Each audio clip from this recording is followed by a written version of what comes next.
Hey now, Sodaron stream. Here we are again for day 2 of World Cup. We're getting the stream going.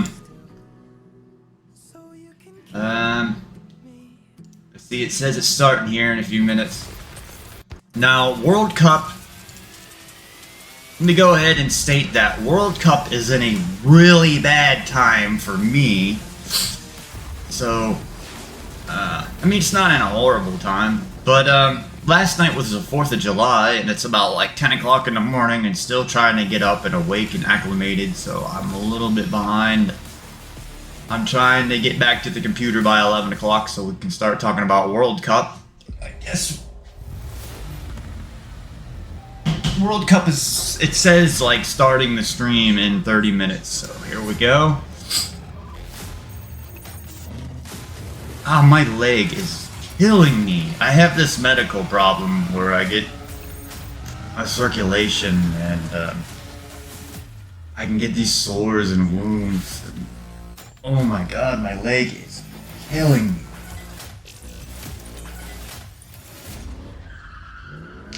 So anyways, I'm here. It helps you get out of bed. What it takes to get to the top. It doesn't matter how high you climb. To reach the top, even the biggest champ. But anyways, I wasn't planning the Sodaron stream till like 11 for World Cup, but it's on now. I'm trying to get up. I got up around 9:30 today. Oh, I'm dragging. I didn't sleep very well, like I said. You live where I live, people are like letting off fireworks till like 2 o'clock in the morning, so you can't even hard to fall asleep till then. So you get what, 2, 3, 4, 5, 6 hours of sleep. So we're dragging a little bit today. Old Sodaron's a little sore physically, but that's what happens when you get older. Trust me, kids out there that think it won't happen to you. Talking to you. Ugh. World Cup Day 2! Ah! Old Sodaron's getting old. Ugh. Old Sodaron don't even want to play the game that way. Ah.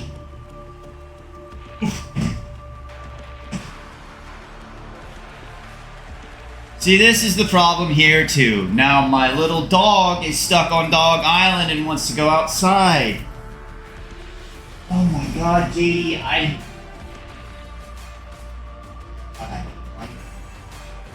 just... Of course you have to go outside. Of course.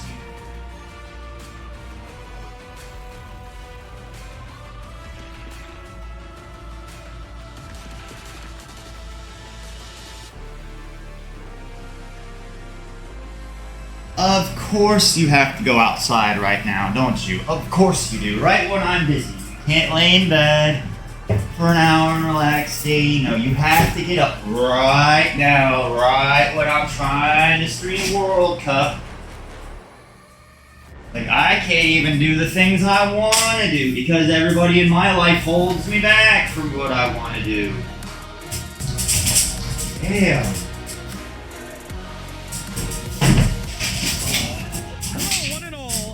Welcome to day 2 of the Esports World Cup presenting League of... Alright, bud, I'm so happy to take you outside right now. To be fantastic as well. Welcome to the... I want to sit here and watch the first game of World Cup, but I'm an adult and I can't be like all the kids I see out there that are even like 40 years old that act like kids. I don't know why they're not held responsible. Yeah, it did have a close game, and unfortunately EU sent home already on the back of that one. I mean, we just got to see... Oh, I'm really irritated today. Before their matches. Unfortunately, it seems like their confidence got a bit of the better of them, and we know exactly how that ended up turning out. Well, after those matches yesterday, let's take a look at our updated bracket. Our 8 teams turned into 6 as Team Liquid took down Fnatic as the #1 seed from the LCS, beats the #2 seed from the LEC, and then you can call it an upset, but the #1 seed from the LPL fall to the reigning world champions in T1. Yeah, I think that series was so close. I mean, both teams have had some domestic struggles. There was no sort of guaranteed way. I feel like after the series, you can say 100% BLG didn't have a chance, but ultimately T1 were just the better team on the day. And particularly that game 3, they came back from such a deficit. It definitely felt as though Carrier took almost the entire series to realize, wait a second, guys, what if I'm actually the best support in the world? And then he really got to showcase that towards the end of game 3 and push T1 over the edge from what was looking like a really tough series. Yeah, game number 1, GEN had a pretty tough go at it in the jungle on the Zyra. I think that was the pick. Game number 2 turned it back on, and BLG came roaring on back. Game 3, BLG, they had a massive lead. It looked like they were going to take the win. T1 were down 4K, 5K about 15, 16 minutes into the game, but superior team fighting all of a sudden caught BLG on the back foot. Yeah, and I think, you know, between these two teams, people often talk about, you know, on any day it could have gone this way or that way. We've seen that between these two teams. It's international tournaments going from BLG take it to T1 take it. You know, at MSI it was BLG, and this time T1 had the edge and managed to finish it off decisively and get to the next round. Here's the second series. It was Team Liquid versus Fnatic. Unlike the first series, Team Liquid were in control most of it, or at least in the lead in most of it. Game 2, the control, you know, that's a pretty... That's a strong word to use. We Yeah. definitely know that Team Liquid were able to take this one down in 2, and the first one, it felt like they could have done no wrong. They got every single inner turret without Fnatic really being there to fight them, but in Game 2 is where Fnatic started to figure things out in the middle of the game. They found a lot of fights, and then Team Liquid, it took them a little while to get it done, but they end up finding some decisive moments throughout the mid lane around some of these dragons that actually allowed them to get the clean 2-0. Yeah, and APA kind of talked about this in the winners interview, saying how, you know, obviously great to get the win, but after that game 2, a lot of things to reflect on going forwards in the tournament. Yeah, well, with 5 matches yesterday, that leads us to our first segment of the day. It's the Aramco top 5 plays of the day. Let's take a look. Oh, the teleport flank from Bin. Big old flank from Bin as he dives in towards Owner. I don't think Owner's too worried. The all-out does come through if they kill the Sejuani. You do see the Ornn ultimate also going to try to heal for the team as we do see Toon going down, but now Yun taken out. Mopti going way too deep, but now APA is going to get the flank here, and maybe it's enough as APA will take out the Corki finally. This is not their side of the map. Certainly not. This is getting real dicey. There is another snare as the Cosmic Binding locks down Knight. He's the target, and the Hyper Proc is going to do it. The Nara into the wall, the wall up there from Zeus, and he hits that Mega Nara at exactly the right time. Special delivery of Knight as well, as T1 and his team fight looking good, but in comes Bin. Can they actually deal with it? Knight now getting taken down solo. There's the shutdown gold given over to Gumayushi. The rotation around from the Zeri, but the Dragon is down very, very low. There's a Killer Instinct. They take down the Jungler, but can they win the fight is the question. That's the Dragon secured for T1. Carrier is just taking Bin for a ride, and the rest of BLG are just melting. Those were some of the biggest plays from yesterday, from some of the biggest names from yesterday. Who stood out to you the most there, Ox? Honestly, I feel like Carrier, the Jin Bard, a lot of T1 fans apprehensive when they got locked in, but he put that game on his back, really made the combination work, and considering the deficit they were at against a team like BLG, he hard carried. Joshi, same question for you, but more specifically to the Team Liquid Fnatic series. I mean, looking at that one, it definitely felt as though APA in particular, even though we didn't have all of these super flashy highlights come through, he was always there. He really understood how to play the Ziggs, and he basically single-handedly carried our first game as well. Well, those were some of the highlights from in the game. Outside the game, we have Pepsi reactions. Let's take a look.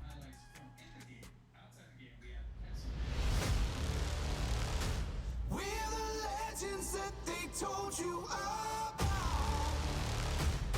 Welcome one and all to the Esports World Cup presenting League of Legends. We are live at the Gadia Arena.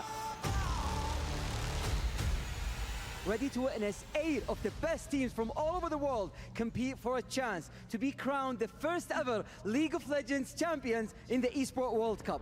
Amazed, life is so amazed. But the clouds are made and amazing. Life is so amazing. They tried to count us out, but now we count what we make it. Amazing. Counting up this paper. Counting up this paper. Amazing. Counting up this paper. I'm counting up this paper. Amazing. It's crazy, 'cause now I get the money. attention now, but they can't get it from me. Out here on the grind trying to eat cause I'm hungry. LA weather hot, but it ain't always been sunny. Days they been raining, now I can make it rain.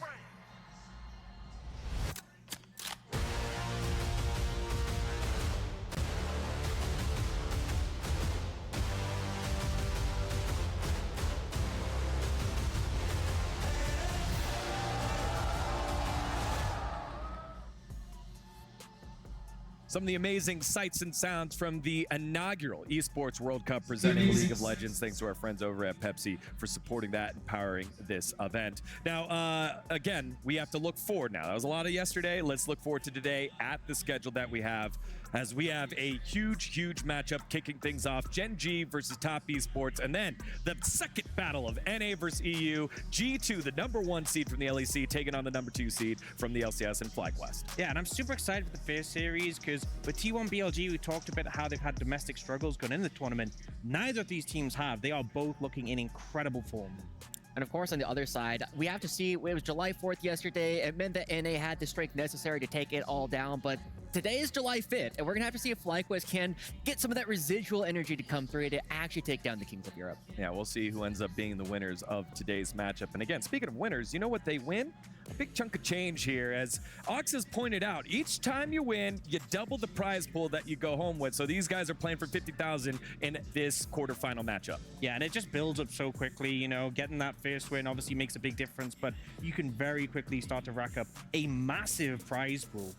Yeah, again, $1 million on the line here in terms of the whole tournament, but the prize pool isn't the only thing that they're playing for. Again, many of these teams will be playing for the club championship, as you can see right here. The teams that will be playing across multiple different titles have the opportunity to win this one, as well as our trophy system.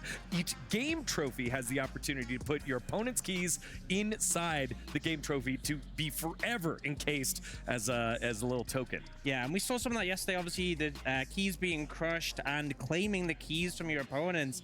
Some of the players looking a bit, you know, it weighs on you heavily, having to hand it over, knowing the consequence is going to come through for that poor little key. And I feel as though watching the players just see that for the first time, it's a really cool idea. I've loved seeing it every single time. And also the captains just bring it out. You can tell how proud some of the captains are to hang on to their keys, and I can't wait to see that pride continue today. Yeah, that's right. For those of you that were like, hey, looks like Core JJ's having a little trouble putting it in. No, it was the care. He didn't want to give it away. Care. Exactly. Yeah. He didn't want to put it on in. He didn't want any chips. He just made sure it went in nice and perfectly. I love the fact that they add this little bonus incentive, and I really do believe that teams now that are playing today understand what's at stake, because I think yesterday was like, okay, cool, we have a key, we have a frame, we'll bring it up, but then getting to see it bent and just know that your journey's over, that was pretty brutal. Yeah, it was pretty brutal. And I mean, this tournament is so brutal in terms of the fact that it is single elimination. Teams don't have long to sort of react to the enemy team if they come with a rough read on the meta, because again, it's an international tournament. You know, these teams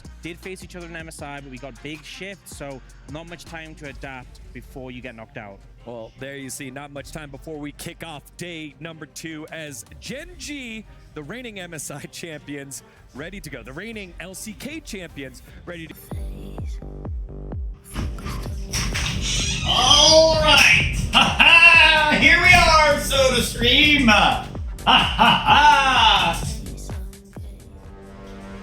Here we are, we made it in time. Now we gotta go wipe JD's butt real quick because he had to go outside and use the #2. Because we talk like we're 5 on my stream.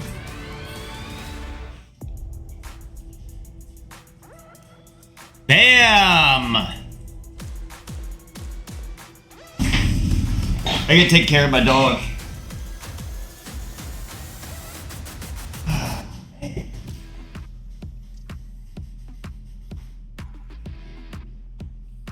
Get a great look at the ALJ arrivals with Gen.G rolling on into Boulevard Studios, where our Gia Arena awaits them to do battle for their first time ever at the Esports World Cup presenting League of Legends. The squad, brimming with confidence, has not lost not even a single series, but not even a single game yet. Well, that happened today. Well, Top Esports looking to do exactly that. And what better foe to do that? This squad over at the LPL during their new LPL summer format has had great success, has not dropped a series, did lose one game, but that's not a problem. They were taking care of business with the star-studded lineup. And speaking of stars, joining us here is our LPL expert and do-all, it's Kitty. Welcome, Kitty. How you doing? Hi everyone, I'm doing good. I am on the AD for today. Interviews will be later, but I'm so excited to be talking about Top Esports, who remain as the only team that represent LPL at the EWC. What happened to the other team? Unfortunate events happened last night. Pretty good for us, though. You know, LCK reps, we're doing pretty good. Yeah, you know what would have helped? A little bit of a patch rundown, which we have right here for you. We did a little bit yesterday, so Ox is going to give you the speed version here. Yeah, so we saw, I think the biggest thing for me is the Skarner nerfs. You know, his damage and his Q was toned down heavily, and he's kind of just dropped off. We haven't seen him nearly as much. Still think he's playable, but he hasn't shown up. And I think as well, you know, some nerfs to AP junglers, they're still around. I think my general summary, things didn't change that much. Yeah, we saw a lot of the same champions yesterday. Talia being piloted by APA, Skarner on the top side. We did see a little bit more Cassante coming on through. But as I said earlier, when these teams were arriving, their domestic leagues are underway. The summer split has started. And so let's take a look at some of those results and what we can glean from this. Kitty, let's start with you first over at the LPL. How's Top Esports been doing? Top Esports still undefeated in their Group B, but of course, being the remaining team of the LPL, the pressure is insane. Up against Gen.G as well, where we had the head-to-head, it's Chovy versus Cream, and Cream being a relatively younger player to the region should have a bit of nerves coming into today because Chovy has been popping off over at the LCK. Oh, yes, he has. I mean, Gen.G has looked fantastic. Obviously, they won MSI, but they've managed to look better since then. The bot lane had some issues in spring. They're really on fire. Canyon is now on a carry jungle meta. He's just been taking over games. And obviously, you know, they haven't dropped a single game, but even in the games, they've been playing some trickier teams. They've played against T1. It's just been domination. Yeah, when we think about unique champions that are going to be on there, because of the meta that we have right now, AP junglers are all the rage. You get to see the premier Nidalee player in Canyon. That's going to be a pick that is highly contested and so comfortable for Canyon. Yeah, I mean, I feel like we've kind of looked at the LCK where Canyon can play whatever. Anyone else who tries to mimic it, it just doesn't work as well. Nidalee's been a big example. But, you know, we've seen them run comps. Alright, I'm almost here, so to stream. Managed to make it work. Here's the full roster. Alright. Chovy, Pays, and Lehens. This young roster, not young in terms of age, but young in terms of how long they've been together, so dominant for the representatives from the LCK. Yeah, I'm really excited to see how Gen.G will perform at their first game. Hey, is anybody here in the stream today? Chat. They already won the first seed of LCK. Any viewers? Hey, everybody. I'm 8. Okay, I was trying to make it here by 11. Something that I'm looking out for. I couldn't get here early enough. I had my alarm set for 9:30. But we're here. 11 o'clock World Cup. Come on, guys. Get in the chat. Your Maokai's, your Rels, it was so dull. This meta, he's back alive, and everyone who thinks back to the Dom 1 when he was playing these carry junglers. Greetings. Salutations. 369, TN, Cream, Jack 11, Mako. This roster, star-studded here, Kitty. They looked good because their last international match was up against Gen.G at MSI. I'm sure everyone knows the story. It was an unfortunate 0-3 series where they were eliminated, but they are looking for revenge because this is the same side of the bracket where Gen.G and P2 are still on the, I believe, right-hand side.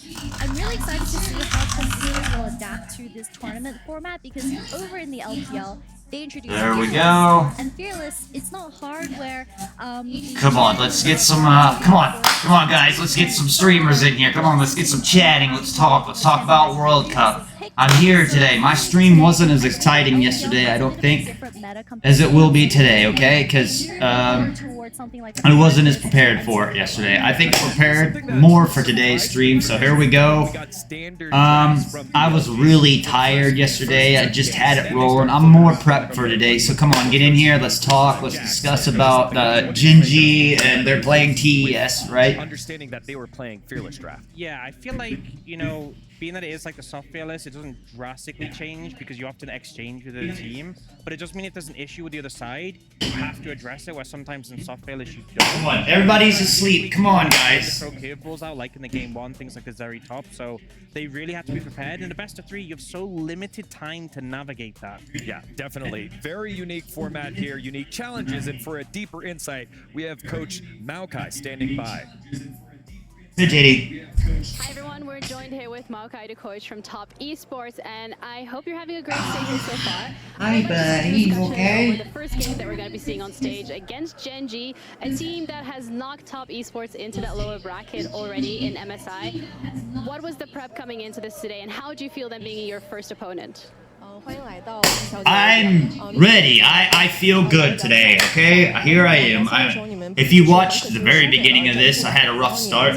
That's how most people have. I wasn't really prepared to do World Cup this year. I'm just decided to do it. I'm missing out. I should be able to gain some followers if I do this. 去看了很多GEN.G的比赛，然后包括他们现在联赛中的比赛，然后去学习到他们在前期的一个配合，还有就是中间的一个运营。然后其次的话，我们在自己的联赛里面，相比于 MSI 的话，我们也练习了更多的跟 MSI 不一样的阵容。所以说，我们其实这次来面对到GEN.G的话，我更希望就是展现出来我们跟 MSI 不一样的一面。 So it's been a while since MSI has passed, and we have learned their strategies and also their the synergies and coordination in early stages, and we want to improve from the previous patch, the current patch, and so preparation for this match, we want to try out more. Here, guys, I feel great. I'm rested. According to it, and also so in relation to this matchup, we think we want to present another different. Hi, JD. You got your bones and stuff. I'll get you some food here after Gen.G play. It has been introduced. We haven't seen any competition on Or in between the games. I'll get you some turkeys, buddy. On the draft, particularly. Yeah. Hi, JD, bud. 见到相关的一些比赛，你觉得它会有什么影响吗？首先我觉得的话就是上路的之前版本最热门的一个斯卡纳他削弱了，所以说现在上路能出现更多的一个进攻性的英雄。然后其次的话就是我觉得现在这个版本中野就更倾向于是2个野核，或者说是中路 AD， 然后配上一个猪妹啊或者大叔这样的打野。所以我觉得总体来说这个版本比之前的话就是中野再加上上路的影响力都更强。I have to, if you want to know it.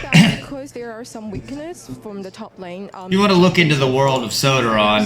I have to put these like compression stockings on every day, and it's hard to get on sometimes. Like you get out of the shower and then you're sweaty and hot. It's not fun. Comparing to the MSI patch, and we're really looking forward to the new patch in this series. Awesome, that is really insightful information. Looking forward towards that mid lane and top lane matchup. Thank you for your time and good luck in your game. 祝你好运。 Thank you very much, Top Esports head coach Maokai, and great interview there. Ginny, it was almost like they heard us. We were asking, how are the picks going to change due to the patch? And he answered it for us there, Kitty. Yeah, it's been a very long time since MSI, but luckily for me, I had the chance to interview Jackie Love previously, and he did believe that It's been a long time. No, it's not, Kitty. It's been like a couple months. It felt like MSI was yesterday. That entire tournament. So coming into today, up against Pays and Lahens, I think Pays has genuinely improved a lot, but up against someone with a lot of experience like Jackie Love, who is very proficient on champions like the Varus, I'm wondering if he can shut him down this time around. Yeah, I mean, I love Jackie Love. I'm a huge fan. I feel like throughout his career, you know, he hasn't always played with world-class support, and Mako is that player. You know, he's such a strong support player, obviously a world champion as well, and I feel like as a duo, it's been such a treat to watch them, really challenging the other bot lanes in the LPL, and now should be a good match against Gen.G. A lot of the focus has been on the patch on the top side, and the matches on the bottom side, but we get to hear from the So I have to wear this beautiful mid laner for Gen.G. stocking. Ain't it sexy? Hello everyone, we're joined here with Chovy from Gen.G. I hope you've had a pleasure stay so far in Riyadh. Thank you so much for joining us for the interview. I want to talk about the match that we're going to be seeing on stage here in the quarterfinals. It's going to be against Top Esports, a team that you've already knocked in the lower bracket during MSI. What do you think the chances are here for Gen.Z, considering the format and there not being a lower bracket? 일단은 초비 선수 이렇게 와주셔서 감사드리고요. 이렇게 리아드에 이제 있으면서 이제 편안한 I doubt they're going to lose the top today. 스테이가 되셨으면 합니다. 그래서 일단 첫 번째 질문은요. 이제 그래도 TES를 상대로 이제 MSI에서 이제 미리 조별해서 한번 그래도 겪어보신 적이 있으셨는데 그래도 이제 포맷이나 이런 것들이 좀 변화가 있었기 때문에 TES를 상대하는 데 있어서 좀 뭔가 또 두려움이라든가 이런 게 또 혹시나 있으실지 궁금합니다. TS랑 상대하게 되었는데 이제 포맷이 바뀐 거에 대해서 두려움은 딱히 없는데 다 이기면 딱히 문제되는 부분이 아니라고 생각을 해서 또 상대가 잘하는 팀이라고 생각을 해서 좀 기대되기도 하고. Oh, sorry, forgot to put Chovy up there. So I'm not worried about format changes. There's only 5,000 viewers right now. You kids probably aren't even watching stuff live anymore. You just watch VOD for them. Against them because they're also a great team. So that's why I talk with an audience or without, or I talk as if I have an audience even if I don't have one because I know I'll have one eventually. A lot of creativity in drafts from every single team in the tournament.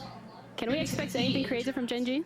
이제 어제 경기에서는 정말 창의적인 픽들이 정말 많이 나왔었거든요. 뭐 모든 팀들 다 가리지 않고 그래서 이번에 이제 젠지에서는 좀 창의적인 픽이 좀 나올 수 있을까 좀 기대가 되는데 어떤가요? 좀 My beautiful leg.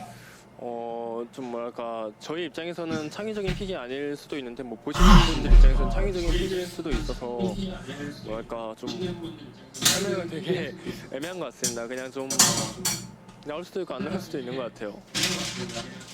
So it is hard to pick because like for some picks I think in professional level I think some of them are considered orthodox, but for viewers I think it might consider it to be unorthodox. See, you hungry, buddy? I got turkey made up already. All right, well, thank you so much for your time. Good luck with your game. Great answers there by the back-to-back LCK champion. That's right. Good practicing. That was good counting. Yeah, you know, I've been learning my Korean too, so I had to practice in English. That's why. In Korean? Yeah. It's Sa. There we go. Got it. Got it. Nice. Good Don't job. put me on the spot like that, Ox. What'd you make of Chovy's interview here, brother? Hey, man. I feel a lot of respect to his opponents as we expect from him, but they should be coming in confident. They are the team to beat in this tournament. Yeah, and you could hear Ginny was trying to get anything about champions, but Chovy's champion pool here. Be right back. I gotta water the flowers on my porch really quick. Ion is going to be the mid lane. You guys think I'm a liar? Corki and Tristan I'm not. to play very crucial elements of how these junglers and mid laners play together. Due to Canyon being so proficient on APs like the Nippon and his other champions, I mean, they have to prioritize that Corki, especially in the matchup where it's supposed to be Corki favored, but I swear I've seen it go both ways. Yeah, well, I know a couple guys that love to cast Corki versus Tristana. Let's send it on over to the casters to get their thoughts. Yeah, definitely my favorite matchup. Thank you, D-Gon, Kitty, and Ox for the breakdown so far. I'm Valdez, joined by Wolf, and we're going to be casting here Gen.G up against Top Esports. Wolf's thoughts about this matchup? I mean, it could definitely go either way, right? Gen.G playing a very close series against them last time around. Top Esports' his form right now looking a little bit weaker than what we're seeing from Gen.G, but it's a best of 3. We've seen some crazy drafts, as was mentioned there in the interview with Chovy. We'll see what he and the rest of the Gen.G squad have prepared, because I think a lot of this series is going to come down to both drafts and the early game advantages that Gen.G can gain from those. If they fall Wolf and Valdez! position that Gen.G's found themselves Hey, buddies! Yeah, it's going to be interesting, you know, best of 3. If Top Esports can come out really strong, maybe they bring a new pick, a weird one that perhaps Gen.G... Hey, Wolf and Valdez, two of my favorite LOL esports casters. I know that a lot of analysts and even us are saying that perhaps Gen.G won't even drop a team here at this tournament. So we'll just have to wait and see. Let's send it back over to D-Gon and the breakdown for the future here in this matchup. So I think it's Gen.G and then FlyQuest. A couple of bros there, very fast bros.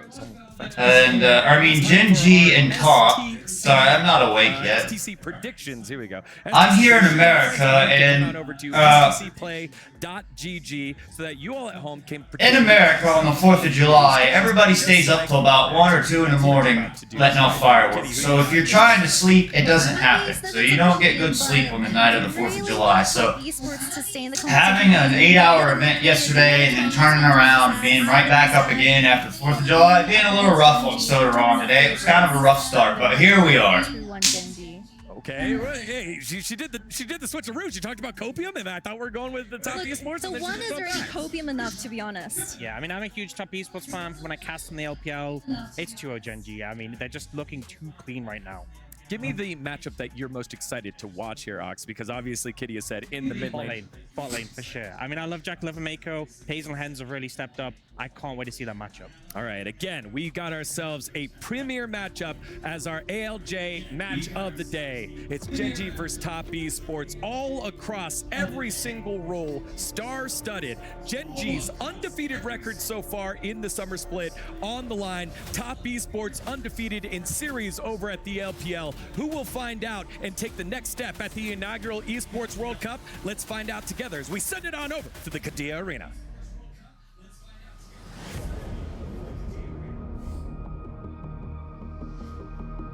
I'm digging the inaugural World Cup.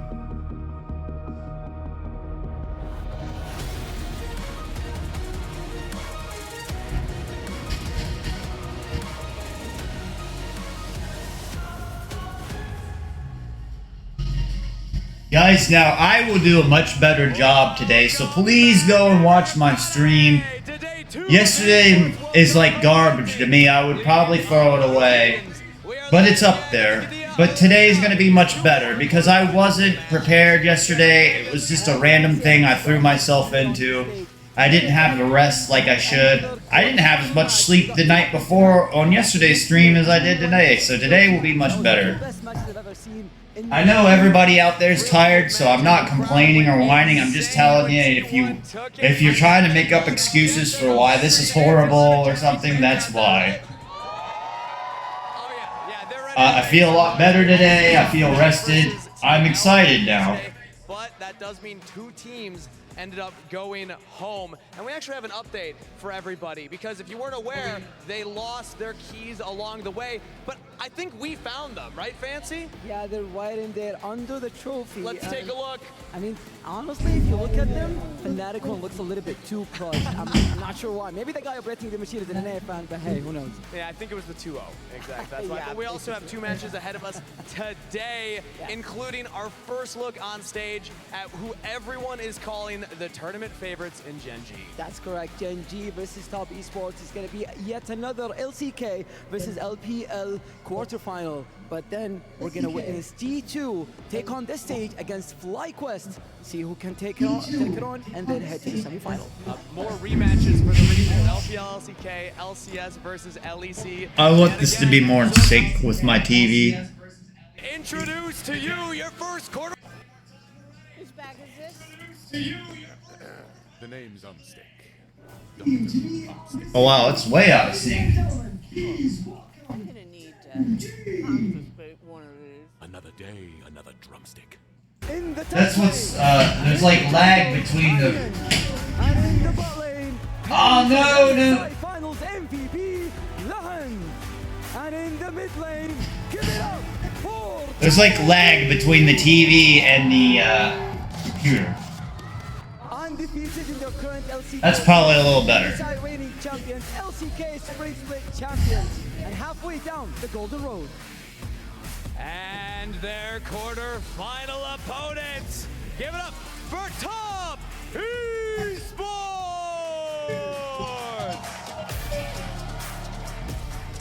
With Thruster, top lane 369.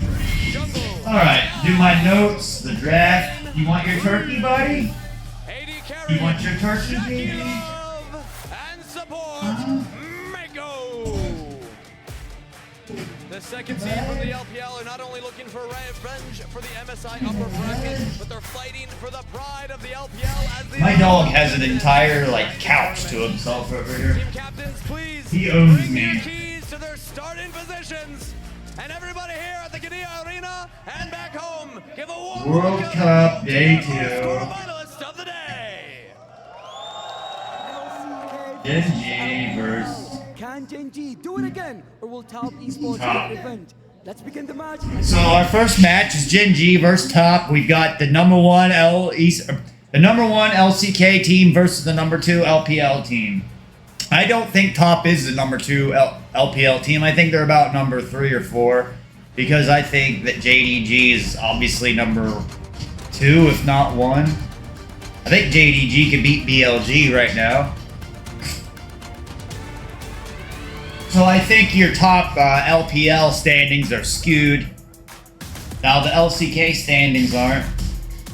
I still think T1. Right now, like KDF is number 2 over at LCK, but it's still T1. I mean, T1 just beat BLG and knocked them out, so I'm guessing T1 can beat KDF on the right day and the right circumstances in the LCK.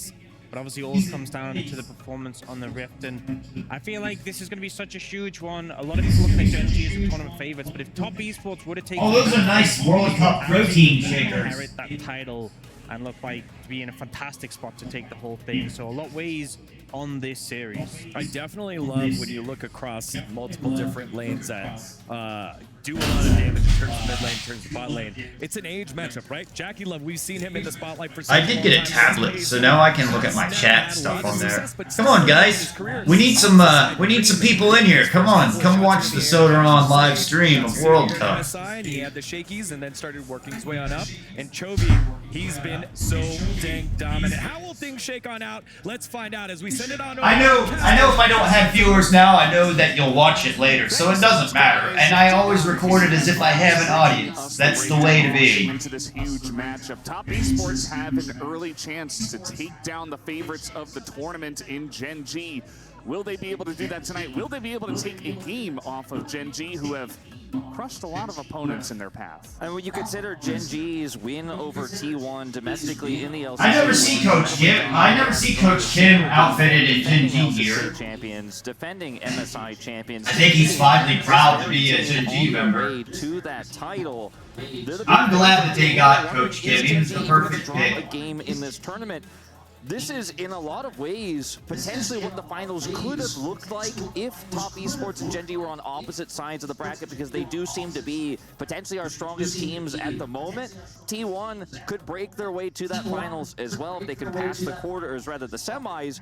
But Gen.G already defeated them in a crushing loss for T1 last time around. This arguably could be. But I know you guys will go back and watch these matches, so it doesn't matter. A lot of you probably sleep right now. Watch it later today. Really, really big, tough hurdle to leap over first for Gen.G, and Top Esports could just crush the narrative right away. And I mean, that's what's so hype about this matchup for me is, can Top Esports actually do it? Shake the world of League of Legends. That's really the question, right? They have a great opportunity here, and we are getting ready to jump straight into the draft and see what this first game is going to look like. As Gen.G, they're going to be starting off here on the blue side of the Summoner's Rift, and we will see how the draft does shake out for them. Based on that selection, as I believe it should pop up here right for you guys. We already do have some. All right, here we go. Now I can do my notes and my draft. Okay, Gen.G's on blue side. Gen.G select blue side. Well, I mean, there's a lot of different. And they ban. Already gone. Kai. Rumble, pretty much a must ban right now. Raven and Senna. Much Kalista this season. It's one of the highest ban champions. Which must be a Jackie Love special. The Tristana Corki matchup in the mid lane and how it's been a big sticking point throughout not only TES on red side, man. Chovy has often preferred the Corki matchup. He's one of the only players in the LCK to do so. He will once again lock that in here first. Zyra and Nidalee. Sports hovering a very high Leona priority. Now, Lehens has found Gen.G first pick on this pick so far this tournament, or rather in LCK, domestically 4-0. Corki, big surprise there. So feels specifically like a pick away. Top first pick Leo. It looks like with it. And Ezreal. That we are seeing Hayes and Lehens find the most success with right now in the LCK, including their win over T1. Yeah, it's just a fantastic duo in its own right as well. So they're going to highly prioritize the bottom lane here, which is not something we oftentimes see, at least in the LCK. Is Top the number 2 LPL team? No. Saying, okay, we want Ezreal Leona. We'll build the rest of the draft. You know, you can ban other stuff, but we need this. There's also plenty of LPL we're missing today too. We're gonna have to go on the stream and watch that there.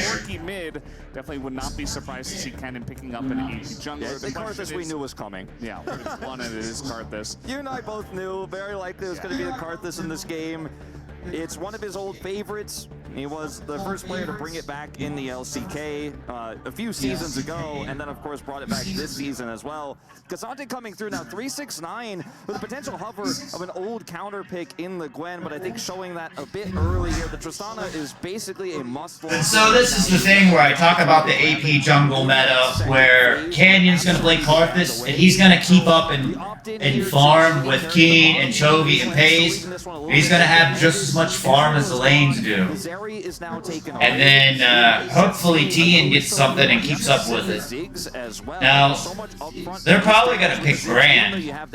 This might be a Brand game here. You can just throw in his combo, toss a bomb, press that Karthus ult, and blow somebody up. The Tristana, the Ezreal, they won't be safe. So I think that's another ban that Top Esports should consider. It's a really good call because generally you would never want to stack both Karthus and Ziggs, but when you are stacking so many squishies in this meta, so many marksmen, so many things that don't build magic resist, or if they do, it's one item, right? And then you can build penetration on Karthus, on Ziggs, you can get there and essentially just push them away. So we'll see if they do give credit to Pays to pick up that one of the Ziggs, as we are going to see the Renekton ban here, not really, you know, scared about the Gwen hover that we did see from the side of Cream, and they might ban it here, but I doubt that 369 will play that in this case. But we'll have to wait and see, as the Kai'Sa is going to be the second ban here in the second phase by Top Esports. Sejuani is still available here for Tian to potentially pick up, and you can, you know, lead his CC into Leona. The follow-up burst damage is there with the Tristana, so I think that could be considered, but they want to take away an AP jungle. Oh, they banned Brand. So incredibly popular in the LPL, way more so than in the LCK. We've had a few of our teams pick it up here and there in the LCK, but it's been much more of a mainstay pick with Fearless. And Mordekaiser, a little bit of a hover here into the K'Sante. This has been more of an answer to the Skarner as of late, but 369 gonna pick it up right away. And this is an interesting pick considering how, in a lot of ways, it can help you secure objectives against many of the meta. I'm doing my notes. I've got a whole book. I can show you. You ask, you have questions. So what am I doing? I'm taking my notes in the draft. Really feeling too great about the pick itself. Also a little bit of anti-synergy with the Ezreal, but very difficult to crack. And oh boy, Valdez, an old favorite for Pays. I haven't seen Aphelios in a long time. Nautilus lane here. Not going to try to play anything too fancy with the Ziggs. No Callista lane into this Ezreal. No Varus. Just old-fashioned scaling AD carry. Yeah, it's a really nice, well-rounded comp here from the side of Gen.G. You have that insane lockdown with the Nautilus. You've got CC from the K'Sante. That's essentially it when it does come to crowd control, but you have two top picks. Well, they banned the Brand. I don't want to see Ivern. I can't believe we're watching the LPL play Ivern. I support them in that way, and I mean, it feels like to me, Wolf, that Top Esports is reaching. I feel like Top's really throwing a wild card here. I don't think I've even seen Ivern over in LPL. Not necessarily one that I was expecting. Not one that I was expecting. I think it's great with a lot of AD carry picks, especially ones that kind of end up getting into the thick of things, like an Aphelios, for example. You could see it on. They know Tien can't keep up with we did have the Tristana Canyon and Farm. Yeah. So they had to put him on It's also Ivern. really good into Karthus, I guess, because you can build, you know, shields, you can build redemption. No, you can build Ivern is one that I need to buy and play on my stream and stuff. I will admit, and I love Maokai and I love Ivern. I love the tree champion. Ivern's biggest weaknesses is facing off against a melee jungler that can actually challenge him in the jungle. Karthus isn't really that type of jungler. It will have a lot of presence in the early game as well, and the bushes can really impact how. It's got me thinking. I need to buy Ivern. I gotta say, this is Wolf just said that Ivern is bad against melee champions. So I need to write that note down. As of late, It's one of PES' best picks historically, and I've got to give them a huge edge heading into game 1. Yeah, certainly it does feel like they kind of just, as you mentioned, went for the stock standard Gen.G. We're just going to play our game. We pick blue side. We just kind of take good champs for us and also in the current meta, and we're just going to make it work that way. We're not going to reveal too much. Whereas top esports, you know, it does feel like they're reaching a little bit with some of the picks. Reaching not necessarily a negative term that I'm trying to use here, but definitely trying to be a quick 2-0 outside the meta and look for other choices into what Gen.G have drafted in hopes that they can potentially steal a win here from the red side. I am very much looking forward to seeing how it all shakes down here, Valdez. Yeah, it does look like we are just about ready to hop onto the Here we go, guys. Game 1. As, you know, the fans have come out once again for this matchup. We saw them yesterday with BLG T1. We got LCK up against LPL in the Gen.G versus Top Esports matchup once again here tonight. A lot of Korean fans in the audience, I noticed, you know, taking a little bit of a trip to Riyadh, get to watch some T1 Gen.G games. And it is really fun to see, again, traveling fans as well for these teams. And yeah, I mean, there's nothing wrong with Top Esports' comp in isolation. I just feel like it ends up having some points. The Mordekaiser's impact in team fights is going to feel a lot less than what we're going to see from the Cassante. I think the Karthus' ability to help blow up targets is going to be really, really important when we get to the late game. Ivern's shielding will similarly be impactful, but it really just depends on how this comp shakes out, because in terms of engage, they have a bit of a Mordekaiser grab, and otherwise it's just Leona. You know, you can, of course, trigger seed, you can set up some roots with Tian here on this Ivern, but it's a bit Gen.G didn't get a deep ward. about how that's going to go.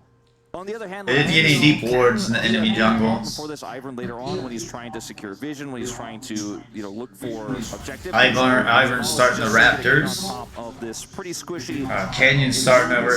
We're like a jungle stream here. I'm a jungle main, so I guess that's really what I probably should cover and specialize in and talk about more than anything. Not the best plan. Canyon's starting on the red side, which I've talked about on my stream. The AP junglers have a stronger start on the red side. Yeah, I mean, I think when you consider how quickly he's going to get his health back. That was my dog whining. The laning phase still level 1. Getting that flash can be pretty huge, as that's going to be on a very long cooldown. PES obviously taking. I'm gonna watch on my TV. He's got his Severum, so he can get back up to full health pretty quickly with his Doran's Blade. But at the end of the day, feels like a pretty big win here for Gen.G, even though the health trade was positive for top. Yeah, definitely does feel that way. It was, I think, very strange that Jakulev was trying to punish in that. Looks like Chovy puts a 2-minute 26 ward there at the Raptors. We'll see if Gen.G can actually get something out of it. Can be hard to punish the Ezreal anyway, as he does, of course, have that Arcane Shift on his E here at level 2. As Tian went for a little bit of a walk into the enemy jungle, tried to see exactly where Canyon was. He comes back into his jungle to clear out his own jungle and get back. That's the way Ivern works. It takes him a while to take his camp, so he has some additional time. Canyon playing Karthus is a pretty scary thing, because you start getting ulted every 60 seconds after about 15-20 minutes into this game. He's going to find himself a bit behind. You just keep getting ulted. Significantly faster on the clear. He catches up a little bit here, but Canyon has the first ability to go and impact the map. As Keen's looking for a bit of a trade up here. So Canyon's ahead of his laners here, just like I am on the Sodaron stream when I play solo queue in jungle. But yeah, as you mentioned, here comes Canyon, level 4. I feel like 369 should know this timing, but he is on the wrong side of the fight, as he does have his flash. Will he even bother to use it is the question. That's a big shield, but now he's going to go for the flash. Lands that Q on a both and maybe a chance, but no, it will be first blood over to Canyon on the Karthus already. Yeah, a bit of a... Oh, you really don't want to give that over to Canyon. You start to really feel like maybe some of the damage going into the shield there, that quote-unquote poor trading for Keen might have been intentional. He falls for it. Meanwhile... Now, what is Tian doing right here? Tian got the crab, and these are the things I need to speak up more and point out that I'm working on. I mean, I'm a work in progress. Well, take a look at this play up here once again. So you see 369 on the wrong side, gets slowed here, pulls Canyon in, which actually doesn't really help him all too much, because it means that the AoE that Canyon is spitting out here is going to be on him for longer. Q hitting both is going to be reduced damage there. Not going to get the empowered big solo damage and won't be able to trade anything back. Also, flashing here means going to be in a really rough spot in this laning phase. We'll see Cream TP back to lane here, as Chovy's already used his, but what a massive win here for Gen.G in the early game. Yeah, it is pretty huge, and actually the bottom lane, Pays and Lahens did not actually go for a back. They stopped their backs, they ate the wave that was coming into them, reading the fact that they were not... Okay, what was TN trying to do there? Safely do that and get a better back, so even that lane not too affected. They do get the cleanse out of Pays, of course, but those two should be just fine down there. We have seen a lot of, Ezreal. 369 just hit the vision. Something like a Sejuani that can come through Xin flower, so Top got the vision in here, so they should know where Canyon is. Now, unfortunately, the Ivern not really fitting the bill in terms of setting up for that one. So health. The problem is Gen.G have this boarded, so T didn't get anything done, but he didn't get anything accomplished right there. Just kind of wasted a lot of time. He's a level behind Canyon. Actually, Tian's about unaffected, just double farm behind after getting that first blood. This Canyon already. 26 farm to 41. 20 in this position, but instead they just wanted that extra damage, and they have an insane amount of AP damage with the Karthus alone, so it does feel nice to get that online early. Yeah, in terms of itemization, we do see a Cole pick Gen.G got a control ward down here in the bottom rush. With that item buy. Canyon, level 5 here, going to come over. Level control ward there in the middle. Try to take away one of these grubs. Will be successful. Does not have mid prio, so even though he has a 2-level lead here, let's see if he actually wants to commit to this. Chovy's coming up. And Chovy is coming up. Now they are thinking about just moving away from this one as 369 does come down. Looks like there was a wave. So I guess they're just going straight to Dragon Canyon. I'm totally fine with that. Let's go down towards the bottom side of the map. Now, Jackie Love and Mako do have a presence in this bottom river, but in the 3v2 should go the way of Gen.G. Yeah, just going to put down this wall here and clear the scuttle, give him a little bit more dragon control. Lahens kind of back on a ward here. Thought perhaps he had the clear available, but has not actually switched to sweeper just yet. Here comes Chovy down to help out. Gonna mean a arcane shift away, and this could be a dragon take potentially here for Gen.G. Chovy using Canyon's presence so incredibly well to push Cream back despite the health deficit as well. Just knowing that Canyon was in the vicinity meant that he could do whatever he wanted. Got some additional prio there. They don't start the dragon just yet, but putting a ton of pressure here on top esports. Yeah, they absolutely are. I mean, I just love Canyon and Chovy playing together, and then you throw Keen on top of it, and then I like Lahens. So what does he do? I don't know much about Pays, but he seems pretty beast from what I've seen for a young player. He's going to do here. He's going to be so far Beast. in terms of I mean, he seems like he's done really well. He had to replace Ruler after all. Certainly true. I mean, he's behind Jackie Love by 20 CS. It'll be alright. Looks like very good for his sake that he dodged that. Lahens was getting some of his farm. Otherwise, might have been dove here, as that is another nice trade going the way of Top Esports' bot lane. Kinda looks like Pays hasn't played Aphelios in a while, is all that means. Barrier and the flash back for Jackie Love, actually, so I feel like he would have been okay. You know, when you get in a series and you just haven't played Aphelios in a couple weeks and you're good, but you just have a little bit of rust. That looks like what's going on with Pays right now. It's probably why he's behind on Jackie Love, unless that's just a matchup. You can guarantee you can get that WQ combo, or you can get the True Shot Barrage onto the target instantly. They played it well. As the I don't know why Gen.G just didn't take the dragon. These are the questions I don't get. Like, why didn't they just take the dragon right there? Unless it's they want to wait and use that as a team fight. Right now for 369, even though he was ganked earlier, this isn't going to matter. Meaning they want to wait like right here and turn the dragon into some type of team fight. Because I don't know why they just didn't take it off the board. Against the Mordekaiser into a double 80 carry, so he's not going to actually be as tanky against attack. They let, or they're like trolling. To me, it's like Gen.G's trolling right now. They're letting Top get away with things they shouldn't let them get away with, and they're limit It's gonna actually testing. impact how he will be able to fight some of I don't know why they gave the dragon over. They shouldn't have gave the void grubs over. They could have initiated a fight right there. Of course, from this first Mountain Drake as well. Hens wants to try to make a play here potentially, but there's just no angle. Yeah, I think he should have known, of course. I don't know. I think Gen.G's playing with their food in this match. Or this, not match, but this game. Game 1. Does mean Top Esports going to be very respectful. They just back away from this one, and Canyon says, I don't care about fighting champions. I'm just going to take the Scuttle Crab and get up to EWC. And he is going to be feeling pretty good about that. Is Tian looking to... I mean, maybe it would create a team fight. Maybe, like... Yeah, I mean, at the end of the Karthus wouldn't do that well this early. Ivern would do better, so they don't want a team fight till 20 minutes into the game or 30 minutes into the game. That might be what it Canyon is. don't really want to play PvE. They just want to play PvE. They just want to Because Karthus just got his ult, but he's not going to be, like, really powerful until he has a couple items and ults people. And Keen will say, okay, I'm good with that. One more turret shot would have been a huge.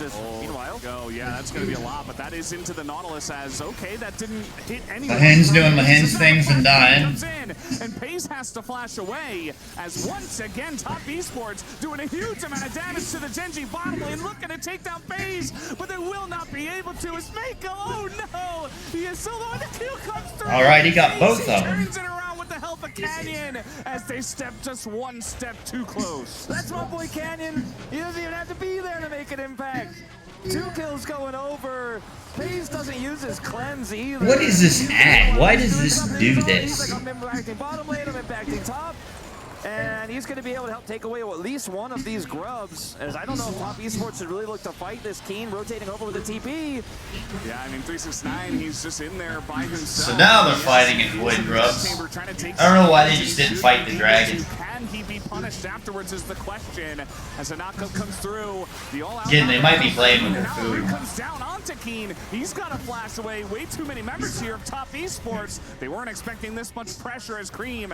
He's like, oh yeah, that's Cassante. I'm not going to be able to... Because, like, as a coach, I don't, or like a fan, we don't want the Gen.G players knowing they're the best team in the world or thinking they're the best team in the world. We don't want to get to them like that. It will finally end. It looked really good for Gen.G at the outset, but that Want them improving. actually ended up being a big game changer. Bought a ton of time for Top Esports. Those additional stats he picked up after he took Lahen's out as well. And Keen, a bit far forward here. Hey now. He is still Cassante. He might actually still make it, but no, it is just going to be the pull in from the Mordekaiser. And that is going to be a nice kill over them. I do think that Mako got it somehow. But either way, still going to be a nice kill for Top Esports in the top lane. Yeah, it looks like maybe an Ignite tick is what... I don't know why they got the teams on the wrong side. There we go. With that roam from Mako, punishing Jackie Love. So while they gain something top, the kill goes to Mako, as you mentioned, and they end up losing... They were showing Gen.G on red side for a minute. Until we see the rotation over. And this game was completely wide open for Gen.G. They had full control, but few small mistakes there. Losing Lahen's, losing Keen, puts a lot of gold in the pockets of Top Esports, but where the gold goes is really the problem, because end up getting a kill on the Leona. Ezreal picked up one earlier, and yes, this Mordekaiser is going to be relatively, he's going to get some relative efficiency out of his gold, right? He's building AP, has his Rylai's already. But the Karthus is the bigger problem here. The Aphelios that picked up plates in the bottom is a bigger problem. To go all the way back to this, he pulls in Lahen's, holds him, so there's no one who can impact this play. So if you're watching this, you're not familiar, you're like, why aren't they hitting the Mordekaiser? They can't because he's... As we watch Mordekaiser 4 versus 1. To buy time for Cream to come over. Mako is here as well.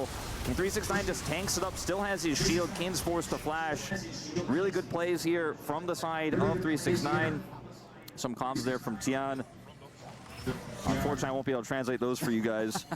But if we get any Korean comps, maybe I will.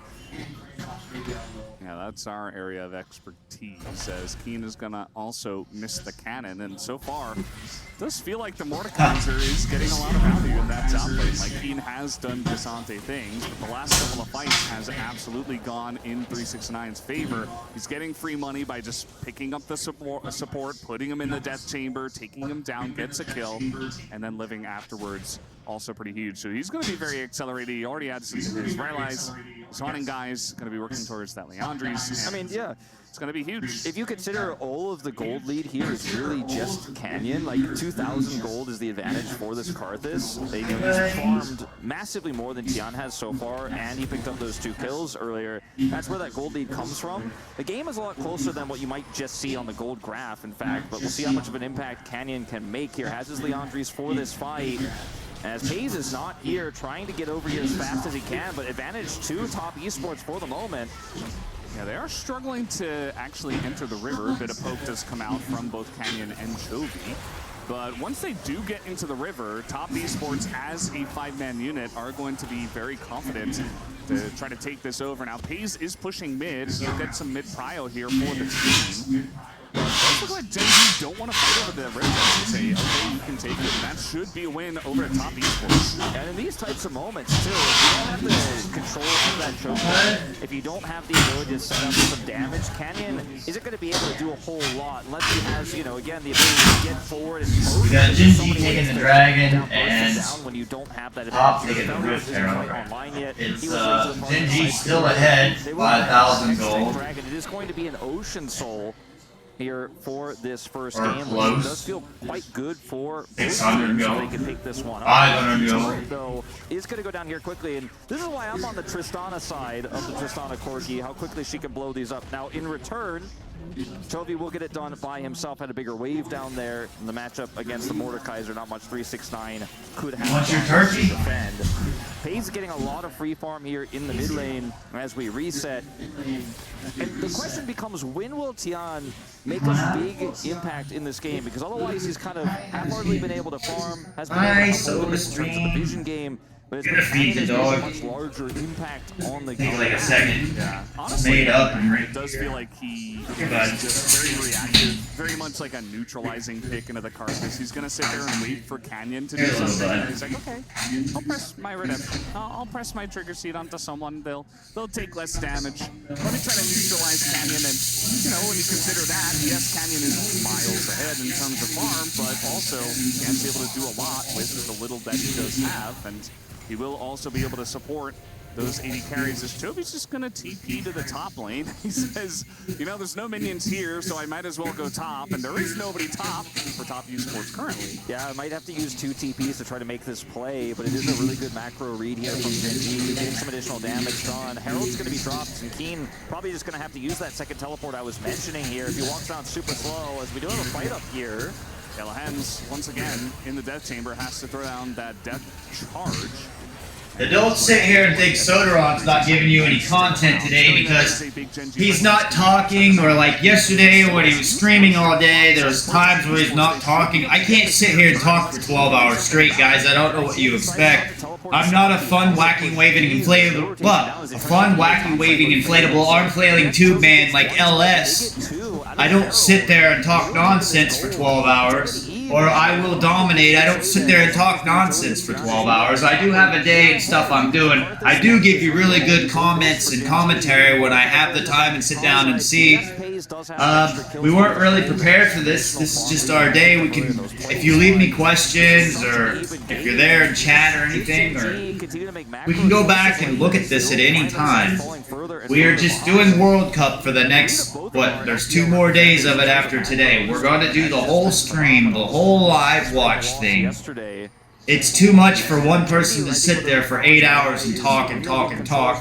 So I'm just letting it roll and go throughout my day. And now I may come back and do more content where I look at the games and do like a VOD review of the games and stuff. But right now, we're just rolling because everybody else just streams other people's content anymore, so I might as well do it and get my name out there. Just sitting back and farming is kind of the neutral base position of Gen.G in this. One view means a lot to me right now. One subscriber means a lot to me right now. Maybe when people have millions of them, they don't care, but I do. And very reliable team fight engaged with that Nautilus. JD, you want back on the couch? Anyways, back to this game. Trade turrets, that's totally It's fine.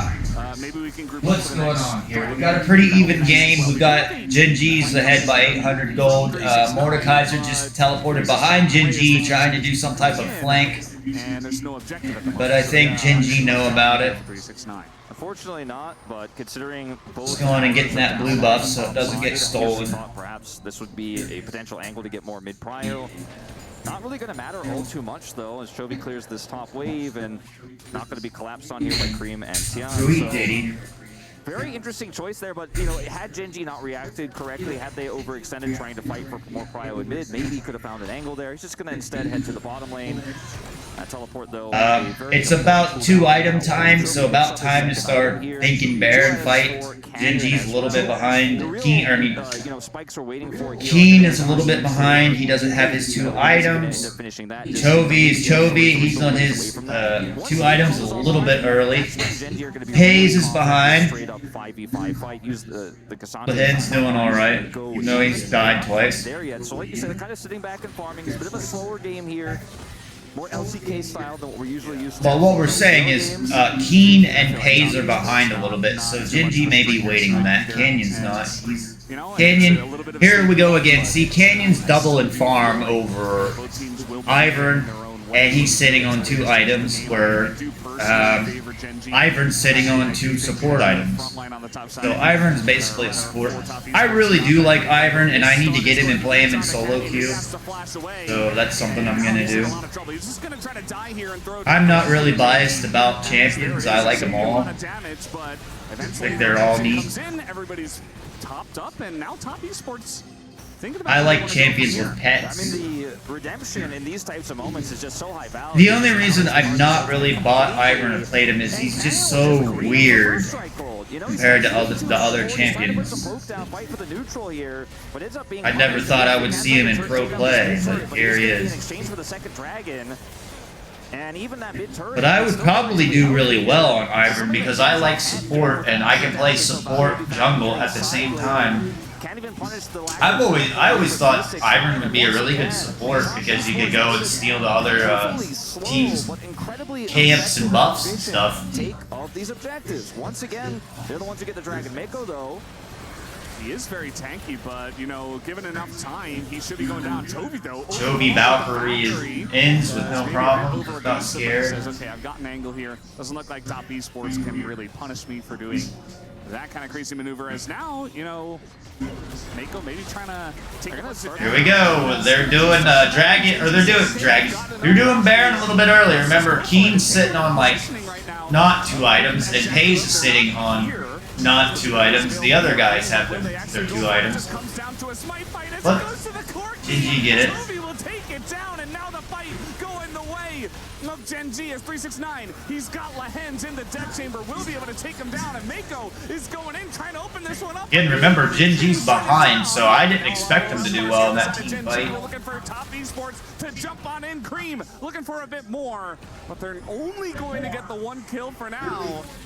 As long as they avoid the grab, that is going to do it. It is 4 because Keen, he was on his Warden's mail where he needed the full completed item. Yes, he has Warmogs. Yes, he heals up very Hayes there has got his Infinity Edge now. They needed that for that team fight. I think that might have been why they weren't confident. Maybe backed off. Might have been something like Hayes. Maybe it's Peas. Team, they weren't confident in that team fight. They didn't really want to go in. Top Esports, you have to be the ones to come to us. Chovy's already got these 20-minute Mana Mune. Engage can be a huge problem. As you see here, numbers advantage to Gen.G. The Tristana teleport is to mid. As Tian does come in here and try to make this close, the Corki that does secure. And then, you know, there's no winning this fight. Unfortunately, 369 can look for another kill onto Lahens, but that's all they're gonna get. Scuttle Crab also fought over here, taken by Gen.G as an extra additional prize. They will be able to get out with no problems. That's gonna be so annoying, having to play into Gen.G. Gotta love that. And playing the Chovy, playing Corki the way he does. Where he just walks around and fires rockets at you and hits his E and Q. Right when the Mordekaiser was chosen in the draft, if 369 gets in there, but seems like all they do with the Corki is they team fight that way. He just like walks around with Chovy, E'ing you and Qing you and R'ing you to death. just pushes him right out of position. And then the rest of the team just follows it around and protects Now, it. you know, we were in a pretty even game state. There was only the one Dragon that went over to top esports. It's just one Ocean, which is nice. It's pretty funny. It's not going to be game breaking, but now Gen.G looking to get a pretty big power play. It makes me as a fan want to see Gen.G do other stuff, and they don't. But the turret, not long for this world, Chovy is Not going to shred it through not with these fun. powered minions, and you know, the They just do this quirky thing every time. You know they got more tricks in the bag, That's a but huge problem for top esports. Their jungler can't. like we want. There you go, Canyon, awesome man. He even got the Oblivion Orb. Actually make a huge impact. We saw I agree with getting the Oblivion Orb. Tried to teleport flank, didn't work out too well. They don't really have great wards to teleport to. And it's not even Oblivion Orb, it's the full Morellonomicon. But he's just so So, far away from the rest I of mean, the look at team. that. Canyon is already ahead of his top laner. He's just straight up ahead of his top laner. It goes back to the AP junglers, where AP junglers allow the jungler to keep up in farm with the laner. But that was a lot of gold value here. Gen.G furthering their lead now up to nearly 4,000. Keen is behind. They need to get Keen some more farm. The one fight, the one kill that Well, went away. okay, that's probably why he's mid. That's probably what they're trying to do. It's definitely a very sleepy pace compared to what I was Yeah. casting yesterday with Team Liquid up against Fnatic. But, you know, it's all right. We'll take it. It's just game one. We're just hanging out. It's a nice vibe as everybody's kind of scaling on both sides. It's no rush, 25 minutes. And we're just waiting for eventually, because we know that a 5v5 team fight should break out. Yeah, I mean, in 30 seconds, this dragon is spawning. So right now, T1, or not T1, excuse me, Gen.G do have prio over top esports. And with the control that they have around this pit, this is when top esports are going to really be tested without that engage I mentioned. Leona is great in lane because you can set up the Ezreal combos, but going in straight forward by yourself in this comp, if you don't have enough damage or you don't get onto a target like Pays, it doesn't matter if you kill the card. He doesn't care. He's still going to have value in that team fight. Try to go on to a Nautilus or a Cassante, you're really going to hate how that goes too. Mako does end up getting some control here in the river. TP coming through from Cream. And if you guys remember, a few years ago, DK was doing this thing where one of the players was injured or something, so they put Showmaker in bottom lane, and they would make Canyon play middle and put Malrang in jungle. And Canyon showed he could clearly play mid lane. Is going to go down. The hook goes on to the Leona. That's not the target you want. And Gen.G slowly being chipped away. So Canyon is good enough, strong enough, talented enough that he could play any lane in this game. So it's a lot utilized by Gen.G. They have to back away. I think a couple years ago he was really bored with jungle, and that's what maybe they should have made him like a top laner or something. But really happy he's a jungler this season. This is like the best meta, best year for Canyon. With all this AP jungler change. And his team he's on. Bit on this super team. As Mako will survive. The trigger seed comes in for Jackie Love as he ease into the team and immediately dies. That is not what you want to see. Why Jackie in? Love? Why in Jackie Love? Down he goes. Pays at full health as they try to chase him down here. Meanwhile, Keen? They should be able to take down Keen. He is just way too low. The hands and Pays being baited into this fight as well. Another comes forward. The Philius is going to lose the game. All the way, the shutdown goes to Cream. And that's like I said, it looked like he was kind of rusty on it. Doesn't matter, I'll sacrifice Beginning. myself for the second AD carry. Cream baits Gen.G in, and Cream now with 4 kills on this 3-item Tristana. They can take this Baron down with ease. If they time it right, which they absolutely will with the death timers here, they should be able to get 5 Baron buffs out of this. Gen.G, on the other hand, going to have to lick their wounds and return. It looked like a good fight for Gen.G at the outset. Now, if top win this game, we can write this down on our notes that Ivern works into the AP jungler. Things are completely different, but 369 wins it, picks up a big shield. So difficult to take him out. The front line is there. And also, as you pointed out, Jackie Love, has so much space here. Mako absorbs so much of the pressure here during this moment. If Jackie Love doesn't actually go in, this could have even been arguably more one-sided. Great pull here from Keen. Jackie Love insanely low, but look at Cream. He's like, yeah, all I have to deal with is pays. So if you guys lock him down just once, I'm the better AD carry here. Keen just barely gets caught by the center plate. He goes down first, and Cream is like, oh, this is it. Jump resets for days, and Pays has no chance. Taking out, standing his ground as long as he can. But that's the Baron to top esports. And they're so close to taking a gold lead. They absolutely should off of this Baron here. But man, this Tristana is too big to fail, it feels, Valdez. Yeah, I mean, just able to do way too much in this game, just surviving. He's got Ivern brushes, he's got shields for days, he's got redemption, Leona the front line, a Mordekaiser to peel. And, you know, I said it in the draft, I think if top esports get a lead, this comp is going to have a ton of power. And right now, they did finally crest into the lead with this Baron buff. So we'll see just how far ahead they are going to get. The game isn't done by any means, but top esports have taken a giant lunge into the lead here. And we'll see if they can get a bit more. So they're looking for some inner turrets with their Baron buff. And I wasn't a believer of the Ivern comp, and after I saw the early game of Gen.G, I really started to feel like it was going to fall flat on its face. But when the game slowed down, it's just so hard to play against this. Look at the vision control they have here. Control wards in every brush, and then they make their own brushes. So hard for Chovy to actually fight back here. Has to back off. That's another turret down. Chakula pushing down this mid-inner as well. Ezreal with the empowered W auto there is going to wreck it. And this Baron power play here, 4,000. I don't know, it looks like at the moment for top esports. They took it looks like Ivern might be the answer to this Karthus. Ezreal's sitting on 3 items. The Tristana, however, the real AD. No, maybe he's got this shielding that helps with the ult and the damage. If you kill him, you still have to deal with the Ezreal. You still have to deal with the more. I don't really have any comments at the moment. That's some part of the stream and stuff that I get used and caught up on. Is like sometimes I don't have a comment or an opinion. So with one pick onto an AD carry, like you said, it's just not enough. I'm just kind of watching this game play out. Trying to collapse here onto Keen, who is quite tanky. Looks like it might just be a bad game from Gen.G, and they'll lose, and then they'll chalk it off. And top esports getting so play 2 more games after this one. Left.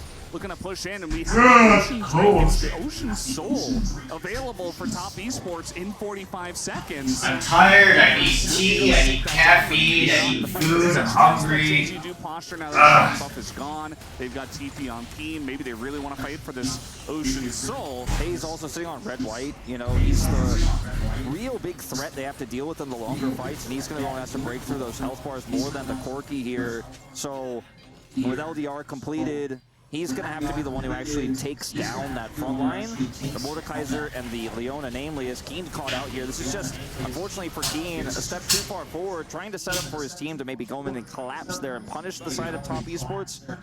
Ends up being a big fail there, though. Respawning here shortly with teleport.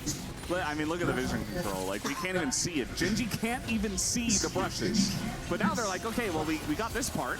How about the next part? As they put down a wall, that's really going to help. But eventually that does go away, as they're just being poked out all the while. They can't get into this one. It's Ocean Soul over to the side of top esports. They get the flash out of Canyon as well. I gotta wake up, guys. Definitely trade that flash. And top esports. Okay, so top got 4 dragons. 2,000 gold, but an Ocean Soul into this from the poke, from the Karthus, the Corki, even. So I'd say, yeah, this game might be over. Top esports have invested so much into control wards this game. You can see them all over the map during the setup for these objectives. It forces Gen.G to buy their own, to clear forward through brushes. What the hell kind of story would this be, guys, if top knock out Gen.G, so then the number 2 and the number 2 LPL team knocks out the number 1 LCK team, and then the number 2 LCK team knocks out the number 1 LPL team, and then like the number 1 LPL team probably isn't the number 1 LPL team, and the number 2 LPL team probably isn't the number 2 LPL team. Now what kind of story and craziness is this? As this keeps being shown, and it is very important to note that with those Ivern passes, it is very difficult to see exactly where top esports are. We got Daisy. Well, it's a blind hook, and they're going to find Mako. That is a lot of damage into the Leona, as Mako is going to go down.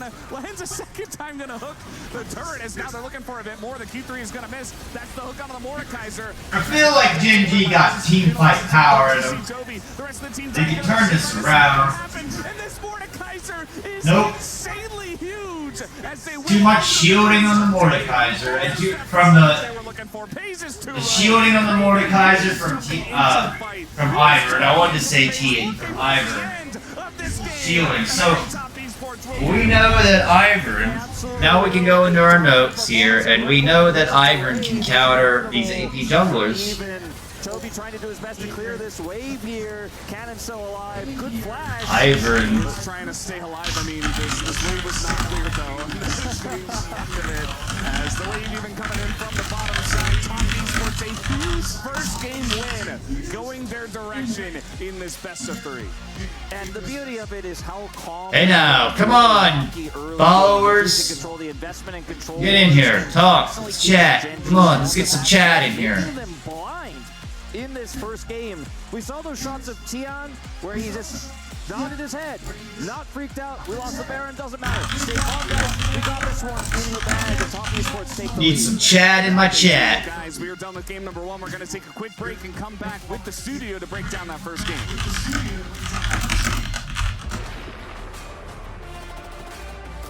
I don't like the realm of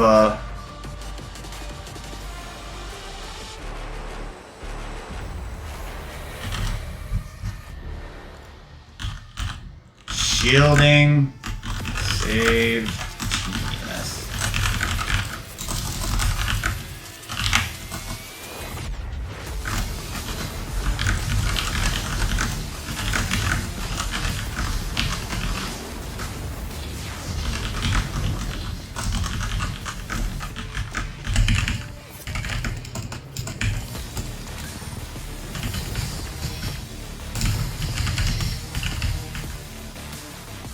T 2004.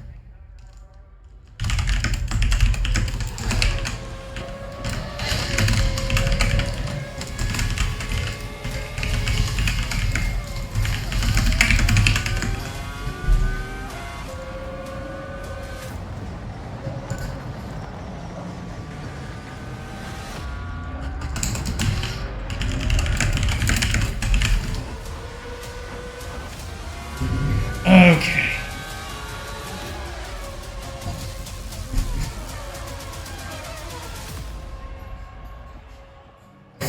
JD, my leg is hurting me, bud. They're gonna have to saw my leg off someday, JD. I'm gonna have to go to the hospital. They're gonna have to saw it off someday, and then I'm gonna walk around with a peg leg.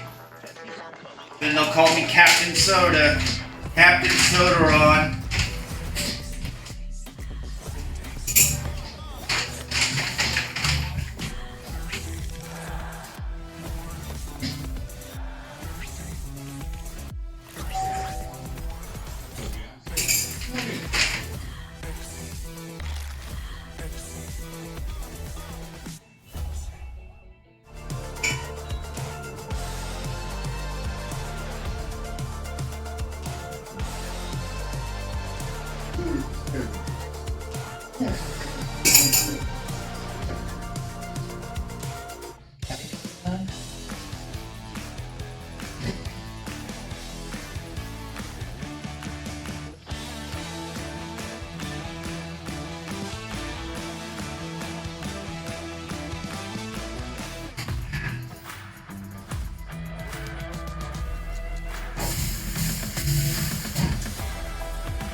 Pull some eggs out of the refrigerator, let them get room temperature. Gonna make some fried rice later. Doubt I'll be making that live on stream today. I'm exhausted. I've been streaming too much the last few days. It's starting to get to me.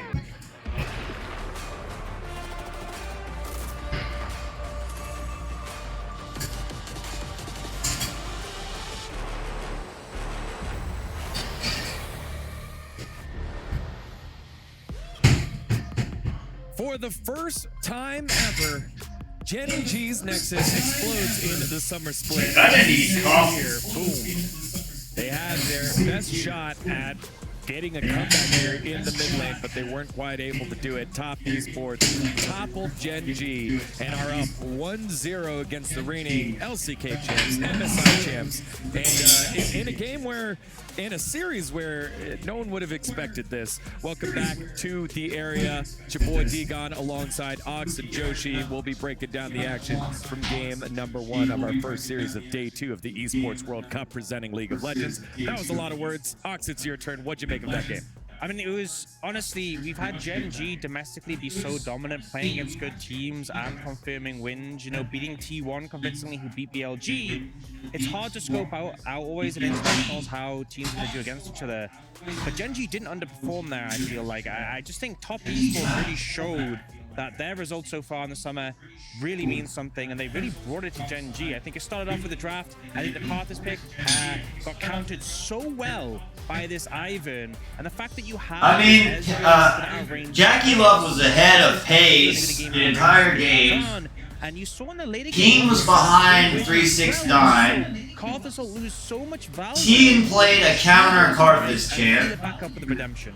And just as we were hearing the cast, Chovy was Corky. I mean, I'm not really high on this Corky pick anyways. I think it's just like a gimmick that they're getting away with. Yes, the Nautilus is great engage, but it's only one source, and as we were talking about Ox, we also got to see that if you only have one source of engage, well, Mordekaiser doesn't care. He eats that person, and the rest of your team has no real way to get in under the fight, and the range advantage that we saw coming out from Top Esports really carried this first game. I know there may be one Ivern merchant that may live in Korea that is very, very happy with the way this one shook on out. Let's take a look at the highlights from this first game. And it was slow. There were a lot of slow moments, but here's an action-packed one, and it's so unique because we got to see Gen.G. I gotta get Ivern now. I believe earlier in the LCK split. Now they get dove under tower. Yeah, and I love the aggression coming out from Top Esports bot lane. This is something that has always been a hallmark of Jackie Love.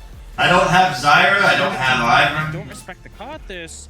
And they think I got to a point where I don't buy champions that are never in the professional meta. Pays there results in both kills going to Gen.G, and that was a massive hit to Top Esports. But it was also so close too. Pays was just one auto attack away. You know, Jackie Love looking for that little bit. JD, you okay over there, bud? One more auto attack would have drastically changed how JD? we talk about this, because they get that kill. Not only do we see Jackie Love live, but Mako might get out as well.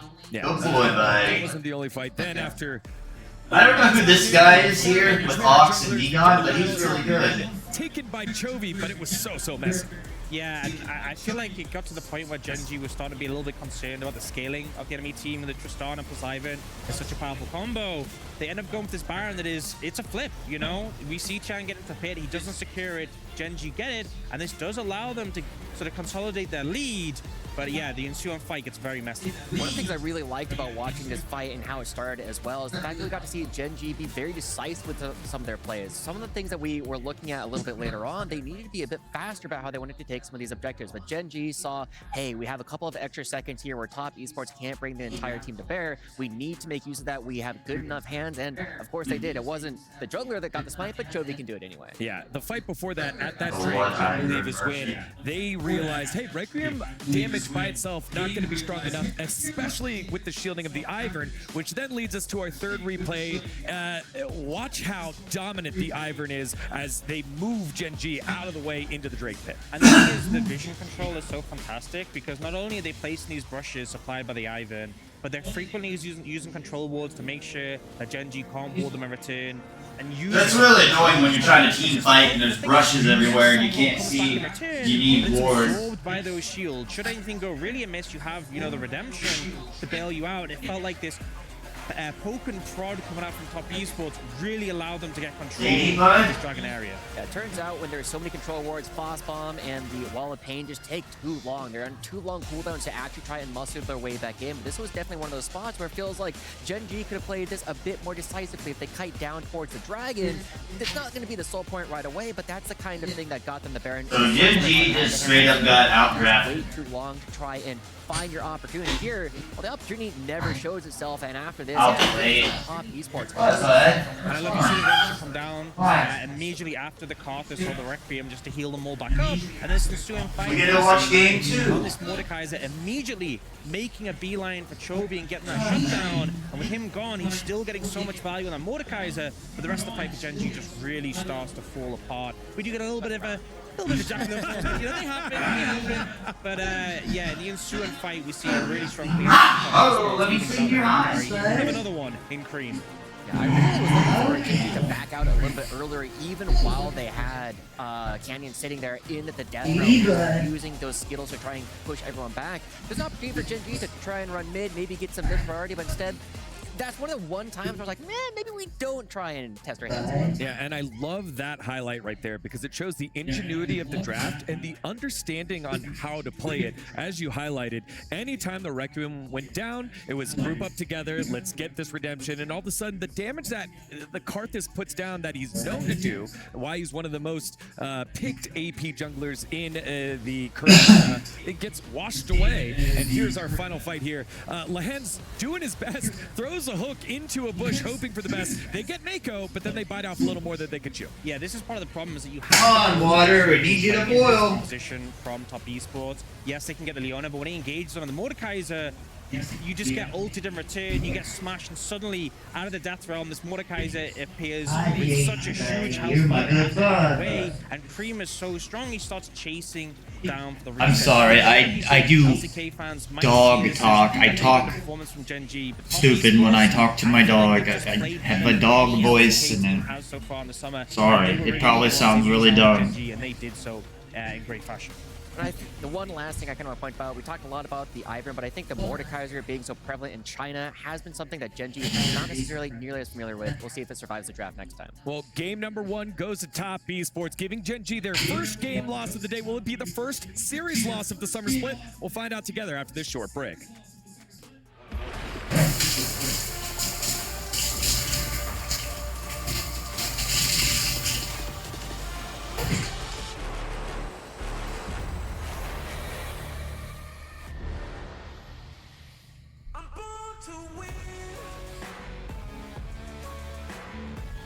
Trying to get my tea going.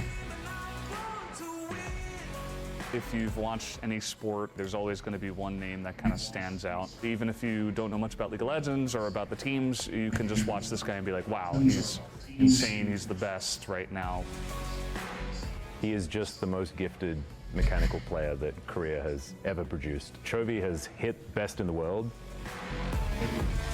He plays, I don't want to say perfect, but he plays like really solidly, like he doesn't make a lot of mistakes. He has a really good macro. You will never beat him in lane, so he always gets the lead, and then he knows exactly what to do with it. And there were games where Gen.G were losing in best of 5s, and like Chovy would... Guys, I think we streamed this yesterday. And I didn't expect, and we got some views on my YouTube channel for this, so thank you. So I know you guys are out there, you are watching. I know I don't have any chat right now, everybody's probably asleep. good at farming, right? I mean, even the numbers are kind of low here on the stream. It was really low when I first got up. Yeah, it was only like 5,000 when I started. 18,000 is really... That means he do something like logically very Whoa. My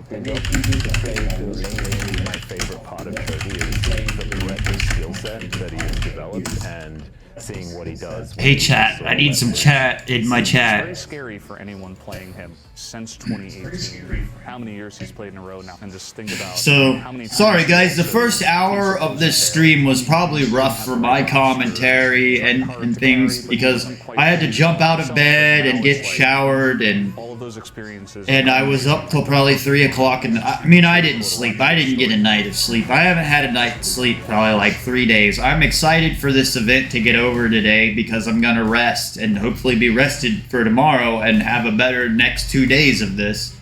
But today was pretty rough and yesterday was really rough because we just went for it. And I'd already been up all night and I was on no sleep yesterday. So that's why I was really tired. I didn't want to get up. I've been up for like 2 days straight and then I didn't get any sleep last night. I really didn't want to get out of bed today. but I wanted to catch the World Cup live and not watching it on a VOD on my stream, so it'll all catch up. The content from the last hour, and this is probably not good for my part, but you could still sit here and watch this. Gen.G are on the ropes. I'm sure they'll take it down on the other streams and stuff, so it'll be up there to watch. Here, the Ivern ban, I think, is one that definitely should be considered here, considering that it was. Really So we've got. Oh, I gotta do my notes. In that first game, my team is boiling. So okay, Gen.G got so big. It was almost losing that game, but it was the oppressive vision control, the control ward buys, and the leapfrog forward of the Ivern brushes that really did the Gen.G are on blue side again. There's still no Canyon Zyrus, still no Canyon Nidalee. The Tornado Kai with that counter we've seen from Top Esports. First pick Corki, likely still on the cards here. But it comes at a huge red cost. side. You won't have that final counter pick here on blue side. And they're actually going to pivot to the Ezreal. Italy. Quite a bit. Now, you banned the Tristana, you gave Zyra. So, you know, that's definitely going to be the lock-in here. Rumble is also first pick. Red side Valdez. They got the Ezreal, but they get everything they want. Corki, Rumble. And yes, Ezreal the strongest AD carry right now in this meta, but I feel the cost is just too high. It is very high. I think individually, both Corki Rumble and Ezreal are huge. And Top Esports saw this coming. They banned away the Lucian because they knew that, okay, they're not going to take Corki here. And so we get Corki, and they don't have Lucian. And they don't have Tristana. So this leaves Chovy kind of in an awkward spot where he... Guys, it's also a problem too for like Pays and Keen. They're not used to being on this big stage. In this game number 2. He might just pull out the Azir, you know, a classic. It's been one of the big problems, you know. Top's got a roster that's used to being on the big stage. Engage, right? You're playing AD carry mid. So if you lose vision control, you lose prio. There is no super play. There is no shuffle, right? There is no big Orianna engaged. And when you fall behind on vision, when there is no... I'm over here pouring boiling water real quick. Now, this Twisted Fate comes through. We've seen this more recently as a mid pick. It is definitely one that can be played. Showmaker played it in the LCK recently. I think it was played in the LPL as well. So consider this a big flex. See, Top Esports will be thinking about this as well. It can be quite tricky to play out if it is going to be, in fact, the mid pick. The Sejuani we talked a lot about last game is going to get locked in here, it looks like, for Top Esports. The Ashe is still available here, so I think that's one that Gen.G may be looking at, considering how powerful it can be into the Ezreal lane and how well it can set up for both the Sejuani. Or set up the Sejuani Glacial Prison. Yeah, I think it's definitely one of the first things they need to look at down on that bottom side. Gen.G, you know, it's kind of a flip of the last game where Gen.G highly prioritized their top side of the map, and then he had a lot of huge picks for Top Esports on the bottom side. The Ezreal Leona, that duo going into the hands of Gen.G, but Top Esports have a really, really strong top side of the map with the Sejuani, setting up for both Corki and the Rumble. We do see the Yone, another AD mid. It's not a AD carry in the traditional sense. Does get banned away, but it's a huge pick for Chovy, and they're not going to allow him to play that one. The Kai'Sa is one of the strongest picks into the Ezreal individually in terms of her ability to 1v1 the Ezreal and duel him before the fight breaks out. So very strong in terms of controlling neutral as well. So that's a no-brainer here. The Yone ban, which is one of the most commonly picked champions into the Corki when Tristana is gone, does seem to indicate Top Esports thinks this is going to be a top Twisted Fate pick here. And the Jace coming out as well, another pick that can be quite strong in the mid lane as an AD. Won't be able to outrange the Corki with the Shock Blast. So not too shocking to see that one, no pun intended, but let's see what this final ban is going to be, because the Ashe really sticks out to me like a sore thumb in terms of how well it synergizes with this draft here for Top Esports. They take away the Draven instead. Similar ability to follow up on CC from the Sejuani, but the setup for the Ashe just feels so obvious here. Let's see if Top Esports will take the opportunity. Yeah, they don't have to just yet, but they could lock it in and save their support for the final pick, as it will be the Ashe, as you mentioned. I think if you're not banning that, it's getting picked, and it does. So not too surprising at the end of the day that they do pick up the Ashe here. Now, what is the jungle duo going to look like for us? As you mentioned, still flexibility with the TF, but seems like Top Esports not giving a lot of credit to that, and it will be the way that does come down here in mid. I wouldn't have minded something like an Azir Xin here for Gen.G because of the ability to set up for picks and to threaten the Corki in mid lane, threaten the squishy Rumble. The way is going to be a similar idea. It will outrange the Corki, so put some poke down. One of the only AP mids right now that can kind of win lane against Corki eventually, has great wave clear, but can be super problematic later on if you're not ahead and you don't have map control to actually be that engaged, because you have a big ultimate. Oh, we've seen Lee Sin! Leona engage, but it's very tricky. Hovering the bar. So we just saw Gen.G break out of this AP meta right now, and they're playing their first Melee jungle champion in a while, which is great because that are available, but this is something I've been wanting to do on stream anyways, is play Lee Sin. is insane value. Because that's the guy I want to grind. Like, if you want to get really good at jungle, just play Lee Sin, like, every single game. Yeah, and You won't regret it. I mean, you could have gone Someday you'll be good enough, you'll be on the Korean solo queue if you play it long enough. throwback to what we saw a lot in the LCK And a few seasons ago. I don't talk about it in this, because this is the meta right now, but I think, like, Lee Sin is always above this meta. Like, Lee Sin, Xin Zhao, Maokai, Sejuani, Nunu, Lai. For the Ezreal lane to get a big advantage down there. Now we have seen Ezreal Leona win. Volibear's one I've seen that's like strong up there. Jax is one that like Canyon will pull out, but we're trying to study the meta, and that's what we've been trying to do on the stream, because we were locked in this AP jungle meta in the LPL, the LCK, and we thought, and I talked about it in the stream yesterday, what would happen when we be in AP meta. I've got the notes. I forget exactly what T1 pulled out yesterday. I think they were in the jungle meta, right? Or I mean the AP jungle meta, right? Didn't Canyon like play one game of a melee though? I'd have to go and look.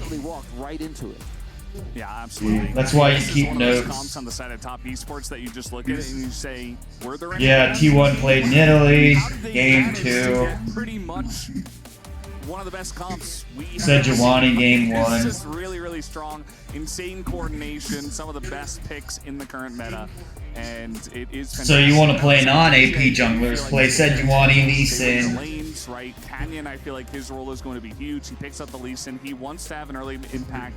Ivern. Ahead in the jungle matchup, but be more proactive with it. He doesn't want to sit back on Karthus, get really fed, and then press R and then get countered by Redemption. He wants to make impact on top of mid. He wants to get his lanes ahead, and if they can do that, the pick potential from this. I think Canyon's the best Lee Sin in the world. I think his Lee Sin better than Kanavi. I harp on Kanavi on my stuff, but I do think Canyon's better Lee Sin. Since MSI, this will only be the second time Jackie Love plays the Ashe pick, but it's a pick we've seen him play a lot in the past. Obviously, a player with a long story like he has, as mentioned on the desk earlier, you know, that Pays a very young AD carry, quite storied early in his career, but Jackie Love a lot more experience, a ton of experience on the Ashe across multiple different metas, playing with support Ashe alongside of him. I think is going to do. I gotta put honey in my tea real quick. It might surprise people to hear that it's the first time Well, it's hot. Since the summer season started as well. It's a pick that he has relied on a lot in the past. He's there you go. There's Wolf just talking about what I talked about. Rival. But yeah, definitely the bigger impact you were kind of alluding to here with this pick. Not gonna sit back and farm, but we'll try to get his lanes ahead. As Top Esports, a little bit of invasion here at level 1, but not going to heavily commit or anything like that. Now looks like just a bit of juggling, just hanging around, and then eventually Jackie Love down on the red buffs. They're going it's surprising that the Lee Sin does start on his red buff side of the jungle. Look at Cream putting the pressure on as well instantly here. Jovi. Oh, this is why I don't like being in a hurry, doing 10 things at one time, streaming and trying to make breakfast. This, that. Trying to get some value out of that footwork. First proc of it, and We'll see how this mid lane matchup does go, because it's been a pick the way that a lot of our lower teams in the LCK, for example, have picked when they've made draft errors and have ended up, you know, having to face the Corki. It's very common, and they have an opportunity to play there, doesn't take it. But if played well, I think the Corki absolutely can control this matchup early. It's level 2 first. And, you know, Chovy's just going to have to weather the storm until he gets a few levels under his belt. You know, his first buy will make it a lot more comfortable. That's all good. Level 2's still going to be here. Got some caffeine here now, so I can what you would expect, especially Pays. Have a little jolt of energy here. Control of the lane immediately. Again, kind of playing into this idea in their composition, I think, where they want to try to win all the lanes if possible, especially bot and top. We were talking about that Wave versus Corki matchup can go a little bit either way, but you know, probably just gonna end up pretty even in this one as we take a look. I'd like to make a tweet here real quick. See, Chovy hits level 3 and can start to... Professional one here, and... At the same time, so starting to come back there. We talked about the Rumble pick being S tier. Now, one of the only matchups where Rumble isn't going to find himself in a huge lead early on is the range matchup into TF. Look at that play coming through for Chovy meanwhile. But GEN, you know, managing the lead here pretty well so far into that Rumble. So that's one place where you go, okay, well, the Rumble pick is top tier, the highest tier top lane right now in this meta, but at the same time, as Chovy is aggressively trying, I'm a little scared. I like to make some professional, like, journalism tweets out there. They're really simple to make like that, but, like, you kids out there for some reason don't understand this stuff. Suspicious, right? Mako trying to scan for Tian making his way down, and I believe, yeah, they're going to see him here, so... The bottom So sorry, I missed the first jungle clear, basically. And that's what happens, you get level 4 out of the first clear. So they're both level 4, I missed it, sorry. I was making my tea. Looks like I didn't miss much. I'm just happy Canyon's playing Lee Sin, because now I can play Lee Sin on my jungle stream. Showcasing the buys. Even though I think that the AP jungler like Brand I'm playing is much better than low elo on the NA server. Brand was a lot better than what Lee Sin does. But gotta say, you know, this is the kind of start you're looking for if you're gonna leave the Corki up. You have that AP answer. You're playing Lee Sin. Nice little scan there on this ward. Quiet early game, but Chovy continuing to put. If you want to master jungle, just pick Lee Sin and play him every single game. You'll get good really quick if you just stick at him. You just have to play him every game. If you do though, like I'm serious, like a week, play Lee Sin in the jungle for a week, you'll see a big difference after a week, and then a month. Just keep picking the same champions and practicing the same champions. Don't have a bad game and go to some random champion that you think you like. You're better off playing the same one that you just lost on before, again, and again and again. The Twisted Fate gets dove. This would be hilarious if the top LCK team gets sit home, the top LPL team. Then people complain about not having a double elimination next year. I don't really like double elimination.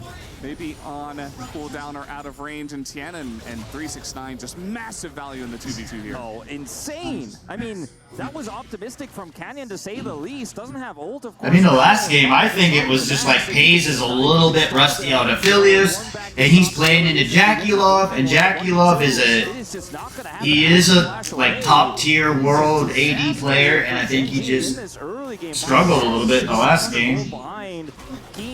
Losing out a lot of control over the lane, doesn't have teleport, of course, so has to walk back. Canyon will be able to at least secure this grub. Chovy is really crushing mid lane, so that's the place where the good news starts for Gen.G.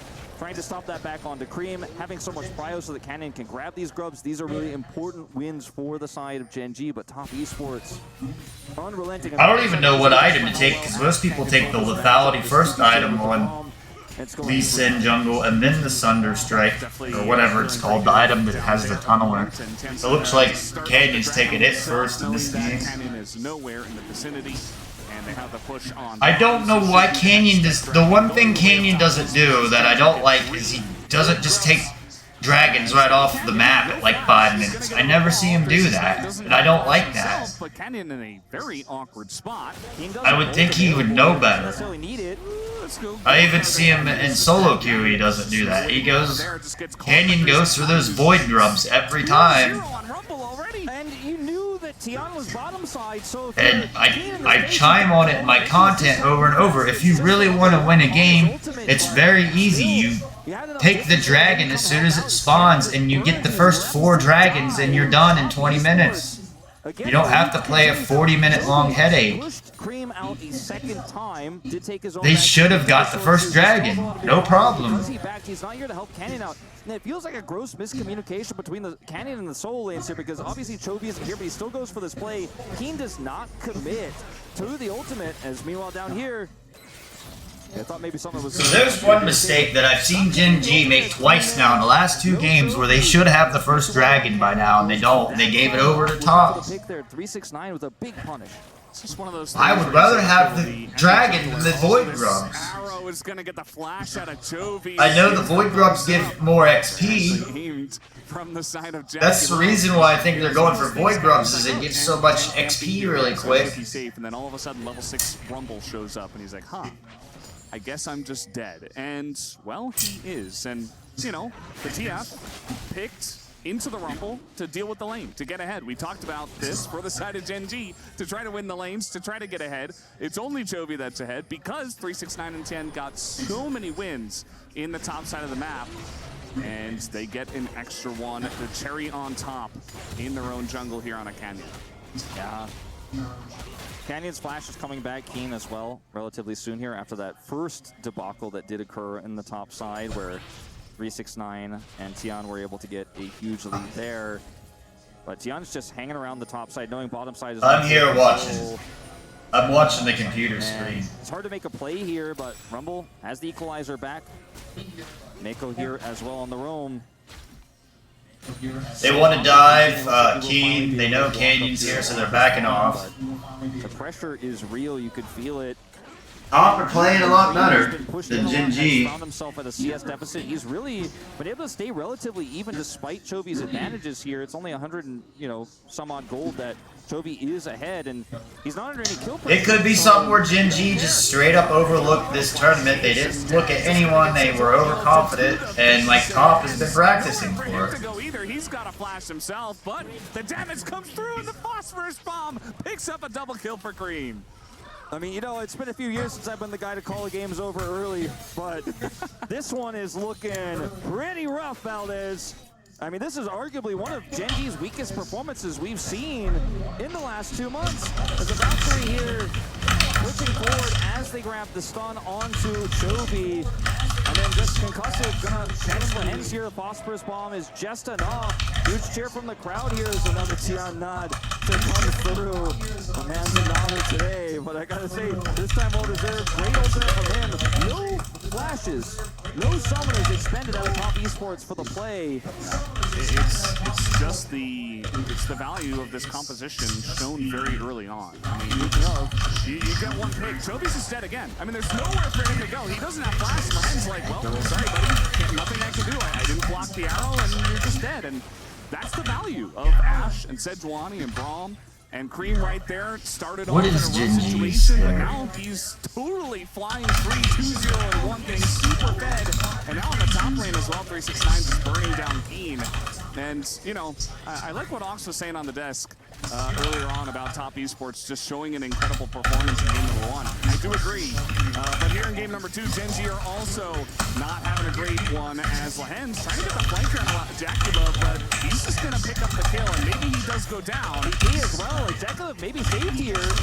And the kicks should come out as Jacula will be in a lot of trouble. Can they trade anything back? Yeah, Lahen's is going to go down. This is still a one-team fight for Top Esports, rather. Yeah. And they're just getting more and more value. Now at least King can get some plates because he hasn't got a teleport. Valdez, he doesn't have one of those. He's not going to be matching. I don't know why they do.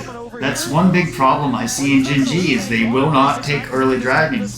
They're so confident in Chovy.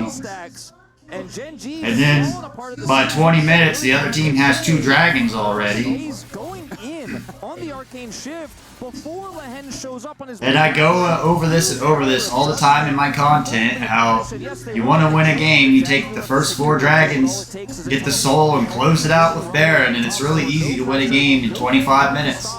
But it's like Gen.G forgot about this.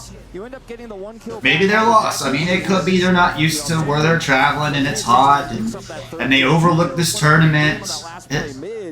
We've got the money exactly where you I mean, maybe Top have been prepared for this. Disastrous early game. Not one that isn't recoverable from, but I said I really think the LPL is like ahead of the LCK, and yet a little bit stressed. PLG get knocked out by T1. So Incredible first game.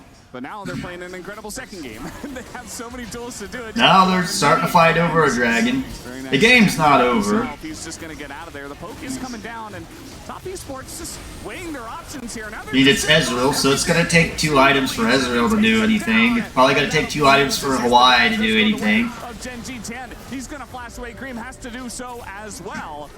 Finally, Gen.G do get something, but Top Esports, they didn't even have the Rumble. 369 is just getting huge amounts of farm in the top. Okay, so now they got a dragon. Now the game's not as scary. Yeah, it's only a singular Chemtech Drake, and I think the reason why Gen.G felt so confident to actually go for I would think that Gen.G know how to deal with Corki since they play him every single game. For the side of Top Esports, notice as well how close that dragon was to actually going over to Top Esports. Down at 59 on the smite. If just one stray hit goes over and they actually steal that one away on top of the play there, it's even worse. Now, it is going to be Cloud Soul here for this second game of the series, and ends up being a soul that's relatively strong for both teams here. Obviously, always going to be really important when you have a top laner without teleport. The additional movement speed and the rift can really help you shore up that weakness of not being able to join team fights as quickly as your opposition.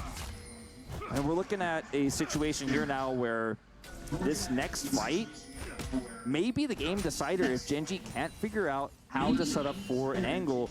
And Keen's ultimates, where have they been? We haven't seen any impact of this losing lanes. So Gen.G's just giving the Rift Herald over. Because Tian put the pressure up there. Mako went up and put the pressure up there. Fortunately, that's the way it goes, right? You know, the TF falls behind, and then he's like, well, I'm just an 80 carry that's behind against the super fed Rumble. What do? I just sit back and try to farm and try to catch up, but he's not going to have an impact in this game for a very long time. And if at all. Yeah, I mean, we talked about how Top Esports, if they don't fall behind in lane, they just have the God comp, and well, it's the God comp. Just kind of sending it in. It's now Tien, okay.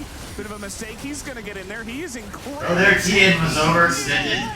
He doesn't give a damn at all, as he is going to live through all the damage of the 3 members of Gen.G, and he survives. Yeah, I think Gen.G just threw this game away right there. I thought maybe he was going to die at the very end. As Cream and now Chovy's going to die. Get shut down by Pays, but man, Top Esports are really clapping him now. I mean, Pays getting the shutdown is pretty huge, but at the end of the day, I feel like we might be watching the beginning of Gen.G starting to realize those keys might be crushed, because I mean, you look at these plays here. Gen.G grouped up as 3, Tian on a control ward, but he has Aftershock. He can absorb so much damage here, and even with the ultimate coming through from Chovy, the arrow buys so much space. Cream with a follow-up over the wall with the Valkyrie. They have just enough damage. Jackie Love not even needed, but he was there just in case. Yes, they get that trade back kill. Oh no, it's not looking good for Gen.G, guys. And again, 369 wasn't even there. He was just hanging out in bot lane. He's like, I'm just getting paid. Who would have expected a T1 Top Esports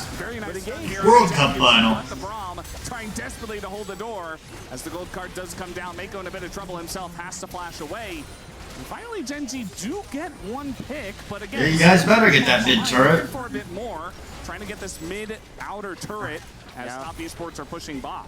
Bottom inner here, going to go down. Meanwhile, they can't get the mid turret. Now they're going to go try to go down the bottom and close out on Corky and Sodaron. Gen.G, but this is the type of proactivity that we're going to need to see from Gen.G from behind here. Too late. Even if you trade down, you've got to try something in this game. If you just sit back and let this composition of top esports scale and wait for objective spawns, it's never going to be a winning strategy when you have... You know, Chovy's behind. When you have this Lee Sin, Corky's already got his 2 items at 16 minutes and a Zeal, which Chovy had that at like 19 minutes last game. But so Cream's ahead by 4 minutes. They even commit the teleports. That's a big win for Gen.G. But look at how many members of Gen.G it takes to set up this pick. Like you said, it feels like every fight that they trade, top esports like, oh, well, somebody else is getting a turret though. Oh, it's free farm in the bottom lane, and Gen.G have to extend. We look for a group up here on the top side of the map. Baron has a It's not looking good, guys. Still sitting at a huge amount of gold here for top esports. It's not like top is way ahead. It's... You can tell they're like, huh, maybe what, like maybe 5K? it's not here. And, you know, One dragon. is going to be excellent for their composition. Just finding It's not over. more clean engages, denying movement speed from the side of Gen.G as well is going to be extremely important, as it does look like Mako is going to drive this straight into the turret. India's Braum should be totally fine here. And Tian over the wall, looking for an angle. Lahens only level 7, and again they're going to get on top of Lahens, but they do dive under the turret, but it does not matter. The damage does not get traded by Gen.G, as that is just going to be a dead Leona once again. I mean, it's Ash, Sejuani, Rumble. The 3 top tier picks they got that Gen.G gave, and it's just one after the other. Stun, stun, burn. Down they go, down goes... It goes back to the dragon, guys. I don't know, like, this was a game. I'll have to go back and review it. But it goes back to my content where I harp and harp on you want to take the dragons.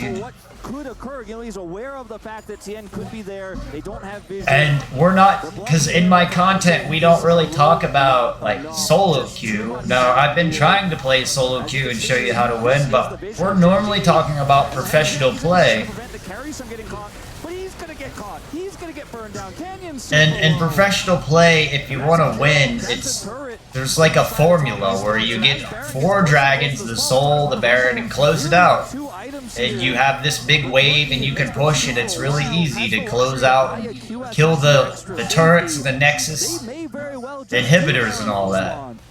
I mean, they can absolutely And if nothing else, right? Because their turn is S+2. I have yet, these 2 games, Gen.G, don't even try to get those dragons early. So many ways to throw in CC, to find picks. And I watch Canyon when he plays in solo queue. He doesn't do that. He values the void grubs. And I tried to figure that out. Like, why are they doing that? Is it because it gives more XP? Is it because of the plates and the money and the gold you get? Because I still think the value of the dragons are just obviously higher when you have all 4 of them and everything. Close it out. Really well timed with this Baron spawning in 30 seconds. They're putting deep vision up. They have Ash Arrow as well for some additional vision. There's no great angle of approach here for the side of Gen.G. Keen flanking could end up being a liability more than a setup here, as it's not impossible for We don't like that, you know, Keen doesn't have any teleport. Esports or an angle that right now I just can't see. They've got Maybe exhaust will help in a team They fight. cleared some of that vision that top esports was setting up. And it looks like on spawn, we're not going to see it, but Lens, he's got to check. You know, he's got to come over here and set up multiple wards because the threat is real with the teleport disadvantage. I mean, Keen's back bottom side cannot join a Baron take. 369 has push control here. He's winning the side, obviously, and can join at a moment's notice. And now the group up begins. Now, what I would say is for the side of Gen.G, I feel like they're one. Well, I can tell you that top can clearly take Baron right now because they're sitting on their 2 items on all their laners.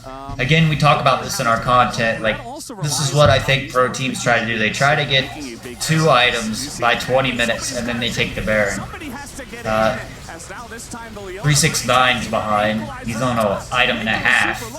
But Rumble is efficient. So on the right side of this fight, but they do back away. Gen.G holding on for still got that haunting Geist with the magic pin, so it's like sitting on 2 items. Because Gen.G could just back out, they did so much damage, they can't follow up. So Gen.G actually handling that about as well as they could have. Lens absorbing so much of that damage after the initial engage came through. And now they absolutely can contest this Baron here. Top sending 369 back to the bottom lane. He doesn't have that equalizer anymore. And so 369 can go down here and push this way because he's got the teleport, which Keen doesn't. So Keen has to stay up here. So then you got Tops, and the rotational battle continues. top laner down here getting farmed. So Keen's just getting more and more behind. And I see that 369 has 3 kills. He's going back to get his second item. You see, they are being very respectful. Keen, he's like, oh crap, I'm easily Got his Rift Baker. there, but he is able to get away without a scratch. And Top Esports. Keen's on his second item now. Canyon's behind. And you know what? Maybe it's just killing Lahenza along the way. Keen's on his 2 items. Under the turret is Lahen's doing Lahen's things. Nobody on the side of Gen.G can help him. They're spread too thin. Jovi has to go bottom to deal with the waves down there. They're missing so much farm. If he's not there, he's the one who's got TP. That True Shot Barrage is a nice boon here for Gen.G. Some extra damage launched in, but no vision. Yeah, they just don't have vision. We're gonna have to see like the craziest team fight ever from Gen.G for them to turn this around. As everybody's low here on the side of Top Esports, another equalizer is going to hit that back line, and now Cream just flashes forward. This Top should be able to get Baron here. Just way too large here on Come on, Cream, don't throw the game. Jeez, man, he almost went down as well. As the snipe is going to come in, Toby takes out Cream. Snap of his fingers. I mean, Well, that kept that kept Top from getting Baron at least. They tried, if they were tool assisted, because that was so clean for them. But like you said, you took the words out of my mouth, Valdez. Wallets are heavy. The advantages of Top Esports. It's not over. It's just like Gen.G's gonna have to play a 40-minute game here now to win. Massive ultimate. Their backs up against the wall. They gotta win this. Will win is a deny of the Baron take. Top Esports will have to back away, will have to reset and head back over. Keen still teleportless on the bottom side. Canyon is down there. They feel like they've got a little bit of reprieve here. Rapid fire cannon is done for Keen. As you see this engaged here, we're going back to this moment. Look at how much damage Toby layers into this team fight. It's absolutely insane. Pace going forward here, trying to get the kill on the TN. Look at the low health bars here of Top Esports. Gen.G, they used everything that Toby had, but it wasn't enough.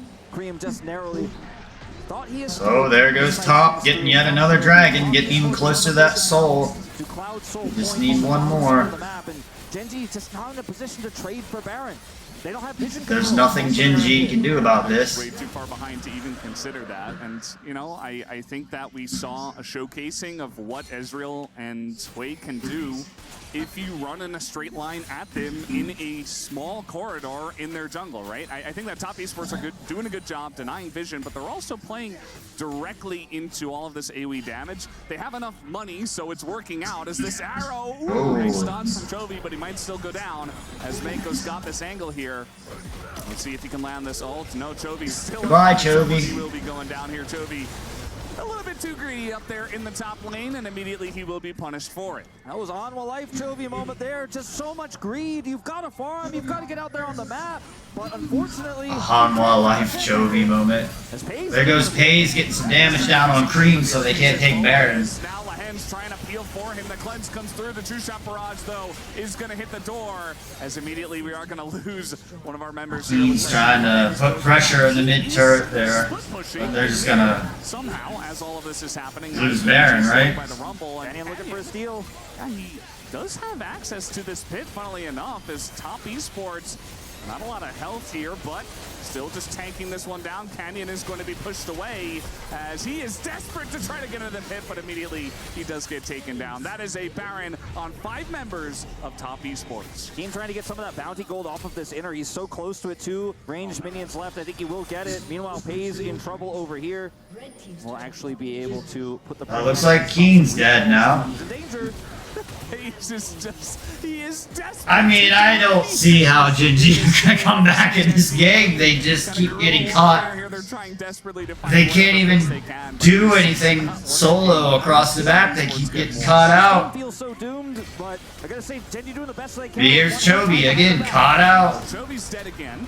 Not much he can do about this, as the ult is going to hit him in the face, and Mako doesn't really care. And that is another kill here for 369, who is 5-0-0. Very clean scoreline for him.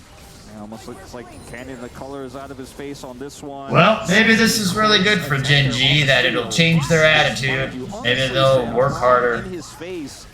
He's not able to make it happen. I mean, the kill score is 4-20 at 20. They've been doing a lot of content here lately, so maybe they need to get back to practicing. Here by Top Esports, but in the last few moments, they've given it their best effort.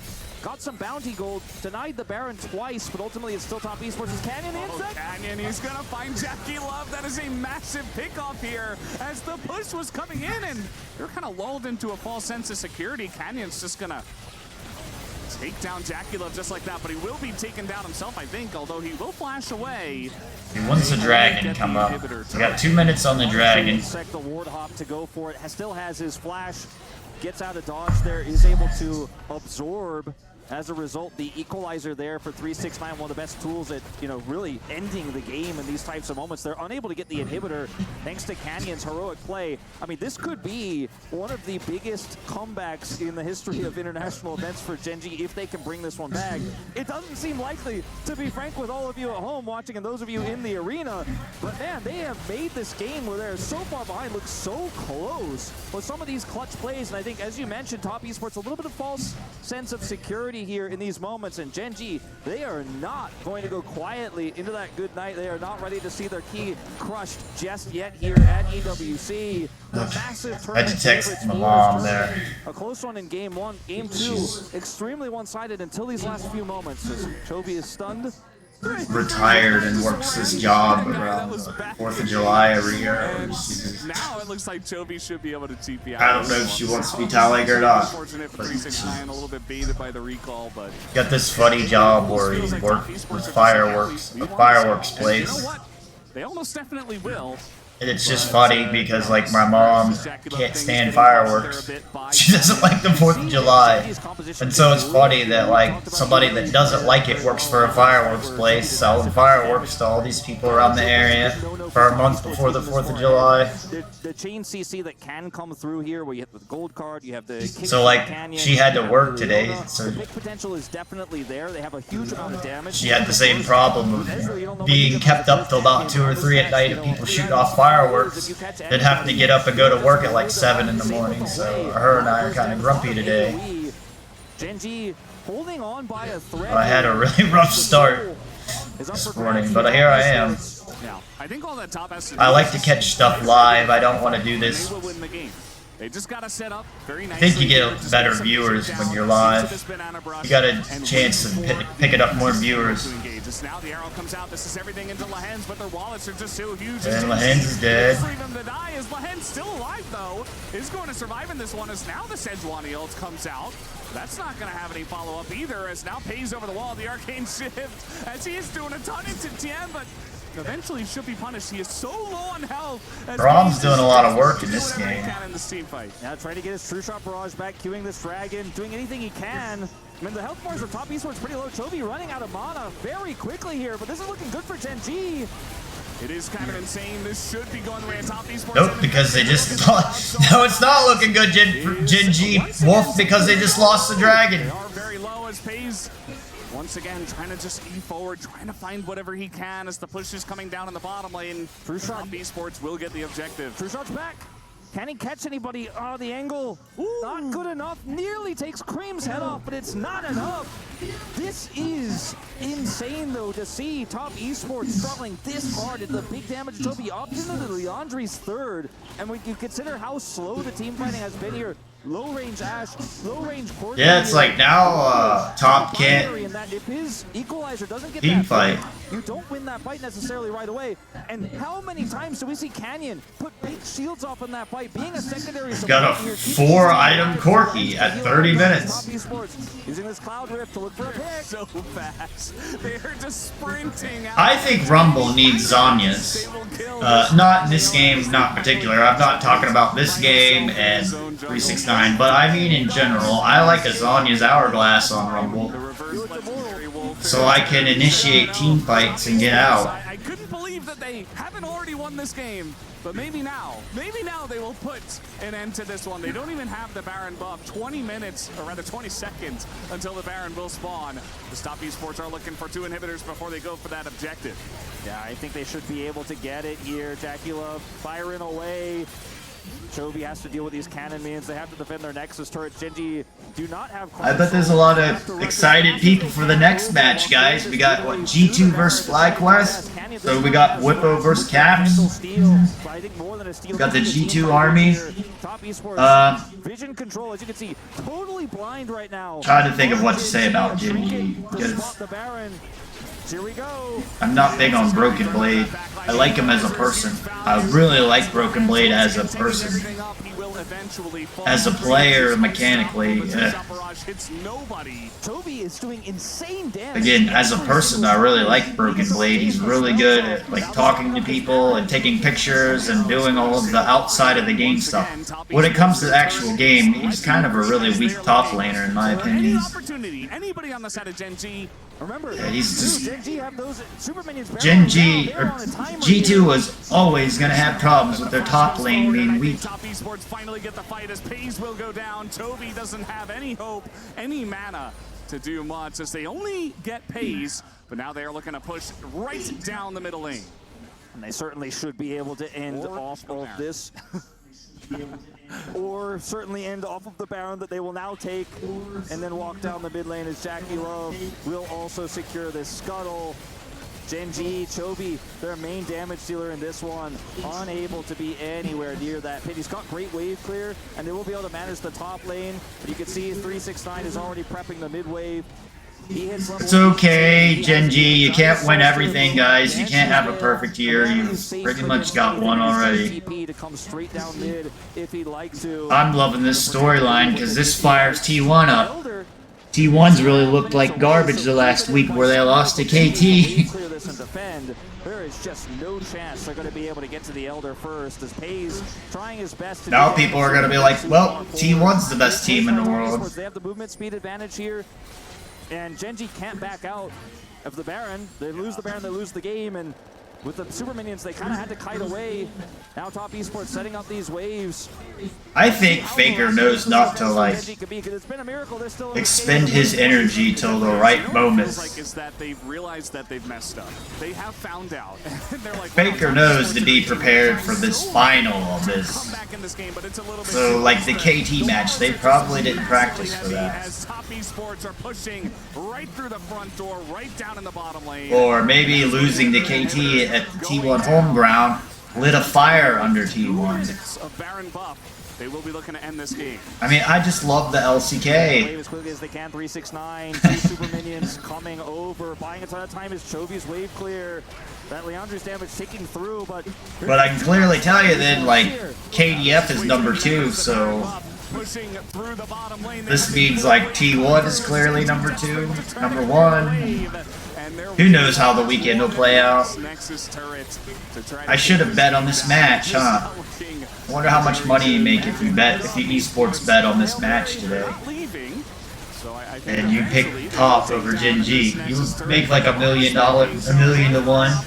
That's the arrow. They find Canyon, and eventually this front door will wow. go down. Top Esports, they will throw the narrative out the window, and they say we are the better team tonight, and we. Well, what a crazy story. There's the Gen.G Arnold. Gen.G Top Esports with a dominant 2-0 win. Draft error by Gen.G in that second game, giving Top Esports all the S-tier champions that this patch and the previous patch had to offer. They gave them a damn good showing in the defense, 10,000 gold behind. They would not relent, they would not give up. Nothing is given, everything is earned, Valdez. That's the theme of this tournament. Top Esports certainly did earn the end of that game. Cautious, safe, slow. Gen.G with some really nice plays to try to bring themselves back into it, but it felt like it was 1 step forward, 3 steps back each and every way. The Rumble, Sejuani, Ash, these 3 picks they gave over. With a picks that write the tombstone of the key of Gen.G find itself crushed later on this evening. It's hard to call this one an upset because going into this tournament we weren't sure entirely how these two teams would match up on field, but the LPL has shown up in such a big way. Even though we saw BLG lose to T1 yesterday, it was a super close series. Very resilient. Top Esports, though, the dominant winners of the first one of the day today. Well, guys, I guess I need to take a breather after that one. What else do we need to know? Sejuani countered. Ginny here, joined with Krem for Top Esports after a dominant victory up against Gen.G. Congratulations. I would like to say, how does it feel to have a victory over Gen.G? This is their first loss since MSI, and you were the ones who delivered it. 首先恭喜你们赢得了这场比赛，是非常统治级的一个表现。那想问你们一下，自从 MSI 之后，你们第一次交手，然后你觉得现在是什么感受呢？ 感受就是他们还是很厉害，我们赢他们确实很不容易。现在 I think they're very strong. They remain their condition since MSI, and I think it's very hard for us to actually win it over. But yeah, they're always that strong. They were very strong indeed, and they put up a great competition. But as this competition goes, every single team has a key as well. And because of the victory, you will be handed over the key from the team captain of Gen.G, and that is going to be Lehens. Can we please welcome Lehens to the stage?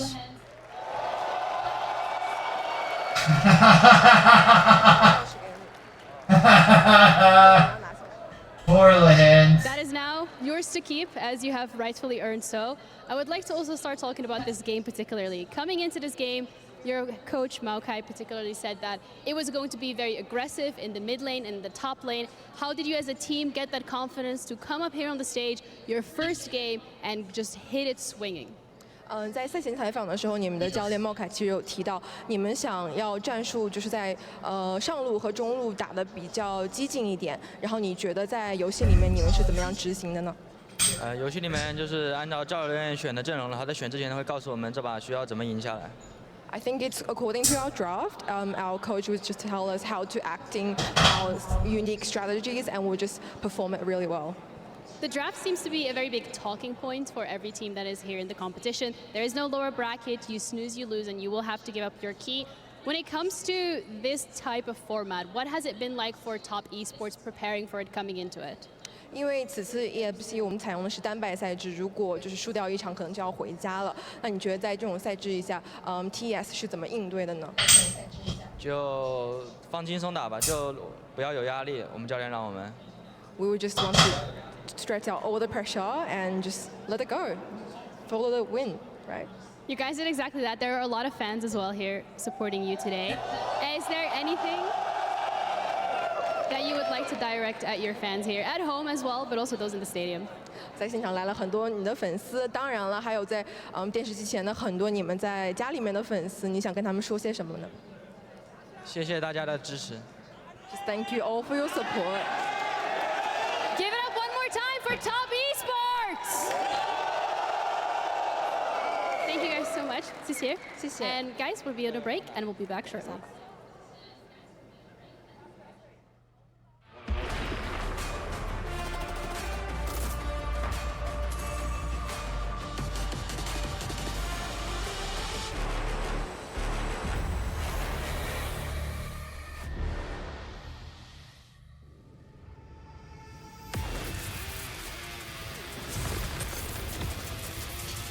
The only problem I have with my setup is where my TV is like a second.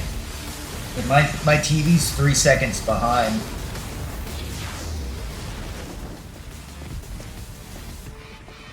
And it's because this is on a PC and that's on a Fire Stick on a TV, so there's like a second of lag.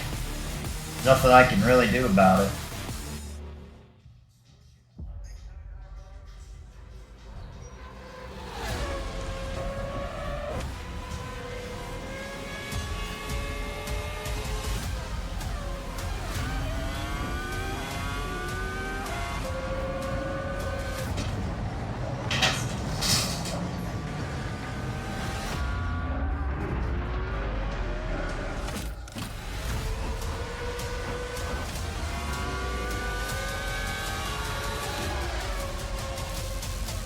But what I don't know is, am I gonna get lag on my stream? Because you should, hopefully you don't hear the TV I'm listening to, and you hear through this computer setup. Series, the best portrait phone AI empowered. Studio level, AI portrait camera, 3 hardcore portrait modes. Color, vibrant and classic to capture portraits that truly stand out. AI-empowered magic portal. Snapdragon 8S Gen 3 AI chipset. 5,200 milliampere per hours silicon carbon battery, 100 watt. Honor Supercharge. This is Honor 200 series.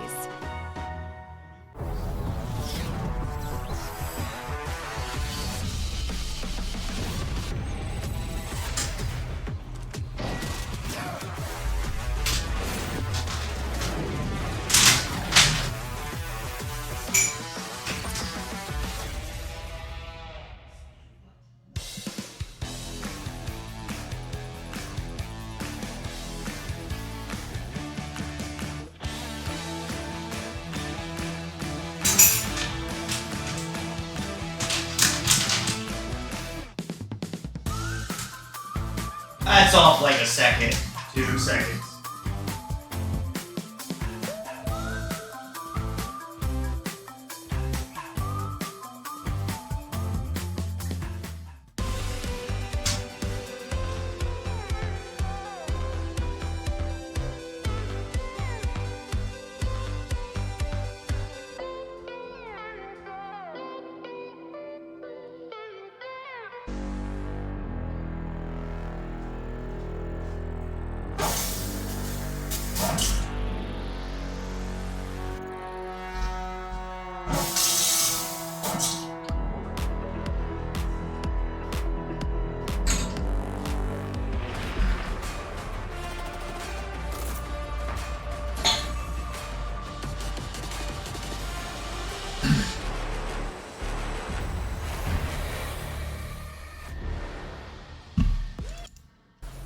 And for the second time in the summer split, the